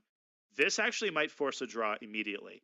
Very, very lovely decision-making for Fedoseev. It was so tempting to automatically make the tempo move. Instead, he realizes that the goal is to win the f4 pawn at all costs. And bishop f8 is just basically tantamount to a draw offer after bishop takes f4. Or can black squeeze that position, in your opinion? Well, I mean, if the pawn would not be on g4 but on g5 and it would be protected with the pawn on h6, then I think we know the answer. Yeah, you play as long as you don't win. But with this lovely blockade on f4, I believe that it should be an easy draw. Yeah, and compared to what Fedoseev was trying to hold yesterday, this is going to be a piece of cake. That rook knight and 3-pawn position was held in excellent fashion by Vladimir Fedoseev. So this match very likely to go into tie breaks as well. And on that note, folks, we are going to go on another break. Most of the games have already concluded. It's been a pretty short round, but we have a couple of fascinating battles still underway across both sections. We'll look at the women's section and the rest of the games in the Open. But first, the World Cup will return after this short break.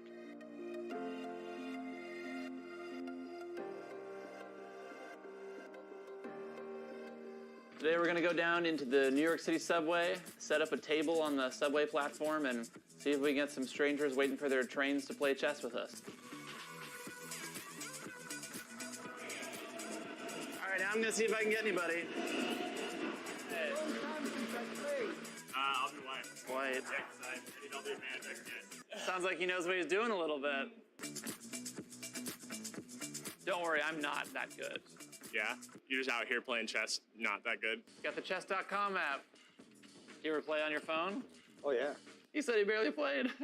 I'm a teacher. What do you teach? Chess. I'm just kidding. Self-defense. How do you stay sane? I used to do a lot of meditation, take medication. What's like lesson 101 of self-defense? Run. What are you listening to right now? Train, Sean Paul, Ed Sheeran. What is the meaning of life? It's funny because like what I'm doing I feel like doesn't align with my philosophy on what the meaning of life is, but it's like obviously spend as much time with family as possible. The best person you can be, get closer to God, not to be evil to each other. There you go. Good game, thanks for playing. Good game, thanks for playing. I'll see you in a self-defense class. Enjoy Harry Styles.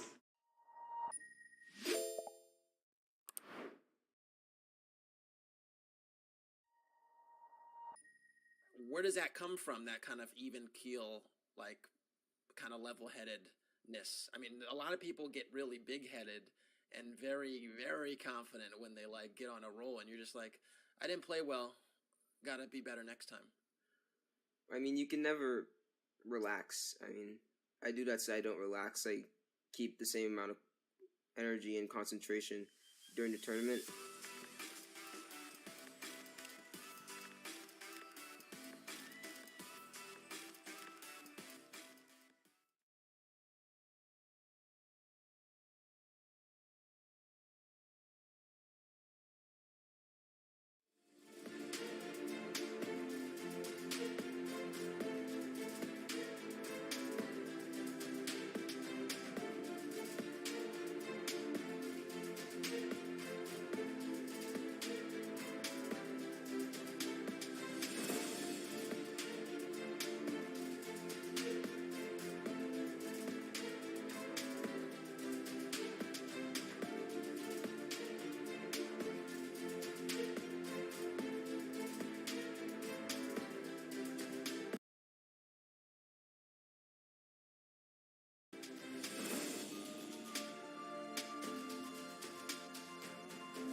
We are back at the 2023 Fide World Cup. This is game 2 of the third round of matchups, and you can see that the playing hall is mostly empty. There are a couple of games still going, and we will be bringing you those games in just a moment. First, we wanted to spotlight Hikaru Nakamura's bracket because Hikaru has taken the chess world by storm.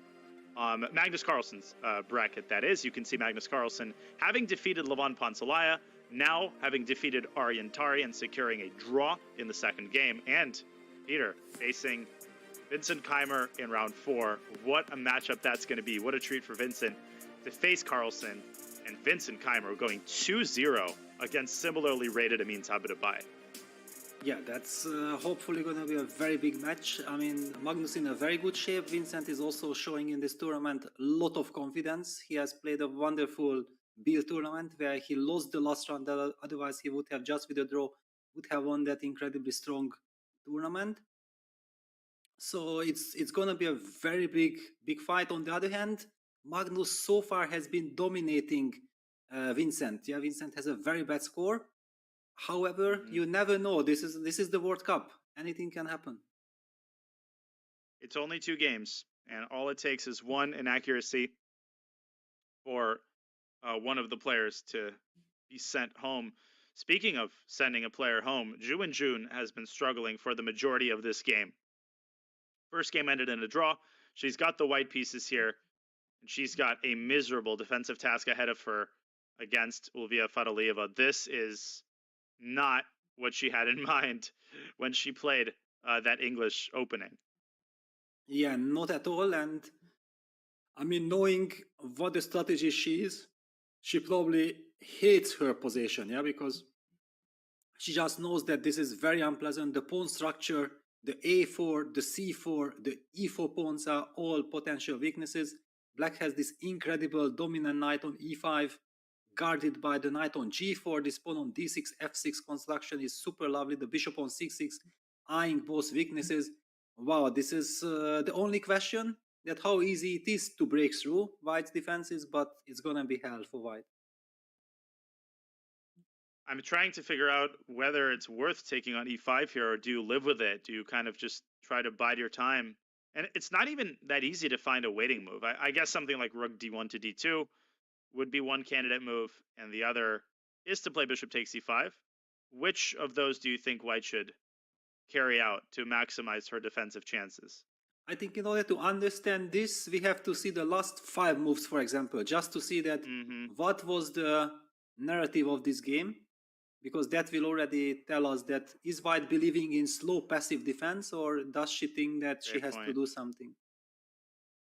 So I think it is probably the former. Bishop G3. So she kicked the knight away. I'm not sure the Black had to move that knight back. Okay, she moved it back to E5. They repeated the position. King F8, knight F3. So it appears that White is implying that bishop takes E5 is a possibility, but she had the opportunity to do it on the previous move, and instead she made a semi-waiting move. So hard to make any hard and fast conclusions from the last couple of moves, but I feel like Ju Wenjun is going to be adopting a waiting posture here. Exactly. I mean, basically, if White can find a waiting move, the big question is how long you can wait, because Black's next move going to be rook E8 to G8, improving the position, and that's why, for example, just bishop G3, bishop F4 forever waiting strategy will never work in long run. It's not a fortress. And there's also the idea of king D8, king C7 potentially to solidify the D6 pawn and get out of the way of the rook, but then later you can play rook G8 and then rook E to G7. Okay, that's thinking very far ahead, but the position is closed. This is how you have to think in these types of positions, because you do have, in most cases, all the time in the world to achieve the regrouping that you want to achieve. And I think Black has her eyes on an ideal setup. And I think when we first started talking about this position at the beginning of our broadcast, you already mentioned that the move F4, F5 might be tempting to kick that knight from G6, but it will give this eternal square for the Black knight on E5. So don't do it. Finally here White probably was forced to. We don't know exactly how it happened, but now Black sits on the knight, on the E5 square with the knight, and enjoys the situation.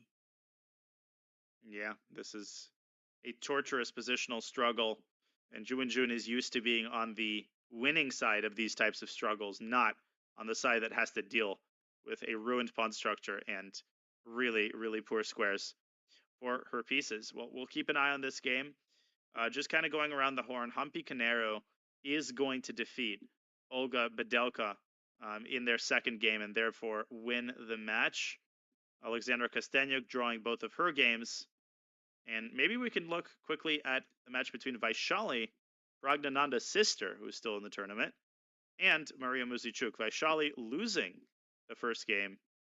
And unfortunately for her, I think her World Cup might be coming to an end with this game. Yeah, it doesn't look realistic that you can swindle your opponent. Also, time trouble has just finished. She's burning now a lot of time for move 42, which means that she doesn't know what to do. And it's not looking good. Also, Maria is a big expert of all these World Cups. I think she handles the nerves and all these crazy tensions extremely well. It's hard to see a big turnaround here. The match that I would love to jump into also is Bibisara Asabayeva against Elizabeth Petz, because I think the first game was a draw and the second game is still in progress. Let's have a look. Wow, and Elizabeth is winning. Huh. She's winning. She's up on pawn. She's winning a second one. Are there any off chances here for white to hold? I don't think so, right? King takes a4. Yeah, I mean, also after knight c8, black has knight d5. Yeah, knight f6 to d5 protects the b6 pawn, attacks the e3. It basically curtains. Just king takes a4. Maybe Bibisara is relying on king c3, but then you just start pushing b5, b4, and white is, too slow by like 16 tempi.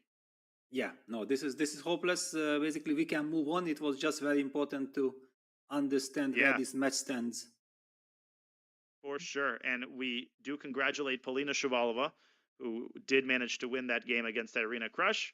So she moves on, and still a couple of games remaining, but I think, yep.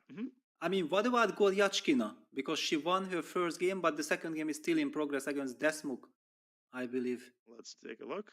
Goryachkina has the black pieces here. Okay, she has everything under control. I mean, it's super solid position.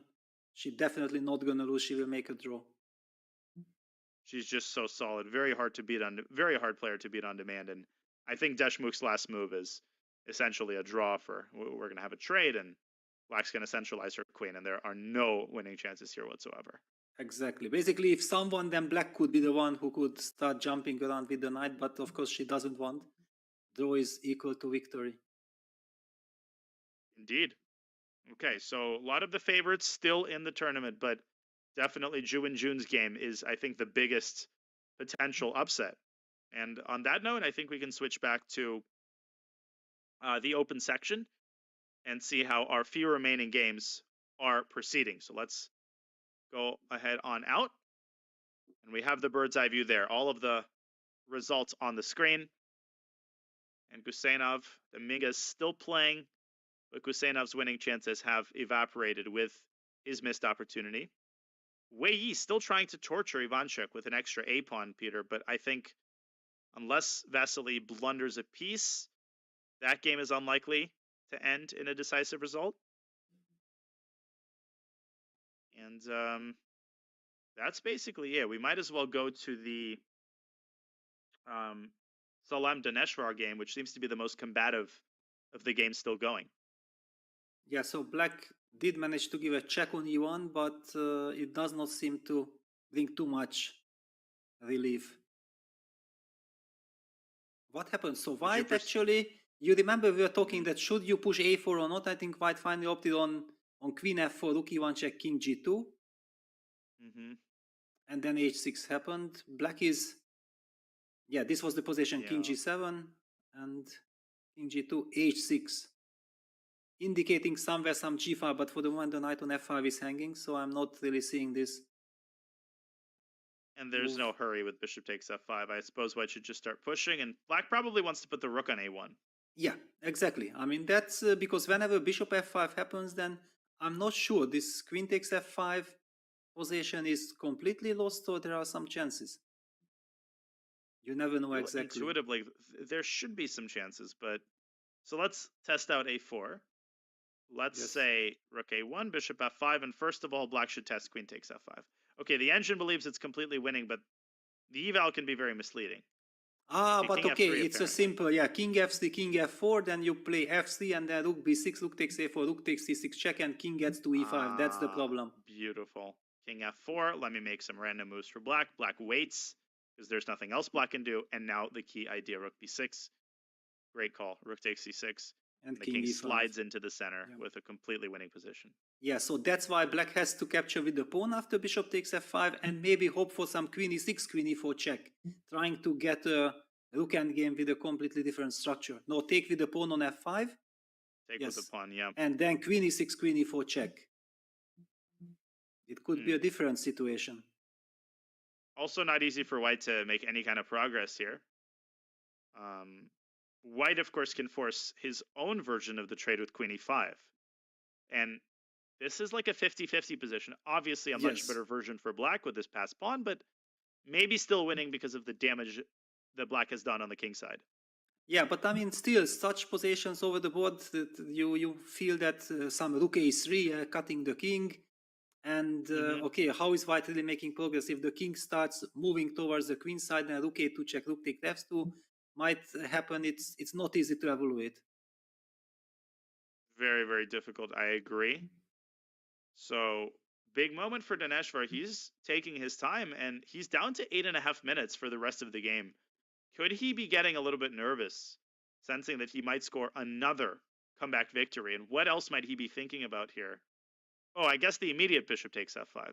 Yeah, but it does not really change anything. Yeah, in fact, it changes that black has then some g takes f5, rook e4 idea, and eventually f5, f4 breaking on the king side. You don't want to do that, especially not against Salem. That's exactly right. Other than that, I think you basically have to go a4. That's your only asset. You have to push the pawn. And he goes h5. H5. That's what he wow. was thinking about. Yeah, he's trying to loosen up the pawn structure on the king side. Of course, if he gets a g, f g in, then suddenly black's king will be very vulnerable after the rook b7 check. Oh, interesting move. The issue is that there might be knight back to e7, and one could make the argument that with the c6 pawn securely defended, the knight versus bishop imbalance doesn't necessarily favor white. Yeah, especially thanks to this rook on e1, yeah, which can go to a1, to e2, I mean, can start harassing the bishop on c2. Yep, knight e7 is what we're talking about. And in the event of the trade, okay, white can start pushing, but probably black should put the rook behind the pawn. And who knows? I mean, there are definitely drawing chances here. Yeah, this knight on e7 is a very nice stabilizer. And there is also this potential ag, fg, and if the king walks all the way to b2, then black can generate counterplay with h5, g5, h4. And that pawn promotes very, very quickly with the bishop totally unable and restricted as it is by black's pawns and pieces. Very true. So probably it's better to leave the pawn on h5, because if black plays g takes h5, it's much harder to create a passer, almost impossible. Yeah, but still, it's also because white is pawn up, but after g takes h5, you will lose that argument, yeah, that you are pawn up, and that's why you should be winning. Yeah. So it's not such an easy psychological situation. Very true, not at all. But this plan of walking the king around to b2, it's more effective when black's pawn structure is disjointed. Although, again, like rook f1 in the end, but the moment the rook moves away, white's pawn rumbles forward toward promotion, and it's virtually unstoppable. So, okay, so h5 on the board. Black is pondering his next move. I still think that white is likely to win this game. Yes, that's true. However, if Bardia goes on to show this technique that after knight e7 takes, and he leaves the pawn on h5 and walks with the king to the queen side, that's truly impressive. Yeah, that would be brilliant technique. But what haven't we seen from Bardia Dineshvar thus far this tournament? Okay, Fedoseev and Erigaisi are going to draw their game momentarily, as will Gusenov and Dominguez, which I think will leave us with only 2 games or so. Robson Gedimbile is still going on, but Ray Robson is converting pretty smoothly. Let's go for a second to the Ragnananda game, which is still winning for black. Yeah, I mean, basically the question was, why is this game lasting so long?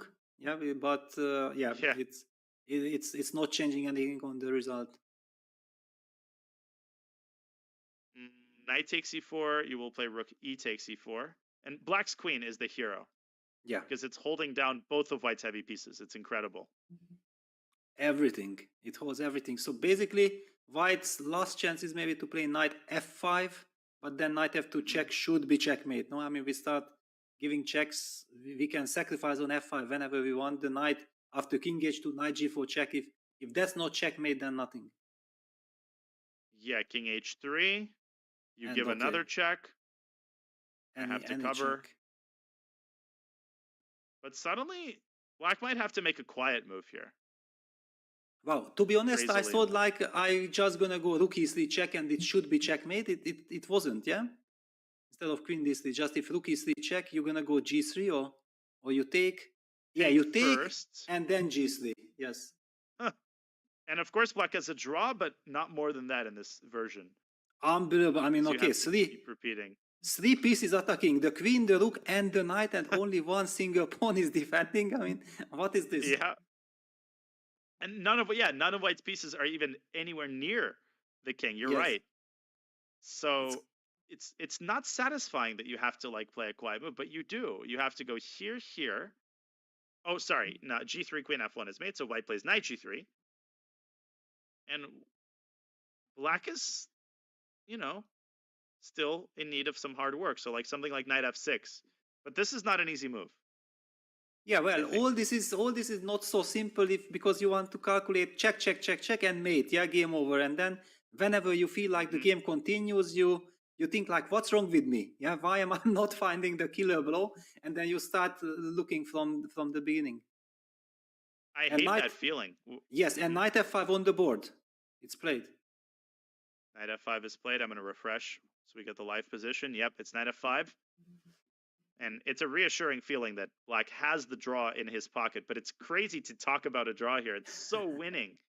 And yet that feeling when you're looking for mate and you don't find it, over the years I've come to realize that that's often because there is no mate. And sometimes you just have to say, I'm going to expand my frame of search and I'm going to start looking for calm defensive moves. Whereas earlier I would just be stubborn and spend the rest of my time only looking for mate. Knight f2 check is on the board. Let's see if he can navigate the complexities here. Yeah, king h2. We talked about knight g4. He's going to play it. I mean, this queen d3 check, knight f6, that's not so natural. But on the other hand, queen d3 check forces the knight back from f5 to g3, which is good news. Yeah, then all kinds of whites attacking chances, attacking potential is definitely reduced. Well, because white is threatening queen d8 and rook h8. Yes, beautiful checkmating pattern. So moving the knight away from f5 just takes the sting out of any back rank check, including rook h8. And let's not forget, all Prague needs is draw to advance to the next round. It's interesting also psychological, yeah, that how such a young prodigy will handle the situation. Has 10 minutes left. Will he calculate a win till the end, or will he not calculate till the end, but just believe that, okay, come on, but I don't have to calculate till the end, I'm just winning? Or will he go for, I think he will go for a win. I don't believe that. It would be much more old school. Like, okay, I'm leading. I don't see a checkmate. Let's repeat. But no. I mean, I don't see Prague repeating. You're absolutely right. And especially because a couple of moves ago, he had a flat out repetition. He literally had boom, boom, boom, boom, boom. And he didn't go for it. He went for the win. To suddenly turn back now is like the old joke about, the 3 men on an island. And, 2 of them are smart and one of them is dumb. And, first smart one swims 30% and drowns. Next smart one swims 50% to shore and drowns. And then the dumb one swims 99% of the way and says, I'm tired. And he swims back to the island. So, so he's already at the shore. You might as well find the last winning move. Yeah, So, but already we have seen in this World Cup, yeah, how much nerves are in play. This is not the normal chess tour, and knight f2 check played. Let's see. Maybe Prague is also old school. Fabiano Caruana would probably repeat moves here, but okay, that was low. No, I think that because here Prague had control right from the beginning. I believe that under such circumstances, Fabi would never repeat actually. You would play queen d3, and Or yeah, something. you're right. I Of mean, course, I'm yes. just giving him some trouble. But I remember this incident with Vasily Ivanchuk declining a draw against Anish Giri in a much more double-edged position, and Anish was stunned. Like, he could not believe that Ivanchuk was prizing his objective assessment over the need to qualify for the next round. The game ended up in a draw anyway, but that moment really stuck with me as an example of someone who really is just a servant of the game and really just trying to do what the position demands of him, regardless of the tournament situation. Yeah, probably if you ask Chucky what happened, he said, yeah, what? Why not? I mean, should I have done something different? It's, yeah, he just loves chess so much. He's so passionate. Indeed. Chess and checkers. And there you go, Queen D3. That's what I wanted to say, that Prague, if he wanted to repeat, he would have repeated immediately. No, he doesn't want. This is our boy. We are a big fan of Prague. I think it's hard to appreciate how impressive that is when you're looking from the side and you're looking at the eval bar. But he doesn't know for a fact that this is totally winning. He can sense it, of course. But with 10 minutes left and a lot of money on the table, like, this takes some guts, honestly. Yes, it's totally winning. Yes, he probably sees knight f6, but still, at his age and experience level, this is the sign of a true fighter. Yeah, absolutely. I mean, okay, he's famous for it. And I don't think that money really is important for Prague. I mean, he's so much into chess. Also in India, the players are like national celebrities. Yeah, they are like big heroes, national heroes. The prestige, the pride to achieve something, I think that's the main driving force for all of them. Which is amazing, because that's the way it should be. And, money is important to chess players, professional players, but it should never be the only deciding factor, particularly when a player is in the first stage of their chess development. There should be different considerations that drive them forward. And, money as top priority can definitely stunt their otherwise very fast growth. So great to see that happening in India. Okay. Yeah, it's incredible. Yeah, the development. Yeah, and the knight is forced back to g3. And okay, now black has all the freedom. Yeah, basically there is no real threat. Okay, rook h8 check, but it's just a check. It's not a checkmate. Yeah, so there are no threats. That's the thing. But the point of knight f6 is to dislodge the rook from the h-file. Rook g5, there's this beautiful geometry with queen dropping back to h7. And essentially that is checkmate. Yes, exactly. And also the line like knight f6, rook h8 check, king g7, queen g5 check can be simply answered by king takes h8. And then queen h7 will be a devilish check anyway. Bang. And this is not mate, but it forces the queens off the board. And this is obviously resign time for David Navarro. And if he finds knight f6, that would be just complete the exquisite technique in this game. Well, I mean, what he has shown yesterday, yeah, mastering that very complex strategical battle, squeezing out that victory against the weak central e6, e5 pawns, compared to that. And actually, both games were Italians, yeah, so here Prague might be winning the duel 2-0 in the Italian against David Navarro. Incredible. Yeah, this is the final gasps here for David. He is praying for a miracle, and he is not going to get one. But I still can't believe what we saw this round with Fabiano. And Prague's matches have been some of the least dramatic. They have just been wire to wire. He has given almost zero chances to his first two opponents. Exactly. I mean, like smooth riding, smooth sailing. I mean, just enjoying the tournament. Somehow one feels like he's not at the World Cup. Yeah, he's like at home, just playing some friendly games, not showing any nerves at all, handling every situation to perfection. Very impressive stuff. Indeed. And impressive stuff also shown by Parham Maksudlu, who we haven't spotlighted as much. His matches have been a little bit less enterprising, I think.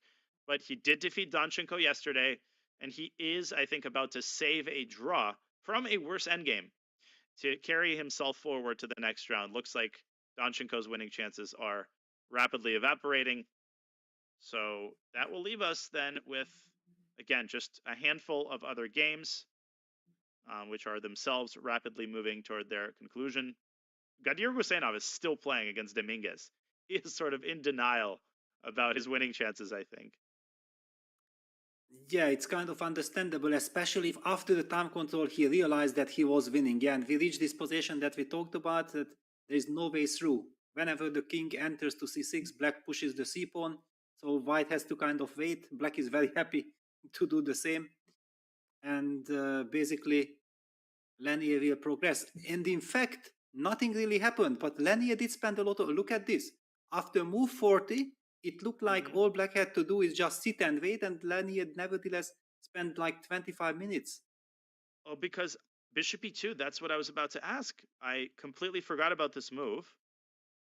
And what is the defensive approach here for black? Okay, I go bishop c7. Bishop c7, I'll go king c6. Yes, okay, I go bishop d8. Let's say I push. And then I push c4. You push c4, I have to take. And then I black take takes. on h5. And black is what is this? Time, yeah. Probably. I mean, for us, it's very easy to say black is probably in time. Lanier had to calculate, and that's why he spent 25 minutes. Probably the lines are still crazy. I don't get it. Yeah, because, okay, king d7, bishop g5. I play king c8, and I go d7, d8. King g4, king d7. G4, king f3. Oh, I'm walking. You actually run all the way around. And I have king d4 tempo hitting the bishop. Wow. King that c7, might be king d4. And then king c3, king b4, and pushing the f pawn and eliminating the a4 pawn. Wow, okay. Now it's understandable why Lanier had to spend so much time. This was the line he had to calculate, and it's all forced. Bishop d8, d6, d4. Can white save a tempo anywhere? No. I can't not take this pawn, or black wins on the spot. Takes. Can I start with d7? It probably doesn't matter. It's all the same number of tempi anyway. Yeah, and then this idea that black is actually not pushing his f-pawn, but walks with the king towards the queen side from h5. How can you believe that the king from h5 would be in time? It's an illusion, Peter, because it looks like white is like 2 moves away, right? I'm going to go king b7, c8, promote, and then I'm already there. Like, I'm right there. I'm taking all your pawns. But no, it just takes so long for white to do all of that, that in this version as well, it's the same exact position. King d4 comes with tempo. Incredible. Wait. I made a mistake. Or did I? I thought the eval bar was playing tricks on me. Sorry. It is always equal. Yeah, it looked logical. But by the way, actually, Lanier played the move bishop e7. It might be just transposition of moves, because white will anyway have to... but maybe even more clever. Maybe even more clever. Oh. Maybe more clever. Because now after king c6, we are not even losing a tempo.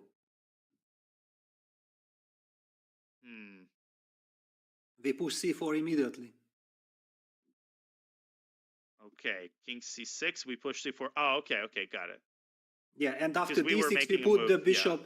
Yeah, and then we put the bishop on f6, so whenever... Okay, but this case, you can go king c7 and d8, so you will win the tempo back. It will lead to the same position. Okay.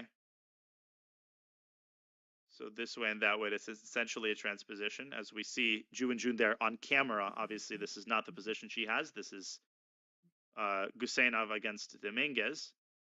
Apparently, we're getting notified in the chat that there was a blunder in the Aragaisi game. Wow. But, okay. We were this is a draw. Yeah, this is a draw between Divya and Goryachkina, which means Sasha Goryachkina qualifies. I guess we should look at the Ju and Jun game real fast. Yes, definitely. And then we can maybe go back and see what happened in the Fedoseev game. Yeah, she finally captured on e5, but her position with, look at this, e4, c4, a4, and the black knight going to d6 or g5. Oh my god, this is as bad as it gets. Is this now firmly in losing territory for Ju Wenjun? I think it is. She's Yes, losing king both of these e3. pawns potentially. Yeah, king e3, knight g5. This knight stops the g file, and it stops any counterplay with rook h3 as well. Yeah, it's just unbelievable. White has to play some king e3, bishop c2, and hope for a miracle, but how long you can hang on to it? But how do you win? Like knight g5, bishop c2. Do you induce Zugzwang with a wait? Can you make a waiting move? What a position! Unbelievable. So, why you can't go rook g1? That's my only question after king d6. Yeah, maybe it has to do with rook h4. But then I go back to g3, rook g3. And then somehow I go around, maybe? Yes, probably. Or you go rook h2. Rook h2. Rook g1, rook takes d2. Yes. Beautiful. Yes, okay. Even rook h3. Also rook h3, yes. Yeah, no, this is... Wow, hopeless position then. Look at White's pawns, and this is a structure Ju Wenjun probably hasn't had since she was a beginner. Like, she just does not have pawn structures like this. And she's just not comfortable. You called it at the very start of the game. This was never a position that she feels too comfortable with. Yeah, it was playing against her nature. Yeah, I mean, just any moment of the day, right from the start when these double pawns appeared and d3, e takes d3, bishop d3 happened, ask her, okay, she would have picked the black color. I mean, definitely, and she would have been so happy. For sure. And I think a mistake here for black would be to go knight d6. You want to keep the knight on g5, and that's obvious. I don't think black is ever going to give white the g file for free. Yeah. Of course. Wow. Knight on g5, such a monster. Women's world champion on the cusp of getting eliminated. She also doesn't have time. She doesn't have anything here in this position. Yeah, only she can pray for some big miracle. But knight g5 on the board, there are no real miracles in such structures. Yeah, I mean, usually you save some positions where there is some dynamic, there is some calculation going on. Here, black just improves the position, and it looks so hopeless for white. But the last hurdle, right? I think it would be over eager to play rook h4 and allow knight f3. Why would you allow the trade of knights? You have to play this cold-blooded move, king d6, and recognize that white is literally in Zugzwang. I think king d6 ends the game. Yeah, okay, but this is the last difficult moment to understand that actually you are probably looking for why I'm not finding a win. White has protected everything. What is my idea? And in fact, the idea is just to use the Zugzwang. Yeah, it's not such an easy psychological situation. I think less experienced endgame players always struggle with this concept of a waiting move, right? Because you feel like you always have to do something, and it doesn't look like white's in Zugzwang, because it appears that white has many waiting modes, rook g2, rook g1, but you also have to keep an eye on that h file and combine the threats on e4 with the threat of infiltration with a waiting move at the right moment. And that moment is now. Yeah. No, if king d6 happens, then basically white is forced to play rook g1, which basically forces black to play rook h4 because on the board. And that must have come as a knife to Ju Wenjun, who was praying that black would rush with the rook h4, give her some semblance of a chance. She's going to go rook g1 because there are no other moves. Yeah, I mean basically no other move, and then rook h4 comes, threatening rook h3 check, then rook g3 is kind of again an only move, and then black activates the rook to h1 or h2, whatever, and yeah, running out of squares. Yeah, that's almost it. And perhaps we could leave Ulvia Fadalieva to convert this endgame. I mean, she's probably going to take her time converting this with black. And maybe we could go back to the open section and check up on the last remaining couple of games as the round starts to wrap up here in game 2 of the third round of matches. You can see Guseynov squeezing the rest of his clock, trying, hoping against hope that a win will materialize, but tempo for tempo, Lenier Dominguez will hold. And Dineshvar with the most meat on the bone still, in terms of the positions that we have remaining. And he's only down to 2 minutes on the clock, and he gives black the chance to go rook e4 or rook e4 or queen e4. I mean, something has to land on e4 now. And it's your old idea, Peter. I think queen e4 check to force the best version possible of the rook endgame. Yeah, I guess white wants to play rook f3 because any queen takes e4, fe4 should be, yeah, on the board. Queen e4 check, rook f3. But now this rook on f4 is a little bit strange. First of all, does black need to take this? I'm not even 100% sure because the d4 pawn is vulnerable as well. The rook is pinned. Can black? No. Okay, I can't. Black can't take. But yeah, exactly. Take and rook d2 just to make sure that the rook is forced, and then I'm threatening rook d3. Oh, and your rook is in a box. Rook is in a box. This is a draw, actually. There's nothing white can do. Because if you go king f3, king e3, then immediately rook a2. And black starts picking up the pawns laterally. Yes, yes, and I mean, okay, eventually you can, but hang on, king f3 I can maybe, because if I lose the f5 pawn and you come back rook f4, then you can torture me forever. That's true. So maybe I should defend, but now, of course, g4? You run into g4, yeah. Okay, but this is a stunning defense, yeah, king e6, unbelievable, and gf5 coming back, rook takes f5 is not possible to rook takes d4. Incredible, and black just keeps white dominated here.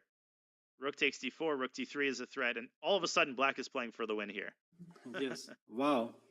Unbelievable, so a lot of tension here in this incredible matchup. I mean, what Daneshvar has done so far in this championship was amazing, bouncing back twice against Sasha Krishchuk.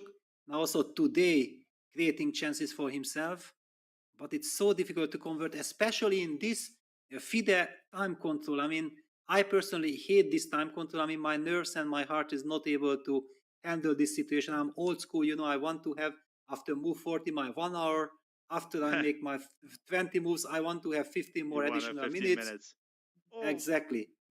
And look what happened to Fedoseev. He did blunder. And let me rewind a couple of moves. This was a draw. That was it. He had a fortress. Watch no, hang on. Sorry. After knight d4, you have to mention move 45, the f3 move, because this was super smart play by Erigaisi, not allowing the blockade. f3 was played, f3. Sacrificing the pawn. And he got this position. Now here, I thought that white should have played maybe f takes g4, and maybe that's a cleaner fortress, but Vladimir instead keeps his options open. Here, he didn't play b5, which is fine. They repeated once. And at this point, I think Vladimir already thought this was over. Bishop d2. Bishop d6 is a sloppy move. And he blundered bishop c3. And here's the problem. After bishop c3, if the knight moves, there's this check on e1, and black takes on h4. Whereas, if after bishop d6 he had gone bishop e1 immediately, then there's king g2, bishop h4, and bishop b7 check, which is what Fedoseev had been banking on. You need this knight on d4, and there was total panic. Bishop c3, and he panicked. Apparently bishop c5 is still a draw, and he panicked in this position. He had to give f4 check. Instead, he gave up the knight, and it turns out that in this position, black can just grab the bishop on c5 and win that endgame. And then you put the bishop back to c6, blockading, covering the long diagonal so that the that's it. He's done it. And Arjun Erigaisi at the last second defeats Vladimir Fedoseev. What a match, what a game, and what a frustrating sequence for Vladimir. Yes, definitely. But I mean, look at this. It will mean that Erigaisi continues knocking out Fedoseev. Pragnananda knocks out David Navara. Gukesh continues. Unbelievable. And we don't know. Nihal is probably in for a tiebreak tomorrow. Yep. Unbelievable what these Indian youngsters are doing in this World Cup. I mean, and Prague is about to win the game as well. Navara will resign literally any second. I don't know why he's... There's not much left. Oh! There's some beautiful mating patterns in Navara's game. We can leave Arjun because this is obviously over. Fedoseev will resign in this position. You can go back for a second to the Wow, Our just to Prague game. treasure Look at this position already. Now wait a second, Yes. maybe not. Maybe this is not so easy. I was wrong. King I h4. Oh my gosh. And the rook is hanging. Oh King my gosh. h3 to h4. I mean, what a position, what a call. Yeah, of course we had to come back to this. I've never seen something like this. He went rook e3, which was an inaccuracy because there's a check, another check. He blocked and he thought, okay, the game is over. But bang. And suddenly, if black trades queens, the knight on g4 drops. Oh my gosh. David Navarro Okay. is coming back from the dead here. Yeah, but the good news for Prague is that, okay, draw is also good enough for him. Yeah. But yeah, incredible tenacity. And what? Sorry. That was a mouse slip. Yes. Yeah, yeah, those are my That was a type of mouse slips. Yeah. Rook e4, yeah. What's funny is it Wow. is still equal. Actually, you can play rook e4. But, Yes, but not rook fe4 because then knight f5 check comes. Yeah, that's why the rook Oh. e4 is good. Yes. Oh, not good. No, crazy. So you have Crazy. to take the queen. This is what we're going to see. Takes, king f6. No, sorry, king f6, knight h5. Oh my gosh. No, king f8. King f8. King f8. King f6 Yes. blunders the fork. Trade Takes, and rook takes, and rook a3. a3. And okay, Should be a black win. should still be winning this. Yeah, this is a win. Yeah. But there's a no pressure situation. He knows he's qualified. It's not like he's going to be sitting there super nervous. It's painful if you don't win this game at this point, but not too painful. Exactly. I mean, especially now that he can grind for free, he will be going for this position. But he's taking the rest of his time. Is there any chance that he panics here? No, I don't think so. It's not the characteristic of Prague to panic. Absolutely not. Especially. Oh! He went knight f6, check. Okay, so he's just so making he wants... a draw. No, okay, he will be pawn up, but yeah, white will probably escape. Yeah, queen takes f4, rook g3, or queen g3. It's the same. But wait a second. Yeah, it If you looks fine trade for white. everything, Yes. White has this idea of a5 to fix the pawn on a light square. Yeah. It's just, wait a second. Prague is down to 2 minutes. Black has to go a5 there, I think. Very important. Yes. Yeah, because knight takes h5 is a check. Yeah, you have to move with the king to f3. And then a5. Aren't you shocked But that okay. Prague didn't take the queen? Well, I'm a little bit shocked, but okay, I understand. Yeah, it's I mean, when the clock is ticking and all these kind of things, then you sometimes lose your mind. King g3, knight h5. Now wait a second. King f3, a5. King e4. King e4. Yes. The king gets But over you to have b6. knight f6, knight d7. You are in time to cover the c5 square. Aha. King knight d7. Okay, and then white runs out of ideas. Let's make the moves on the board. Takes. Here, you have to go a5 so that white doesn't go a5. No, but I go Yes. king e4. And I go through Yes, e5. Yes, okay, but I can go anyway, knight d7, knight b6. Bishop b3. But then, yes, exactly. No, then it's losing. Yeah, then it's losing. Don't do this. I'm stunned that Prague didn't trade queens. That was 0 chances to lose. And suddenly, we're constructing scenarios not that many moves away where black can blunder into a lost position. Highly unlikely, but with 2 minutes, everything is possible. My gosh. What haven't we seen today? Yeah, and there is the other construction like king f3, knight f6, a5, knight d7. And then I'm trying to go knight c5, knight b7, eliminating that pawn. Is that an idea? I mean, not to go a5 at all, not to lose this tempo. I think it's a lovely idea because it's based on concrete calculation. The pawn is in a dark square, which hurts white Exactly. tremendously. Oh, but Yeah, there is a that- position. Yes? I'm trying to construct a scenario where you take on a5 and then I go like bishop d5 and trap your knight. Okay, but that will be a little too much if you can do that. So And king you? f3, knight f6.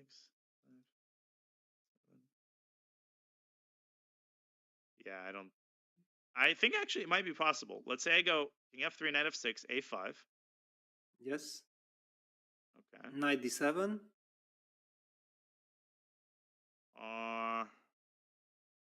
You won? No. Okay, no, it's unrealistic. It's unattainable. Yeah, I mean, okay, it would be too unfair, no? I mean, okay, it should be fine for black. Yeah, the chess gods saved the craziest sequence for last. And David is thinking. Yeah, think don't really about know king what he's- g4, knight f6, king f5, but then knight d7 comes anyway. It blocks the king from e5.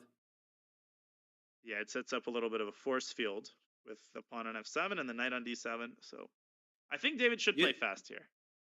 But you know, the computer is teasing us. Yeah, like after king f3, he says, why are you guys afraid of a5? Why are you afraid of the king running? Just play king f6, knight g7, knight e6. But that's not how the human brain works. Absolutely not. Oh, king g4. I think he's overlooked this knight d7 idea, or he's just running out of hope anyway. Yeah, probably he does not believe. Yeah.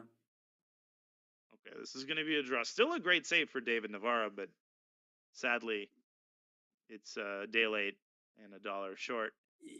But you know, it's very tricky because at this moment of time, of course, he's disappointed that he will be knocked out. But when he travels home and then he sees, but hang on, I saved 5 rating points. Yeah, after like 1 week of time, it will suddenly be quite a nice feeling. It absolutely will. And man, I just cannot believe that this game turned out as close as it is. But Prague is going to hold it. He's got plenty of time, and he is going to move on, as will quite a few of his compatriots. And we are going to go on a short break. We're approaching the 5th hour of play here at the 2023 World Cup. There are just a couple of games still remaining. So when we come back, we will watch the Women's World Champion likely get taken down, as well as these last few games in the open section. Don't go anywhere. We'll be back with more World Cup action in just a couple of short minutes.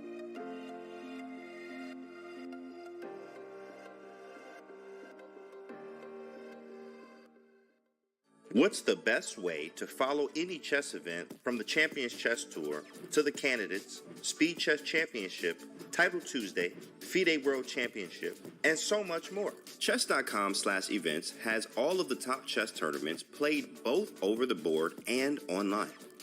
Analyze and review games from the world's greatest players with live commentary, cloud analysis, Opening Explorer, and table bases.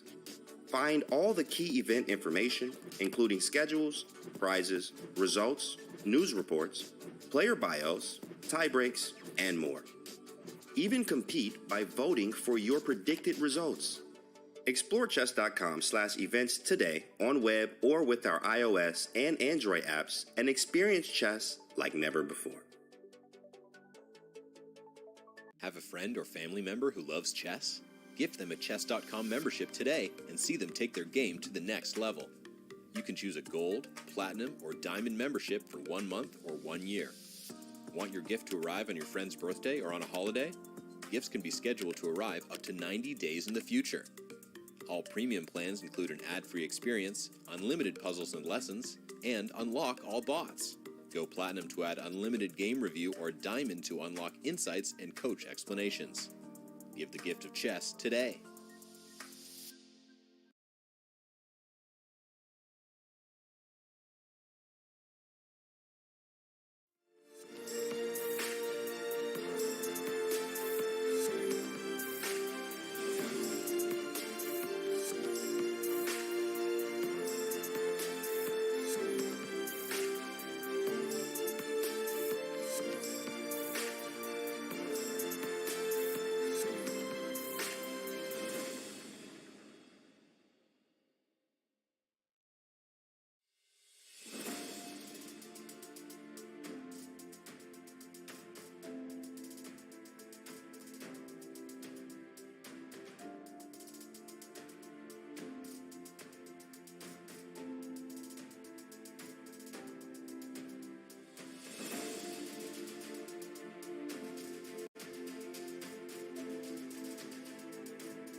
Welcome back to the 2023 Fide World Cup and Fide Women's World Cup.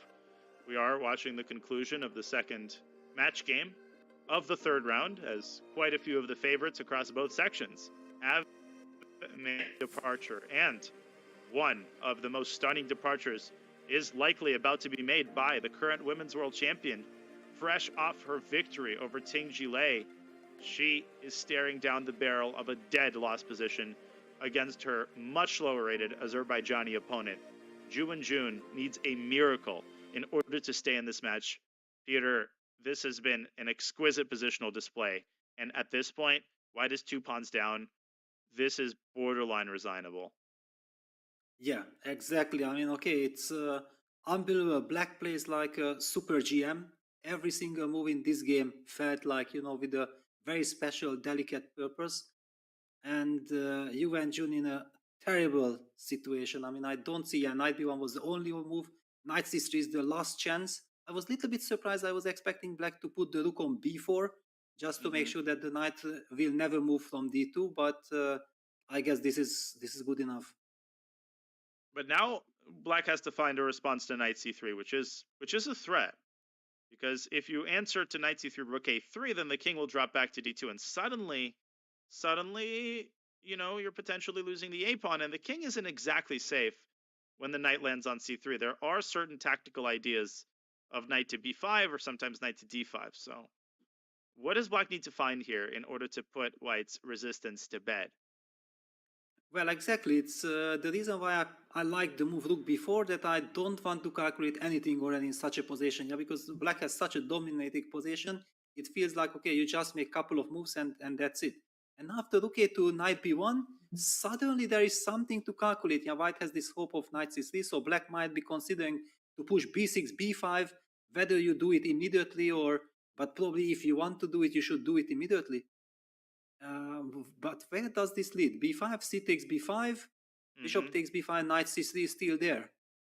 And it's a very annoying move. It hits a4. It doesn't win a piece, obviously. You can move the rook to a3 or to b2, but this is exactly how these types of games are saved. It usually doesn't happen in one move. It usually starts with an inaccuracy.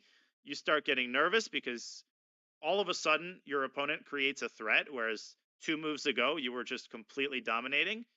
Then you start spending your time, you panic, and you allow, a transformation of the position.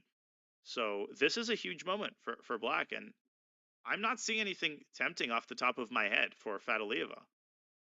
Yeah, it's one question that, for example, some knight g2 at some point, I don't know, also after b5, cb5, bishop b5, knight c3, there is knight g2 check, king f3, then, for example, after rook a3, you lost the defense on the knight on c3, might be a safe way, but then white takes on g2, rook takes this, and some rook f7 targets the f6 pawn, but then the a pawn seems to be queening. Okay, it should be winning, but there is something to calculate. And I'll make the moves on the board. We have a moment here as Fadalieva considers her next move. The engine move is, in fact, to deliver this check on g2. And the idea is twofold. If white plays king f3, and this is not happening in the game, just to clarify, I am making these moves, and we're analyzing. Black plays bishop to e8, suddenly swinging the bishop over to h5.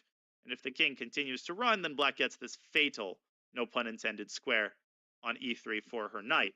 If instead the king runs the other way, knight g2, king d3, now it is a better time to play the move b5, because after cb, bishop b5, again, black gets this devastating e3 square for her knight. And if the bishop moves away, a very fitting conclusion to this game. No, not be rook b2, it would be rook c2 checkmate. But that has to be found. Yeah, this knight g2 check, the knight is such a beautiful piece on f4. Yeah, you don't have a heart to move that, but knight g2 seems to be very effective. Okay, 8.5 minutes for Ulvia Fadalieva from Azerbaijan, who drew the first game with white and has played with filigree precision on the black side here of an English opening to outplay her world champion opponent. But how many times have we seen this situation? Top players just don't die. They just do not die. You have to keep putting them down again and again and again. And so often we see the lower rated player trip up just right at the finish line. Yeah, and she probably also feels the nerves. Yeah, she knows exactly that she's just a couple of moves away of this sensation and at home. Imagine, she knows that the likes of Shakhriyar Mamedyarov had been knocked out. Yeah, so the Azerbaijani crowd hopes for some big miracle of the other players. And then if she is about to knock out the world champion, then that's a sensation that the local crowd wants to see. Most certainly it does. 7.5 minutes now on the clock. And the last thing you want to do is get yourself to, just mere seconds, because at that point it starts becoming a time scramble. And b5. b5 is her choice. And Ju Wenjun probably is going to capture on b5. She can also throw in the check on a6, but I don't see her doing that for some reason. Yeah, because then after bishop takes b5, it will be a big tempo on the rook on a6. Somehow c takes b5 is the much more human move, and cv bishop b5, that was exactly the line that I was also considering the first. Yeah, I mentioned it. This knight g2 check is a little bit mystical. You don't know exactly where it leads to. When the computer does it, it works beautifully. It's fantastic. If a human player tries to do it, then somehow it will be misplaced. Yeah, exactly. You always find the wrong time to do it, and the computer always finds the right time to do it. Okay, so after cb, bishop b5, white is likely to play knight c3. And I think the point of knight g2 there is to drag the king away so that you can then pin the knight with rook a3. But that's exactly the line that you pointed out, Peter, where white goes rook f7, and black goes a3, and black is probably faster and fast enough to promote. Yeah, that one looked like a very human way, and I believe that after she has been spending 3 minutes on b6, b5, I believe she had calculated exactly the same lines, because she knows exactly that the only set in the position is knight c3, rook a3, king d2. Yeah, so it's so natural to look at options. How do I stop that? And the cb bishop b5, knight c3, knight g2 check. The bishop from b5 covers the d3 square, and then the king has to move to f3, and then finally you get access to the a3 square. Yeah, forcing lines are the easiest to calculate, particularly when you don't have all that much time on your clock. And Ju Wenjun, I think, should move a little bit faster here. Use all of the resources at her disposal, her limited resources, to generate saving chances. But this is looking virtually hopeless at this point for the women's world champion. Not how she expected to enter tournament, that's for sure. Yeah, not, of course, but we see that this is such an incredible tough format. Yeah, you need to be fresh, and after coming right from the World Championship match, yeah, she has just defeated Lai Tingji with an incredible comeback at the end. Yeah, she won 2 games from the last 6 games, winning the last game on demand to end the match right away. Otherwise, it would have ended in a tiebreak. So, how much nervous mental energy she had been burned on that match. Yeah, that's why whenever someone achieves something like this, and then probably she's also very relieved, I kept the crown and everything, to start the World Cup, this is not an ideal scenario. Yeah, that's a great point. And of course, it's also important to clarify that, yeah, her opponent, Lai Tingji, was much higher rated, but that doesn't mean that this match is somehow easier.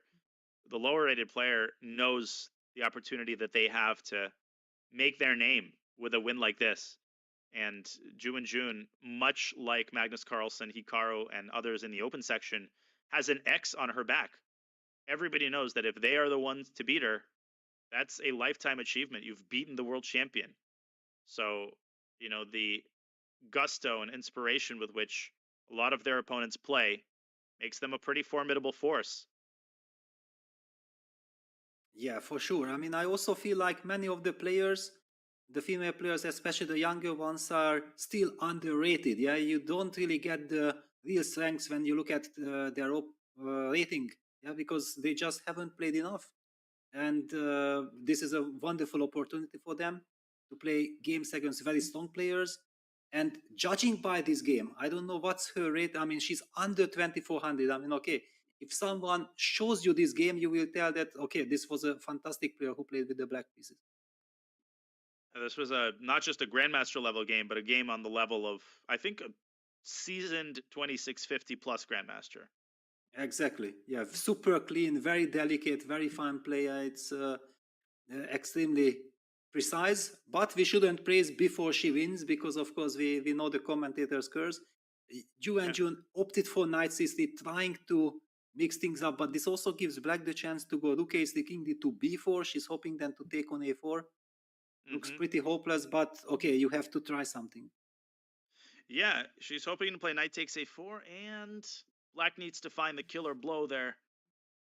And the killer blow is not b3. That's the trap she's going for, because if bishop b3, oh, we got to pull up an analysis board. This is a devilish trap, if I've understood it correctly. Obviously, black was not born yesterday. So this is the critical position. The winning move is bishop c6. You just go after the pawn. The move that squanders the whole advantage is b3. Bishop takes b3. Rook takes d7, and suddenly everything liquidates, and white recaptures on c5 with a fork. So never too late to blunder. And hang on, white is almost winning that position. Yeah. No? It's like pawn up. Yeah. Suddenly white is pushing, and Ju and Jun would decline a draw here. Black can draw, but imagine the psychological effect of blundering something like this and then having to defend, much like Wojciech did yesterday in that rook endgame. Okay. Yeah, and knight g2 check played. Repeating once, I would imagine. No, not necessarily. I mean, if she already if she wants to collect those important seconds, she can, but I don't think that she wants to repeat. Her body language does not indicate that she wants to repeat. So in that case, where is she going? No, repeat. I don't mean 3 times. I mean just yes. Yeah, of course. No, I also meant like this, that I don't feel in her body language that she wants to collect those seconds, because then you are doing it immediately. Otherwise, it's pointless. Yeah. Why are you spending longer repeating than you did? Defeats the whole purpose. You're exactly right. But is there a purpose toward playing knight e1 check, or does that go barking up the wrong tree? Well, it's definitely also tempting, because when you can give a check like this in a game, but also something like b takes c4, king takes c4, and then try to get some knight e3 fork at some point is attractive. I don't know exactly how to get it right, but I can understand that she might be considering something like this.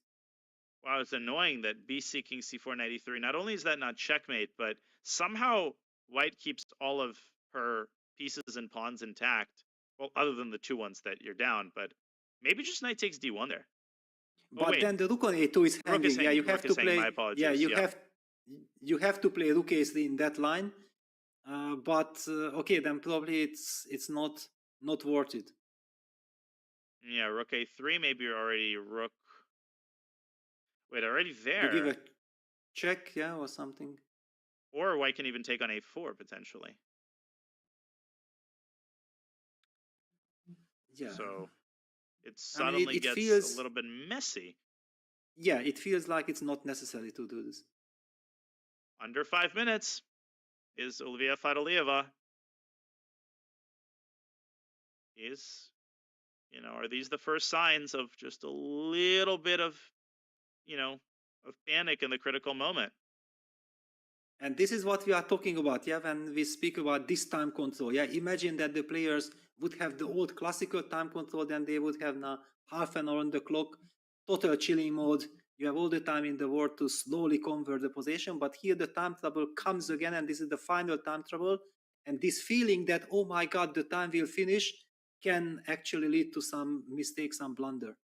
And it's a completely different feeling than the one you get on move 37, where you're nervous, but you know that you've got this light at the end of the tunnel, and you've got the sweet nectar of another 30 minutes waiting for you. Here, you know that if you don't get it right the first time, you're going to get some complicated position with 30 seconds on the clock, and you're never going to build that time back up.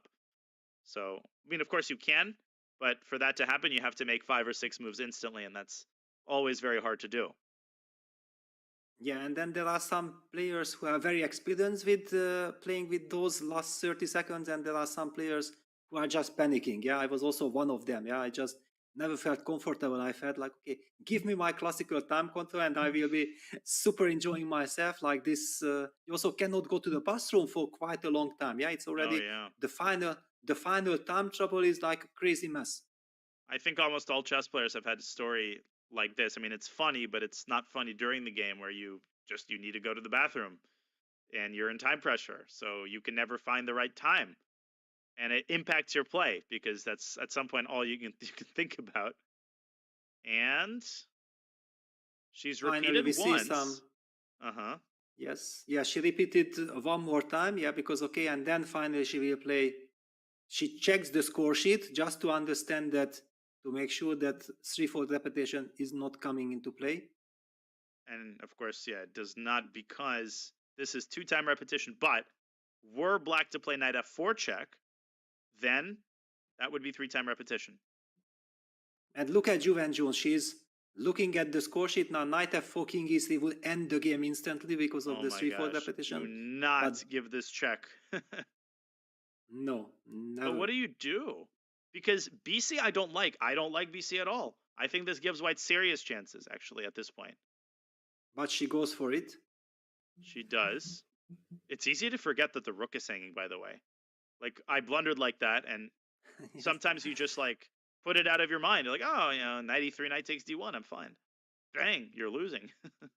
Yeah, and now suddenly, for the first time in the game, white gets a construction which, for example, you can understand Ju Wenjun liking. Of course, now she's 2 pawns done. It's not an ideal scenario, but the harmony of the pieces, yeah. Knight on c3, bishop d1, king c4, rook a7. There is some hope now.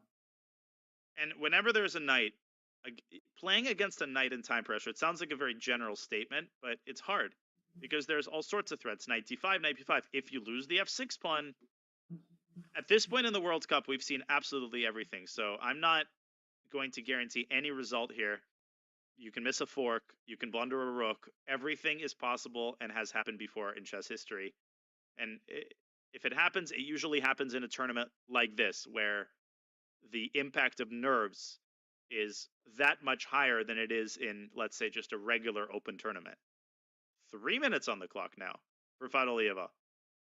Yeah, I mean, okay, she has to give this knight e3 check, king d3, she has to play rook a3, otherwise everything is pointless. But then the question, what to do after your bishop takes a4 move? c4 check would be kind of tempting. King d2. Yes, and then the big question appears. And maybe that knight endgame is winning after bishop takes a4, rook takes a4, but that has to be properly evaluated. And it's not a given that that's winning. Yes, with little time on the clock, it's and there's also quite a long line to calculate. And what's concerning is that she's probably thinking about what to do after knight e3, but you should might as well play the move, because there are no other moves. Everything else squanders the advantage entirely, and actually in some cases gives white winning chances. Yeah, if white collects the pawn on a4 with bishop takes a4 and gets active with rook a6 check, that would be very dangerous. Less than 2 minutes for Ulvija Fide.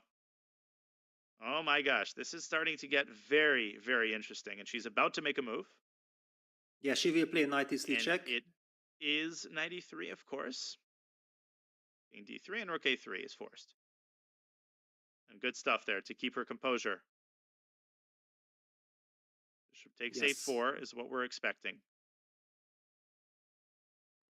Yeah, bishop takes a4 will happen. And after c4 check, king d2. I mean, this is the only practical way of... can you include knight f1 check? But knight f1 check, king c2. I'm not seeing the very big... but no, then the knight goes to g3. This is lovely. So basically... Oh, wow. Then bishop... Yes, this is a nice route. I'll show this on the board. We might actually see this, especially if Fide, this is what she knows. So bishop takes a4, c4 check. Now, king takes e3 has to be examined, because that is not a trivial win. But what we were earlier looking at is king d2. And, oh, knight f1 check, there's king e1. So black should actually start with bishop takes a4. Wow, yes. And now deliver this intermezzo. Yes. And the point that you're making is that after the trade, the knight circles around to g3, and black will collect the pawn with king c5, king d4. Yeah. Yeah, exactly. That was the picture I had in my mind. But, okay, she has played the move rook a3. All eyes on Ju Wenjun, how she will handle. Will she take the pawn or will she play bishop e2? She also has this other move trying to trap that knight on e3. Yeah, bishop e2, c4 check, king d2, and where is this knight moving? How has this gotten so complicated all of a sudden? And you remember we talked about this, that black will play knight g2 check, black will play b5. This is the human way, but we will never do it as precisely as the computer. Yeah, nothing black did is objectionable in the sort of intuitive sense. But suddenly white is more active than she's been, I want to say all game long, but definitely not all game long, but definitely in the last 40 moves or so. Okay, 5 minutes for Ju and Jun. We are going to likely get a time scramble here, as both sides' clocks dwindle down to 0. Actually, after bishop e2, can I make the more natural human move bishop b5? But no, bishop b5 is dangerous. Then king takes e3, rook takes e3 check, king d2, rook b3, you take on b5 and you give rook a6 check. And it will be very unpleasant to deal with that. Okay, she plays rook a6 check. Mm-hmm. Is she trying to go... Okay, king c7, what is her idea? Is it to continue checking? But no, that doesn't work because the king can zigzag, and knight takes d1 is a huge threat. I think she wants to take on a4 with the bishop and hoping that in the night endgame black's king will be one step away with king on c7. But there's a crazy tactic, isn't there? King c7, bishop takes a4. Is there knight to d1? There is, but you still have to spot it with the nerves in play. Unbelievable move. Let's wait for Badalieva to decide where she's putting her king. King e7 is also a possible move, just ducking away from all possible checks. Yeah, but somehow my intuition says that I want to get closer to that rook, yeah, with king c7. This king on e7 is a very strange piece. The tactic that we were talking about, I'll show this quickly and then I'll refresh the moment she moves. King e7, bishop a4. The winning idea is knight d1. Beautiful move. If you take with the bishop, you drop the rook. You can't take with the knight. And if you try to counterattack the bishop, then there is this fork.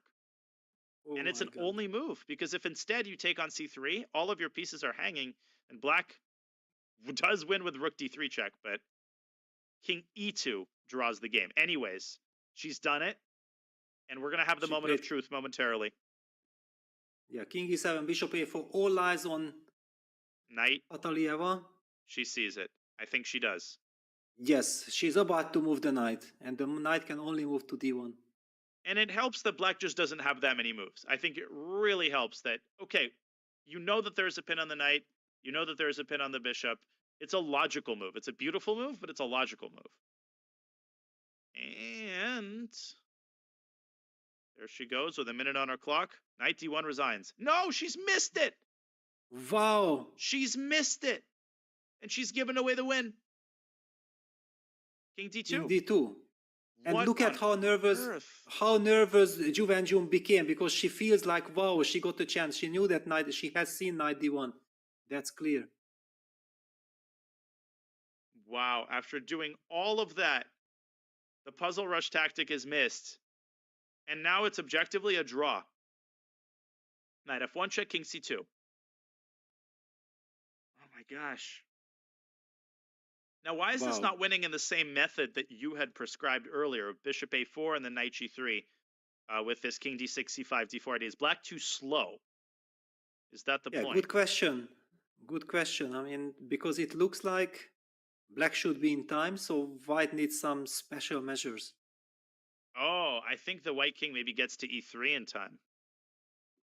And it's enough, yeah, because king b4 you have, but king b4, knight d5 check, king b3 will be tricky. Takes c3. Well, we're going to get there momentarily, bishop a4. Ju Wenjun is... It's also not a given that she takes with the rook if she thinks that knight endgame is lost, but I don't think that she will. Well, with little time on the clock, there are some arguments to keep the rook, yeah, with knight takes a4. There definitely are. Because, I mean, this rook a4 takes knight g3. The problem is she also sees the clock of her opponent, and she knows that she would love to pose some questions. And in that knight endgame, somehow black's moves are so trivial. She will get like 1-2 minutes extra, and she is not sure that this is a draw. Yeah, I mean it doesn't look like it's a draw. I think I've calculated to a draw, but I agree. So after the trade, knight g3, knight c3, king d6, king d2, king c5, king e3, king b4, right? I go Yes. knight d5, king b3, take f6, c3, and then knight d7, c5, d3. Wow. Okay. That's impressive. But I mean, this is just move for move, and Ju Wenjun has to see that if she's taking on a4 with the rook. And besides, also black can maybe try to just bring the knight back to h5, protecting that f6 pawn, and then try to advance on the. But then king e3, knight d5, and I can't make progress. It's like a Zugzwangish position. Oh, wow. Wow. King c5 there. No, that's the point. That exactly when the king is on my c5 king is and on c5, Yes, and if king b5, exactly. you have king d2. Then king d2. Yeah. Oh, lovely. King c6, and you just don't step on the mined square. Well, I mean, one has the feeling that that should be already draw. Yeah, king c2, and when black's king steps on c5, you go king c3. So one more big decision here for Ju Wenjun. I mean, her sweet time.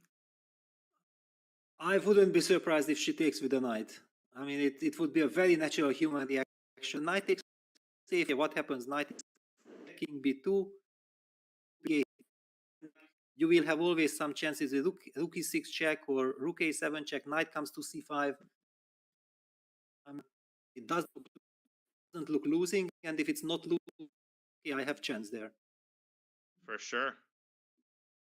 And the fact that she's thinking as long as she is obviously a clear sign that she is taking knight takes a4 seriously. But rook takes a4 is a draw. We have confirmed with the engine rook takes a4 objectively is a draw. And that would mean another day for Ju Wenjun in Baku. Crazy. I honestly can't believe that knight d1 was missed. I mean, the nerve-wracking situation, the lack of time, all of that is a contributing factor. But I thought she was reaching for the knight. I was sure of it. But no. Well, I told you that my feeling was that if black needs to start calculating after this fantastically played game, it will be bad news. That's why I wanted to put that rook on b4 right from the start, not to let that knight from d2 move at all. Then black would have won the game just by hand. However, after this knight b1, knight c3 idea appeared. Yes, it was winning for black, but white suddenly got practical chances. Indeed. 3 minutes on the clock now for Ju Wenjun. She is burning almost all the rest of her clock here on this final important decision. Wow. And the fact that she's even in this position to begin with is crazy. But to make a move. Yeah, looks that way. My vote is rook takes a4. I think she spent that time ensuring that rook takes a4 is a draw. If she has calculated the line that I asked earlier, then I think she will go for rook takes a4. What's your vote? I'm actually expecting knight takes a4. Okay. Moment of truth is upon us. I mean, to calculate this rook takes a4 to perfection, that's unbelievable. I mean, that's really super stuff because with all the nerves and all this pressure and everything. You're right. And she takes knight a4. Great call. And maybe she's even flirting in some situations if black gets ultra nervous with a fork or losing the pawn on f6. Hey, we've seen everything this round. Why not a white victory from this position? Well, anything is possible. Yeah, it's. I mean, basically with knight takes a4, you also put the pressure on black. Because the other one, okay, you know exactly that black will make all the moves, and if, for example, it turns out to be losing, you just lose without a fight. And nobody can, without really, consulting with the computer, and guarantee you that that knight endgame is so delicate that everywhere it's Zugzwang or move per move, it's working by magic. So practically you try knight a4. Yep. I think that logic makes a lot of sense. Under a minute is Fide. A knight e3 check is pretty much the automatic move in a blitz game, I think. Are there any appetizing alternatives? I guess c3, but that walks into rook e6 check. moving the rook away from the pin, and then white recaptures c3 with an immediate draw. Yeah, it feels There like we go. knight e3 check has to be given. She's burning a lot of time on each of these moves, and she's got rook d3. Rook d3, okay, but now white gets lot of time. I don't know. For example, rook a7 check. Where are we hiding our king? h6. What if I go king f8? Well, but after king f8, I won't check you anymore. Then I start activating my knight. I don't know. Hey, we had a deal. Just getting knight c5, yeah? Yes, it's crazy. Oh, I think I got it. Knight c5, knight e3, king b1, rook d1, king b2. And wait a second, knight c7 is threatened, and white will start playing for the win there. Yeah. Well, also knight e3 check, king c1 is possible. Yes, different I mean, order, with the but same type of idea. idea. Mm-hmm. Exactly. No, the nerves. Yeah, it's white is down to a minute. Okay. Rook a7 check played. Probably Fedaleva might consider repeating with king d6, rook a6, king e7, buy herself another minute. But a minute's not going to help her here. She's squandered the win. Yeah, she's also very nervous. One can feel the way how she... And she moves king e8. Okay. Zhu Wenjun should continue checking with rook a8. Exactly. Whatever you do, don't go king d7. Yeah, just giving this check.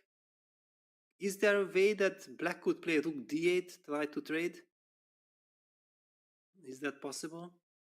Yeah, rook d8 takes king c3. Knight g3 and knight c5, protecting the pawn. Thank you very much. And there's no Zugzwang because white has the b4 square, b4 and c4 for his king, for her king. Yes. Check on a8. Black might repeat moves. I mean, at this point, the winning chances have evaporated entirely.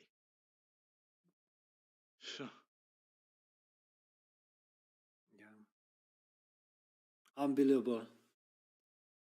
Black played such an incredible game, and then finally just one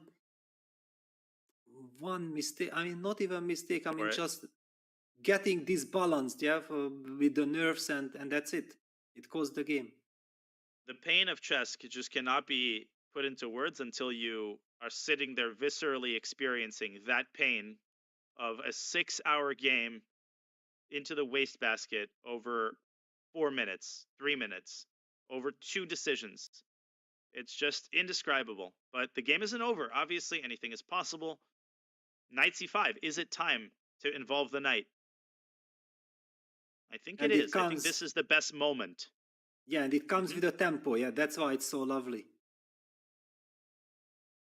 But it's easy to get scared of knight e3 because you calculate like king b2, c3. Of course, king b2 is the cooperative move that you want to avoid.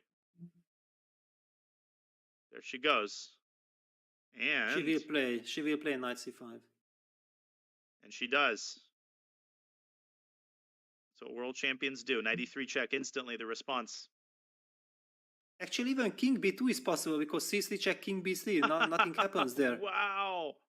And she might play it for that reason. She's gone king c1. Yes. Okay, the more human. What if rook d4? Like, what is white's next move? Is it rook a6? Are you going after f6?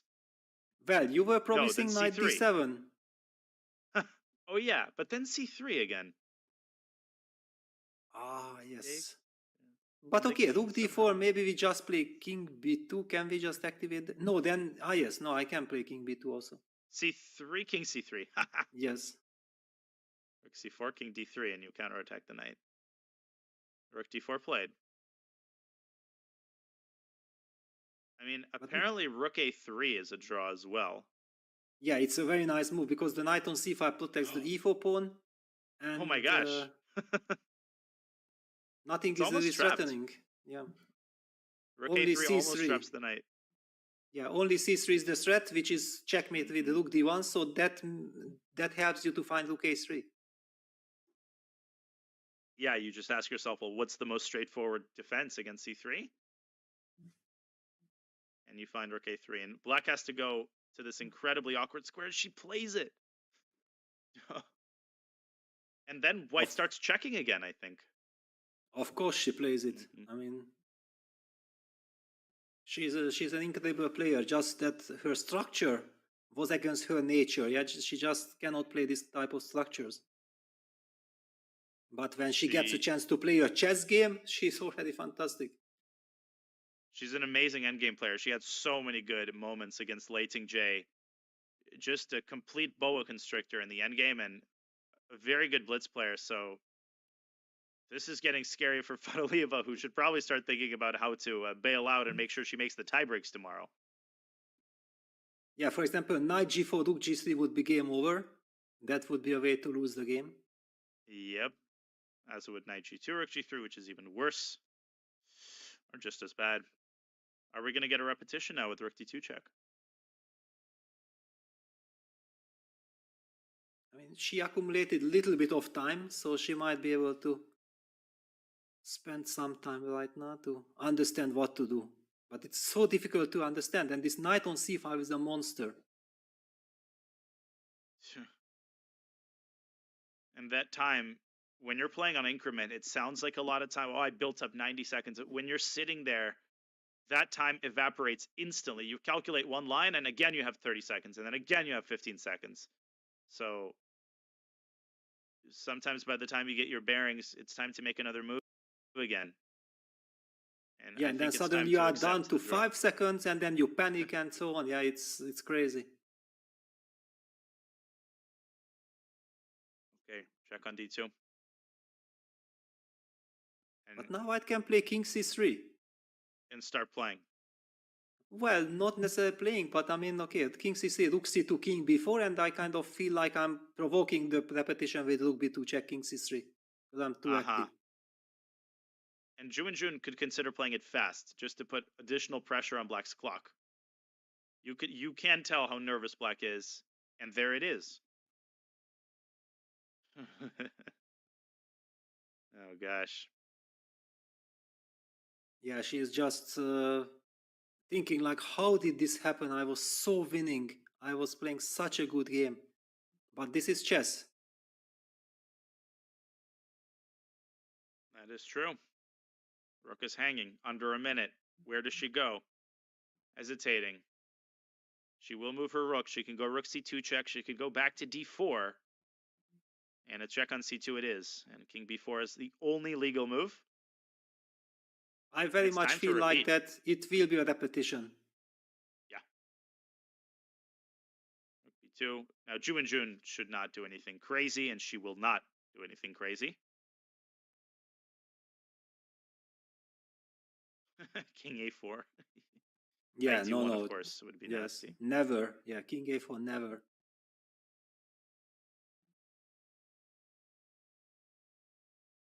c3 back. And how many times have we seen, the player squandering a win and then over-pressing, right? Refusing to accept the draw. I don't think Fadolieva is going to refuse to accept the draw because it's obvious that there are no more winning chances. That's it. Yeah, the king on g8 is also in some kind of a mating pattern. Yeah, if black tries to run out to h6, then somewhere some rook a8, knight e6, rook h8 checkmate can happen, for example. I mean, that's also one horror that you notice, and then you feel like, oh my god, no. Enough is enough. And black can spend the rest of her time, which is only 50 seconds. No alternatives. There's nothing to attack here. The pawn isn't moving. The white rook is ideally placed. The knight is hanging. Like, too many things are working against black here. You have to repeat. 40 seconds now. Yeah, you can feel that she's terrified. She does not want to repeat because she knows that she was winning, but actually she has to. And it's just the way that works, right? If somebody had approached her before the round and said, listen, you're going to have a tiebreaker against the Women's World Champion, she would be more than happy to do it. And she goes for it with rook e2. We live to fight another day. Yeah, but I mean, it's not really a winning attempt, yeah, because if white starts checking, then okay, there is no way you can escape with the king. To h6 maybe? Yeah, but I mean, after rook a8 check, if king g7, then knight e6 check happens, yeah, and then please don't go to h6. Oh my gosh. What if you try rook a8 check king h7? Yeah, but somewhere your idea, yeah, you were also hoping for some knight d7 counter. I mean, there are so many things already happening. I just don't feel like black Yes. should be playing for a win. Well, knight d7, and then somehow I have to go back to c2, and then swing around to g4 with my knight. But yes, your point is well taken. It starts becoming completely messy. Like knight f8 and knight e6, your idea. And even Yeah, with the king on h5, it can be a mate. Yeah, and also this knight on g4 does absolutely nothing. Yeah, it's basically white can also just play rook c8 attacking the c4 pawn. I mean, okay, the millions of ideas. Black is not planning anything. Yeah, it's telling that even rook a7 here is a draw because black cannot make progress. And this is what I don't understand about Fadaliyeva's move. It doesn't. What is her next move? I think rook e2 is still this typical move that you are so disappointed that you let the game slip and you are not ready to yet force a draw. And this is the danger. This is exactly the danger because, of course, it's great that she has the fighting spirit, but I don't think that it's really the fighting spirit. It's more like she doesn't want let it go. And rook a7 played It's super anger. professional move. Rook a7. Jun is just monster in the last half of this game. Monster defense. And you combine nerves with anger, tilt, and low time, and that is exactly how these games take a turn that you could not have imagined in your worst nightmare. Again, black can repeat moves, and probably should. Yes, because all this knight g4, which is the only way to protect the f6 pawn, they don't look tempting at all. You lose coordination, you lose the control of the game. Yeah, she goes rook b2 check.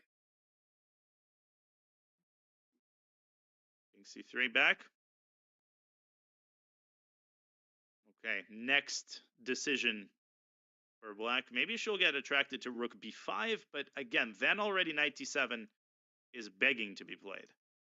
Yeah, and it's but also rook b5, rook c7, just holding everything together. Yeah, making sure that your c pawn, because if knight d7, then there is something to calculate. Rook b3 check, and who knows, maybe eventually this c pawn can be tricky. Knight g4 anyway always protects the f6 pawn. She goes Check. rook c2. It's good. And a professional decision by Fadzalieva. Again, yes, terrible thing happened, but you haven't lost the match.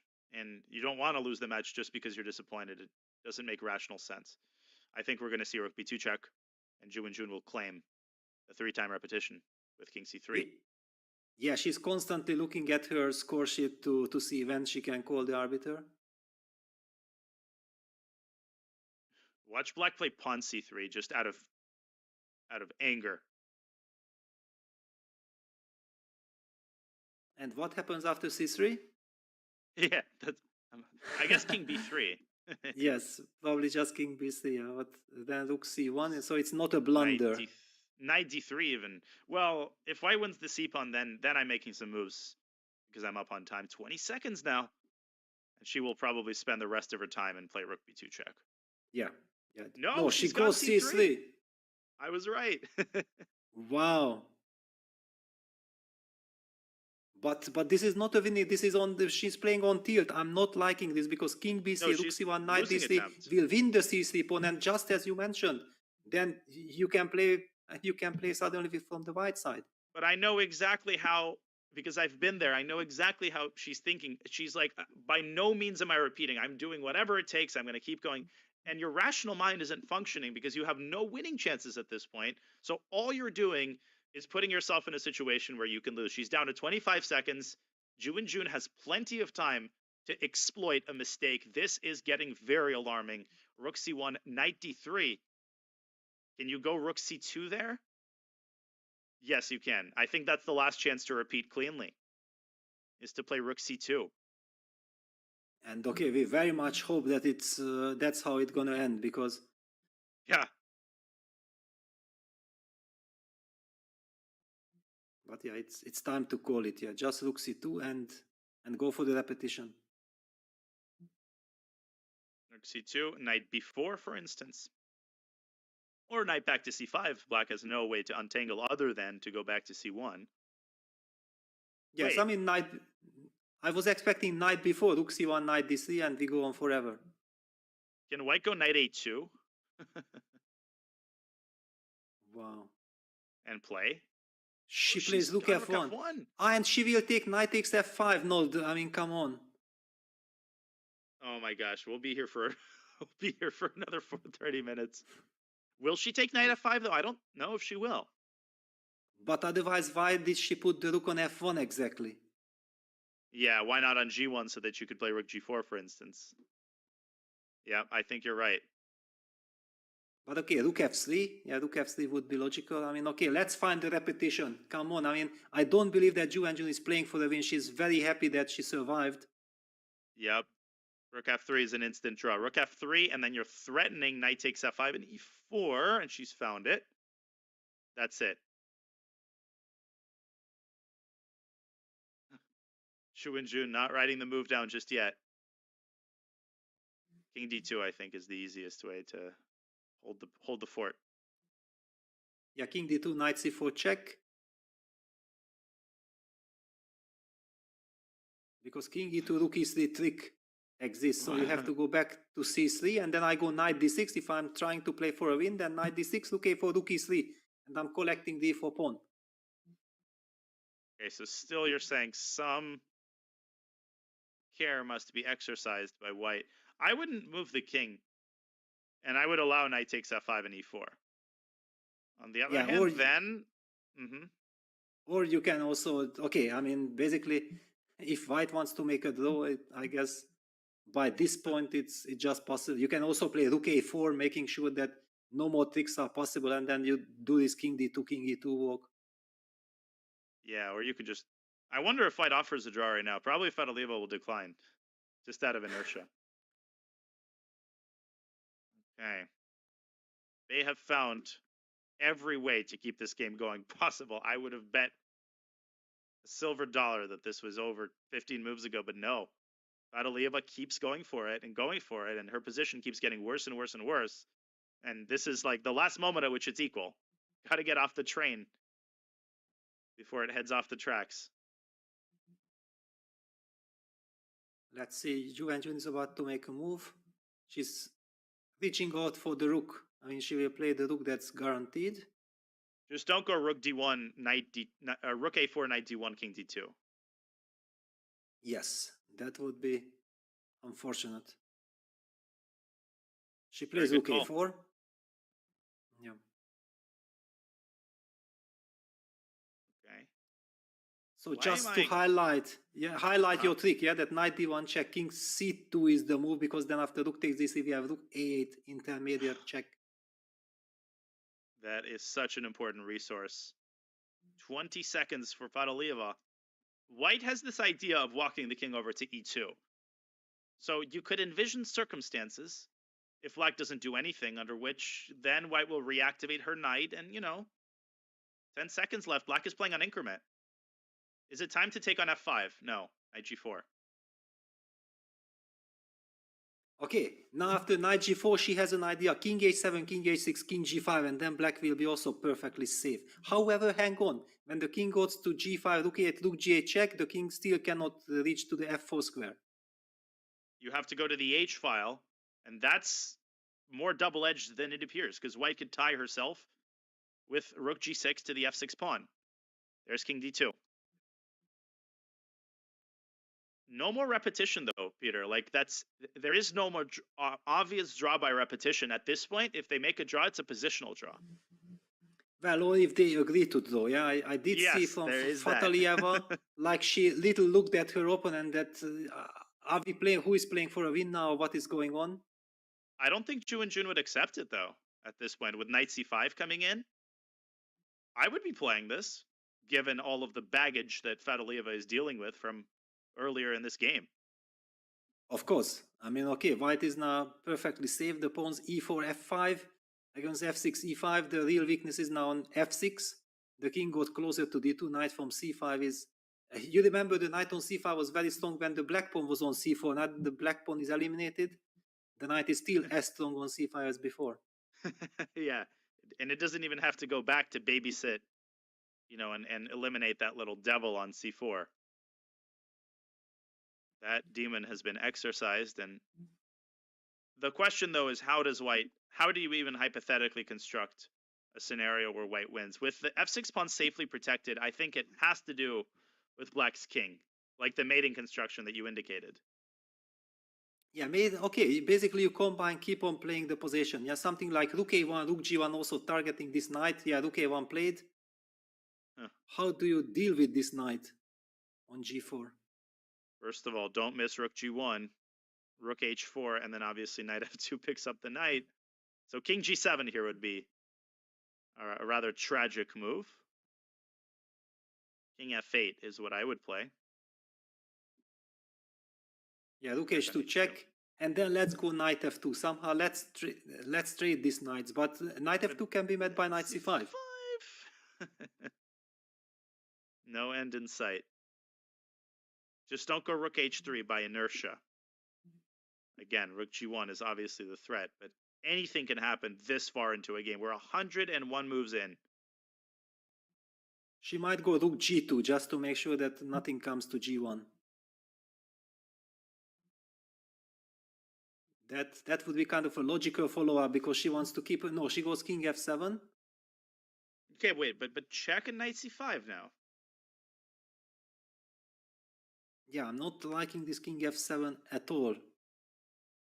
It's bit by bit by bit. Black's position keeps getting a little bit worse, a little bit worse. There's that check. And the knight coming to c5 now. And then imagine if white gets king c4, king d5, king e6 in, white will win the game. So there are not serious dangers. Oh my god. Knight c5. And Junjun should play it instantly. She should keep the pressure, when possible, on black's clock. Knight c5 is a low-risk move.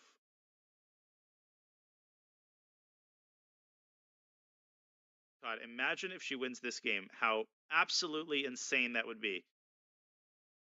Yeah, and what a heartbreak it would be. I mean, for Fatalieva, this is... I even don't want to imagine that.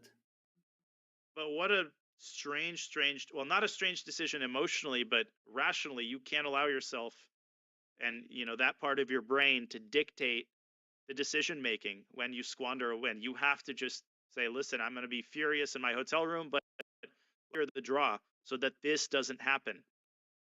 And nothing has happened yet. It's still a dead draw. But I'm starting to get butterflies in my stomach. Yes, I'm not sure that it's a dead draw. I mean, because this king c4, king d5 is there. If the king reaches e6, almost it wins by itself. I don't know. I'm really worried. Knight e3, king d3 to chase the knight away. Oh, knight d7 also if you leave the f6 pawn. Fatalieva getting more and more nervous. She's adjusting her sitting position every time. And rook h3, sending the king forward to c4. Yeah, she's very nervous. I mean, hopefully she might get to this knight e3 check, king b5, rook f3, and then take on f5. I mean, okay, that's the safest bet at this point. Now it's a dream. Like, oh, this is the best we can do. But I'll tell you what, with the king, let's say on e6, even with the rook and knight, all of a sudden, even that becomes hard to defend. Yeah, and those f6, e5 pawns are almost hinderness. Yes. Yes. But I mean, the good thing is that after king c4, knight e3 check, you are forced to go to b5, and it's a little far journey. Unbelievable. King c4 played.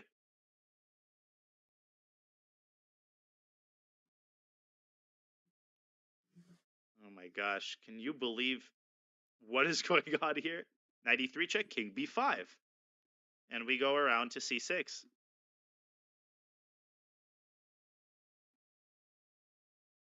Yeah, this is not very tough. I mean, okay, rook f3, knight takes f5, but yeah, as you indicated, that position, also, you have to start giving those pawns as quickly as possible, otherwise you are running into some terrible mating net. King on e6, knight d7, knight takes f6 check is already a mating construction. Exactly. You can even start with knight takes f5 and then play rook f3, but she had an opportunity to do this in a much better version. She didn't. So to suddenly realize that now, and to accept that you're going to suffer for another 30 moves, no, I don't think she's going to do it. I think white's got winning chances now. Yes, absolutely. Serious winning chances. And down to 15 seconds. my gosh. King c6 is coming next. King c6, d6, e6. And she's gone rook f3. But she has to also realize, Peter, that she has to give those pawns away to open up the ENF file so that the rook can defend from behind. That's not the easiest to realize in time pressure. And look at her body language. It indicates that I cannot believe what happened, but I have to survive somehow. However, she had also trouble breathing. I know this feeling, yeah, when you are so completely exhausted and so disappointed suddenly, it's very difficult to stay calm. I mean, it's impossible to stay calm, but trying to stay focused. Yeah, no words. Now, knight d7 here would force knight g4, but I would not commit to the placement of my knight because of the potential of this knight sitting on e6 if you can get your king and inch it closer to black's pawn chain and to the tip on f6. Zhu and Jun, I'm sure she can't believe it. But I mean, can't I take on f5 anyway, even in that position? Knight d7, knight f5. Yes. Knight Yeah, f6, knight king f6, f8, king knight f8. d7 check. It's scary. Of course, king g8, knight takes e5, hitting Rook the rook, e3. but it should be draw, yeah. Kodolieva looking off to the side, and we have another camera angle there, but disgusted with how this is all unfolding. Ju and Jun trying to find a way to maybe avoid knight takes f5, but she doesn't need to. Just allow it and enjoy yourself. Well, and can you remember just a couple of minutes ago, she was looking at her score sheet that when she can claim the threefold repetition, king c6 on the board. Yeah, threefold repetition was the nectar of the gods that, you know, that would descend down from the heavens, and now black is the one, you know, begging for a draw. Oh my God, 20 seconds again. You see, this is what we're talking about. That time just always evaporating before you're even finished writing your move down. She does take on f5. Yeah, she's reaching out. She takes. Okay, rook f5. And king d6. And e4. You have to give those pawns away. If you go rook f1, which I think is what she's going to do, I think she's going to go rook f1 here. Ju and Jun is going to go king e6, and she will already have the threat of the decisive knight e4. Yes, This I is mean, why also, you need to give the e-pawn up. Yeah, you have to give those pawns. But the king on g8, yeah, this is a very scary situation. Down to a couple of seconds. I'm not sure what will happen here. Rook Eval bar f4. is gone. Eval bar is gone, folks, because it's a table-based draw. It says TB. It's not tuberculosis, it's table bases. And that means that this is a known theoretical draw, but that does not mean black will make it. Yeah, and it's not the exact theoretical draw, yeah, because if we would remove all those pawns, then it's a theoretical draw. With these pawns, I don't think that this ever happened in any chess game, this f6, e5 construction with the king on g8. It's a very special one, and exactly thanks to this, white has practical chances with this king e6 and all these knight d7 ideas. Yeah. Okay, 2 minutes for Ju and Jun. Good call by black to, you know, at least take the last opportunity to take on f5. Had white's king reached d6, the game would have ended. Yeah, it's kind of the last exit, but it's still not over yet. Yeah, it's not the greatest exit in the world. Ju and Jun trying to find the ideal construction. The last thing you want to do with white is to release the king from the 8th rank. This is your biggest bargaining chip. The fact that the king is stuck, cut off by the lateral motion of the rook. Man, what a marathon round this has turned into. Yeah, this game is completely insane. Okay, 90 seconds for Ju and Jun. She will have to start moving soon. I mean, king e6 looks like the most natural move. And e4 loses, doesn't it? Well, why does it? Because knight d7, you have king g7. Knight. Oh, no fork. I apologize. Yeah. On the board. Okay. So Yes, e4, I mean, even e4 draws. Okay. Yeah, but practically speaking, of course, king e6 is the most unpleasant move, yeah, because you feel like your opponent is coming to mate you, yeah. These are the feelings that you hate the most. Rook f2 loses, I think, because, okay, she goes e4. Oh, she has to find king g7, by the way. I mean, if you're so dejected that you think the game is over, you're not going to always find the drawing move. But it's an only move. I mean, there's literally nothing else. Exactly, that helps. That's the saving situation, that it's the only move. Otherwise, we have to design.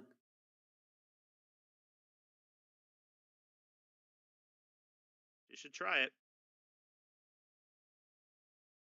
Yeah. Once you see king g7, it's obvious. And I think she sees it. Yeah, she's about to make it. Nice. Oh, man. So white's going to win both pawns, and then we will... another 50 moves. Could Have you easily ever or seen somebody lose, or have you ever won rook and knight versus rook? Is that ever possible? Because I feel like it's a much easier defense than rook and bishop versus rook, obviously. Yes, well, I actually had it a couple of times. I believe first against Larry Christiansen in '96 Olympiad in Yerevan. I was trying to torture. I was playing with the rook and knight, but had zero chances. Larry was just enjoying himself. I mean, using exactly always the right pins. So I had not the slightest hopes. Then in 2019, I had it against Nico Georgiadis in Biel. Also, I went on to play like, I don't know, 45 moves. I tried something. And I believe that somewhere Kasparov won it against Judith when she got checkmated with some devilish knight f1, king e1 or something. That comes to my mind like Dos Hermanas at some point. It's I think also in the Dvoretsky book. Yes, I've heard of that endgame. I think it's the most famous example of a strong player losing rook and knight versus rook. Yeah, I've had it twice, once on each side. Rook and bishop is definitely much more torturous, but you can lose anything. And remember, like 113 moves of baggage is what you have to push away from your mind. You have to not hallucinate, not blunder a fork. Everyone's human. However, here the good point is practically that you always get the 30 seconds and you will never end up in a big time trouble, yeah, because all the moves are, there is not so much danger. And if you have like 2-3 minutes on your clock, then I think it should be rather easy. I think that Ju and Jun should just not dilly-dally and just eliminate the pawn and get on with, the torture. There it is. I cannot believe that what we are looking at is a rook and knight for white and a rook for black. Would you have believed that if someone told you after move 60 or whatever, like at the apex of black's position, that white would have rook and knight versus rook? I mean, how? No, how did it's this impossible. happen? Yes, I mean basically you can bet the house, everything on it that it can never ever happen. Yeah, but this is chess. It's so unpredictable. Crazy things do happen. That's why I'm in a hotel. I lost my house. I bet that this would never happen. Oh, this is just unbelievable. Knight takes e3. There it is. And the move counter begins 115. We might potentially have 165 moves. Not potentially. Unless black loses, we will. Yes, and okay, be careful not to go rook f4 check. I mean, rook f4, rook e5 check, king h1, knight g2. Don't blunder a fork. Okay, so white will push the king to the final rank with rook g4. For those who are seeing this for the first time, the drawing technique, I think, is to keep the rook well, in this case, to keep the look laterally. It's been a long day. To keep the rook laterally and to keep attacking the knight at the right moment. As you said, all the right pins. Yeah, but I mean, actually, this rook f6 check was slightly careless, yeah, because it gives white the chance to force that king to the side. I mean, rook f4, rook e5 check, king g6 would have been more natural. Oh. Okay, that's a nice move, though. Rook g4, king h5. Wow. Yes. It's a very nice move. This is good. That's like the best move that Fadolieva has played in the last 50 moves. Yeah, because I remember my game against Nico, and then I was trying like for 45 moves to try to squeeze that king to the H file or back to the 8th rank, and I never managed. And then I just said, okay, yeah, that's it. I mean, nothing gonna help me. Some of the longest games in chess history involve this endgame because it's, sometimes if you have one side has a pawn, like Fadaleva just did, and the pawn, you try to win the pawn for another 50 moves. That's when you get into the 200 plus move territory. Yeah, knight e5 only move actually. That makes any sense. Yes, okay. Now rook f5 check. Just kick this king away.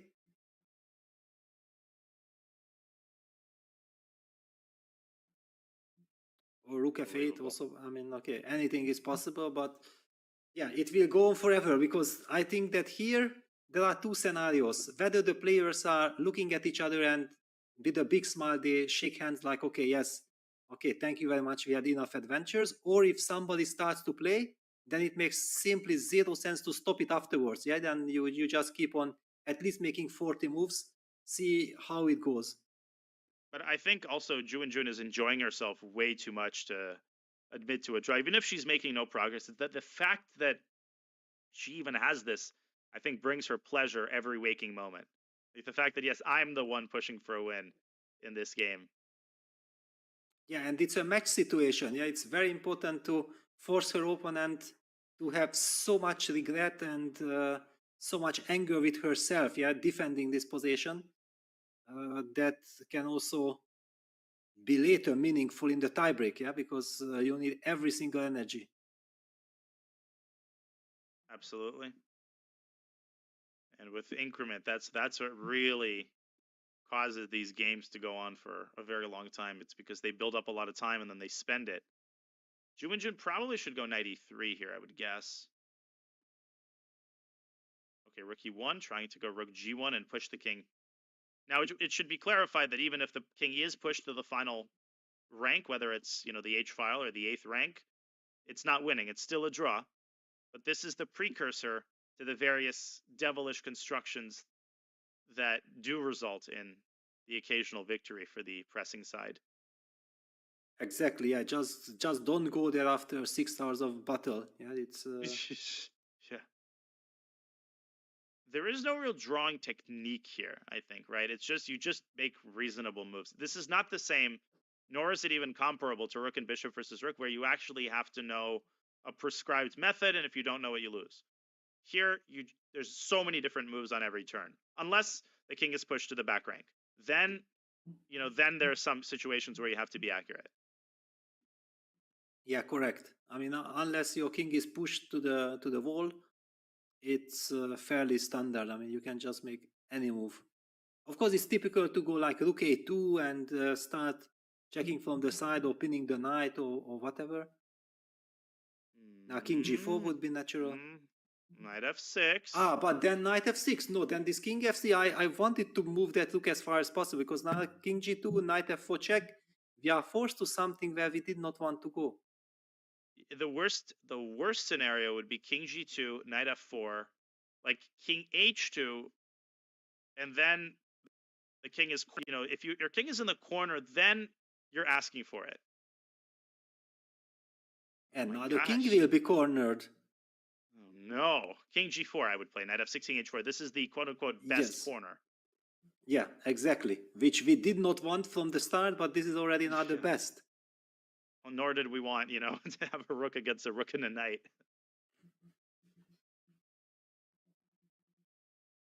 Okay, Fadaleva, king g4. Yes, good stuff. Knight f6, king h4. Only move. Otherwise, you get forked.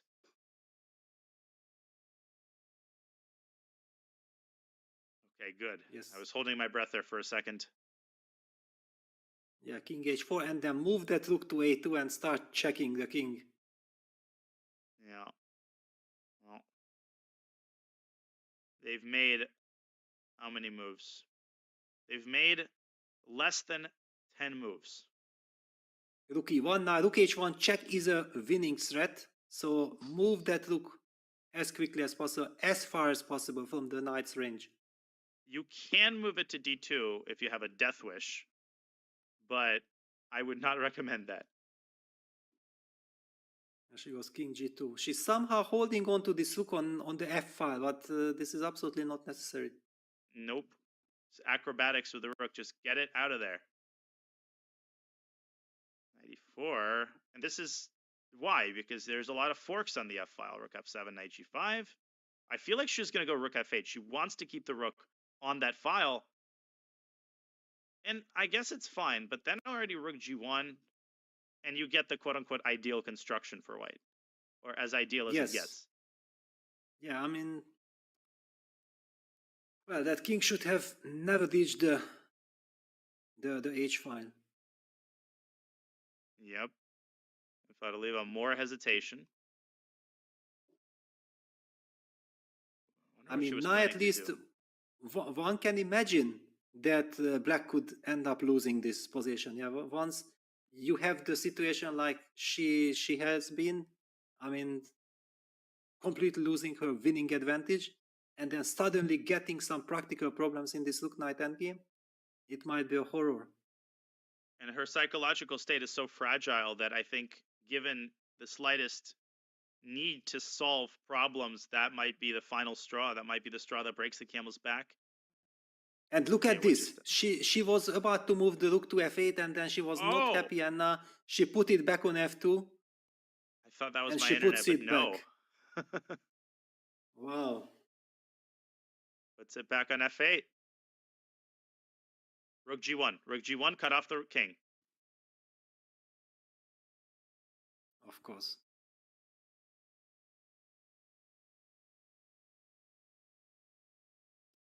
Of course, rook g1. And actually, we hardly have made moves ever since this pawn was taken. Yeah, it's unbelievable that white, within like 10 moves, reached the absolute maximum and has now 40 moves to ask questions. Yeah, that is a lot of questions. That's 40 questions. You know, we're used to 20 questions, but 40 questions with 48 seconds on the clock. I mean, oh my gosh. Okay, and it's so easy to miss. Now there's a million forks. You know, rook f3, knight g5. What is black's correct method? Just go rook e8, rook f8, I think, right? Yeah, she has played it. Okay, check. King f4, but white will simply walk back with the king to e3. And then still no rook big deal. e8, I think. And then still rook e8, yes. Oh, man. Pinning that knight. King e3 played. King e3 played. Rook e8, come on. Little hesitation. You can also go rook a8. Rook e8 played. And now rook g6 I would try. Yeah. That is one of the best winning attempts. But did you see? I mean, she played rook e8 and stared at her opponent, like signaling that, okay, I know I made some mistakes, but now I know my stuff. I'm gonna hold it. Yeah, rook g6 on the board. Engine says, take a walk, rook g6. Not yet. And now rook... Wait, what's the right move here? Is it king Yeah, h4? Your idea is king f4, knight f6, yeah? Or, I mean, to intercept the check after rook f8. Or even king f3, yeah. Yes. Oh, gosh. This is question number 1 of 35.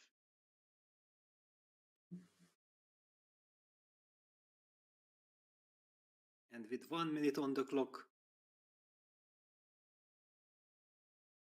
Yeah, the increment really, really makes the defensive effort so much easier.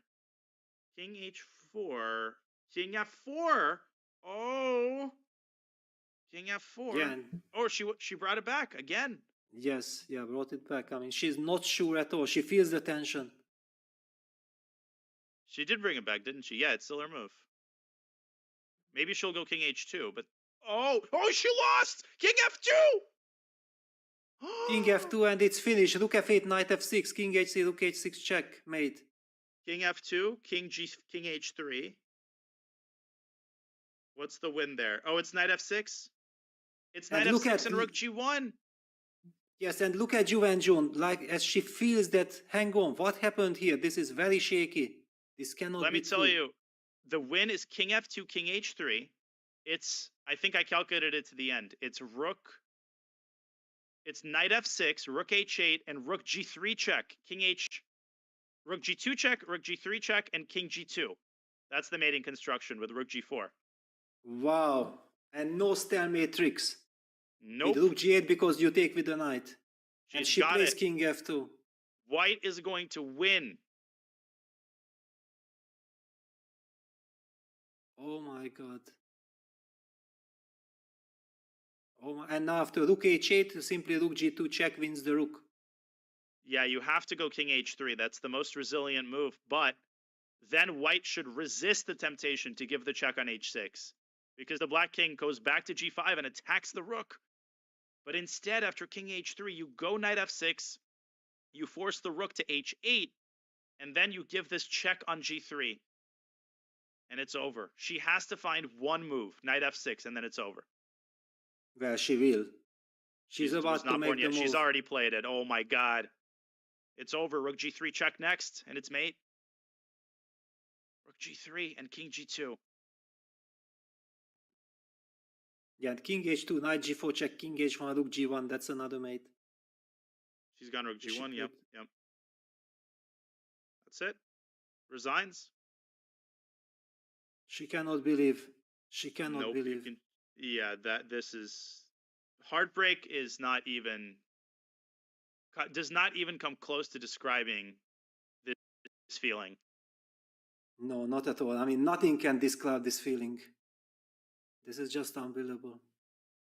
This was, and when was the first time that we had an inkling of this starting to happen? This very long process was when she wouldn't take those repetitions.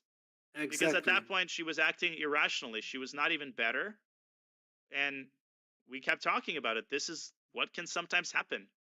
Ju Wenjun, the women's world champion, wins in the most improbable fashion we have ever seen and advances to the next round without even the need for a tiebreak. Unbelievable. Well, what a way that is to end this marathon round. 6+ hours. We congratulate Ju Wenjun and sympathize with her opponent. It was an amazing game, but that is the game that we all choose to play and watch. That is how brutal it is. And Peter, what the crazy thing is that this was not even the end of the action. Tomorrow is the day of tiebreaks, and we will have plenty of tiebreaks. So, in conclusion, I think both of us need to rest, but I will pass the mic to you one more time for your thoughts on this crazy day that we had today. Yeah, basically I'm completely speechless.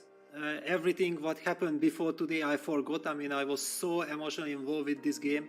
And what we have just witnessed, this is the most shocking turn of events. I don't know how she will handle it. She's still very young. I hope that she will recover.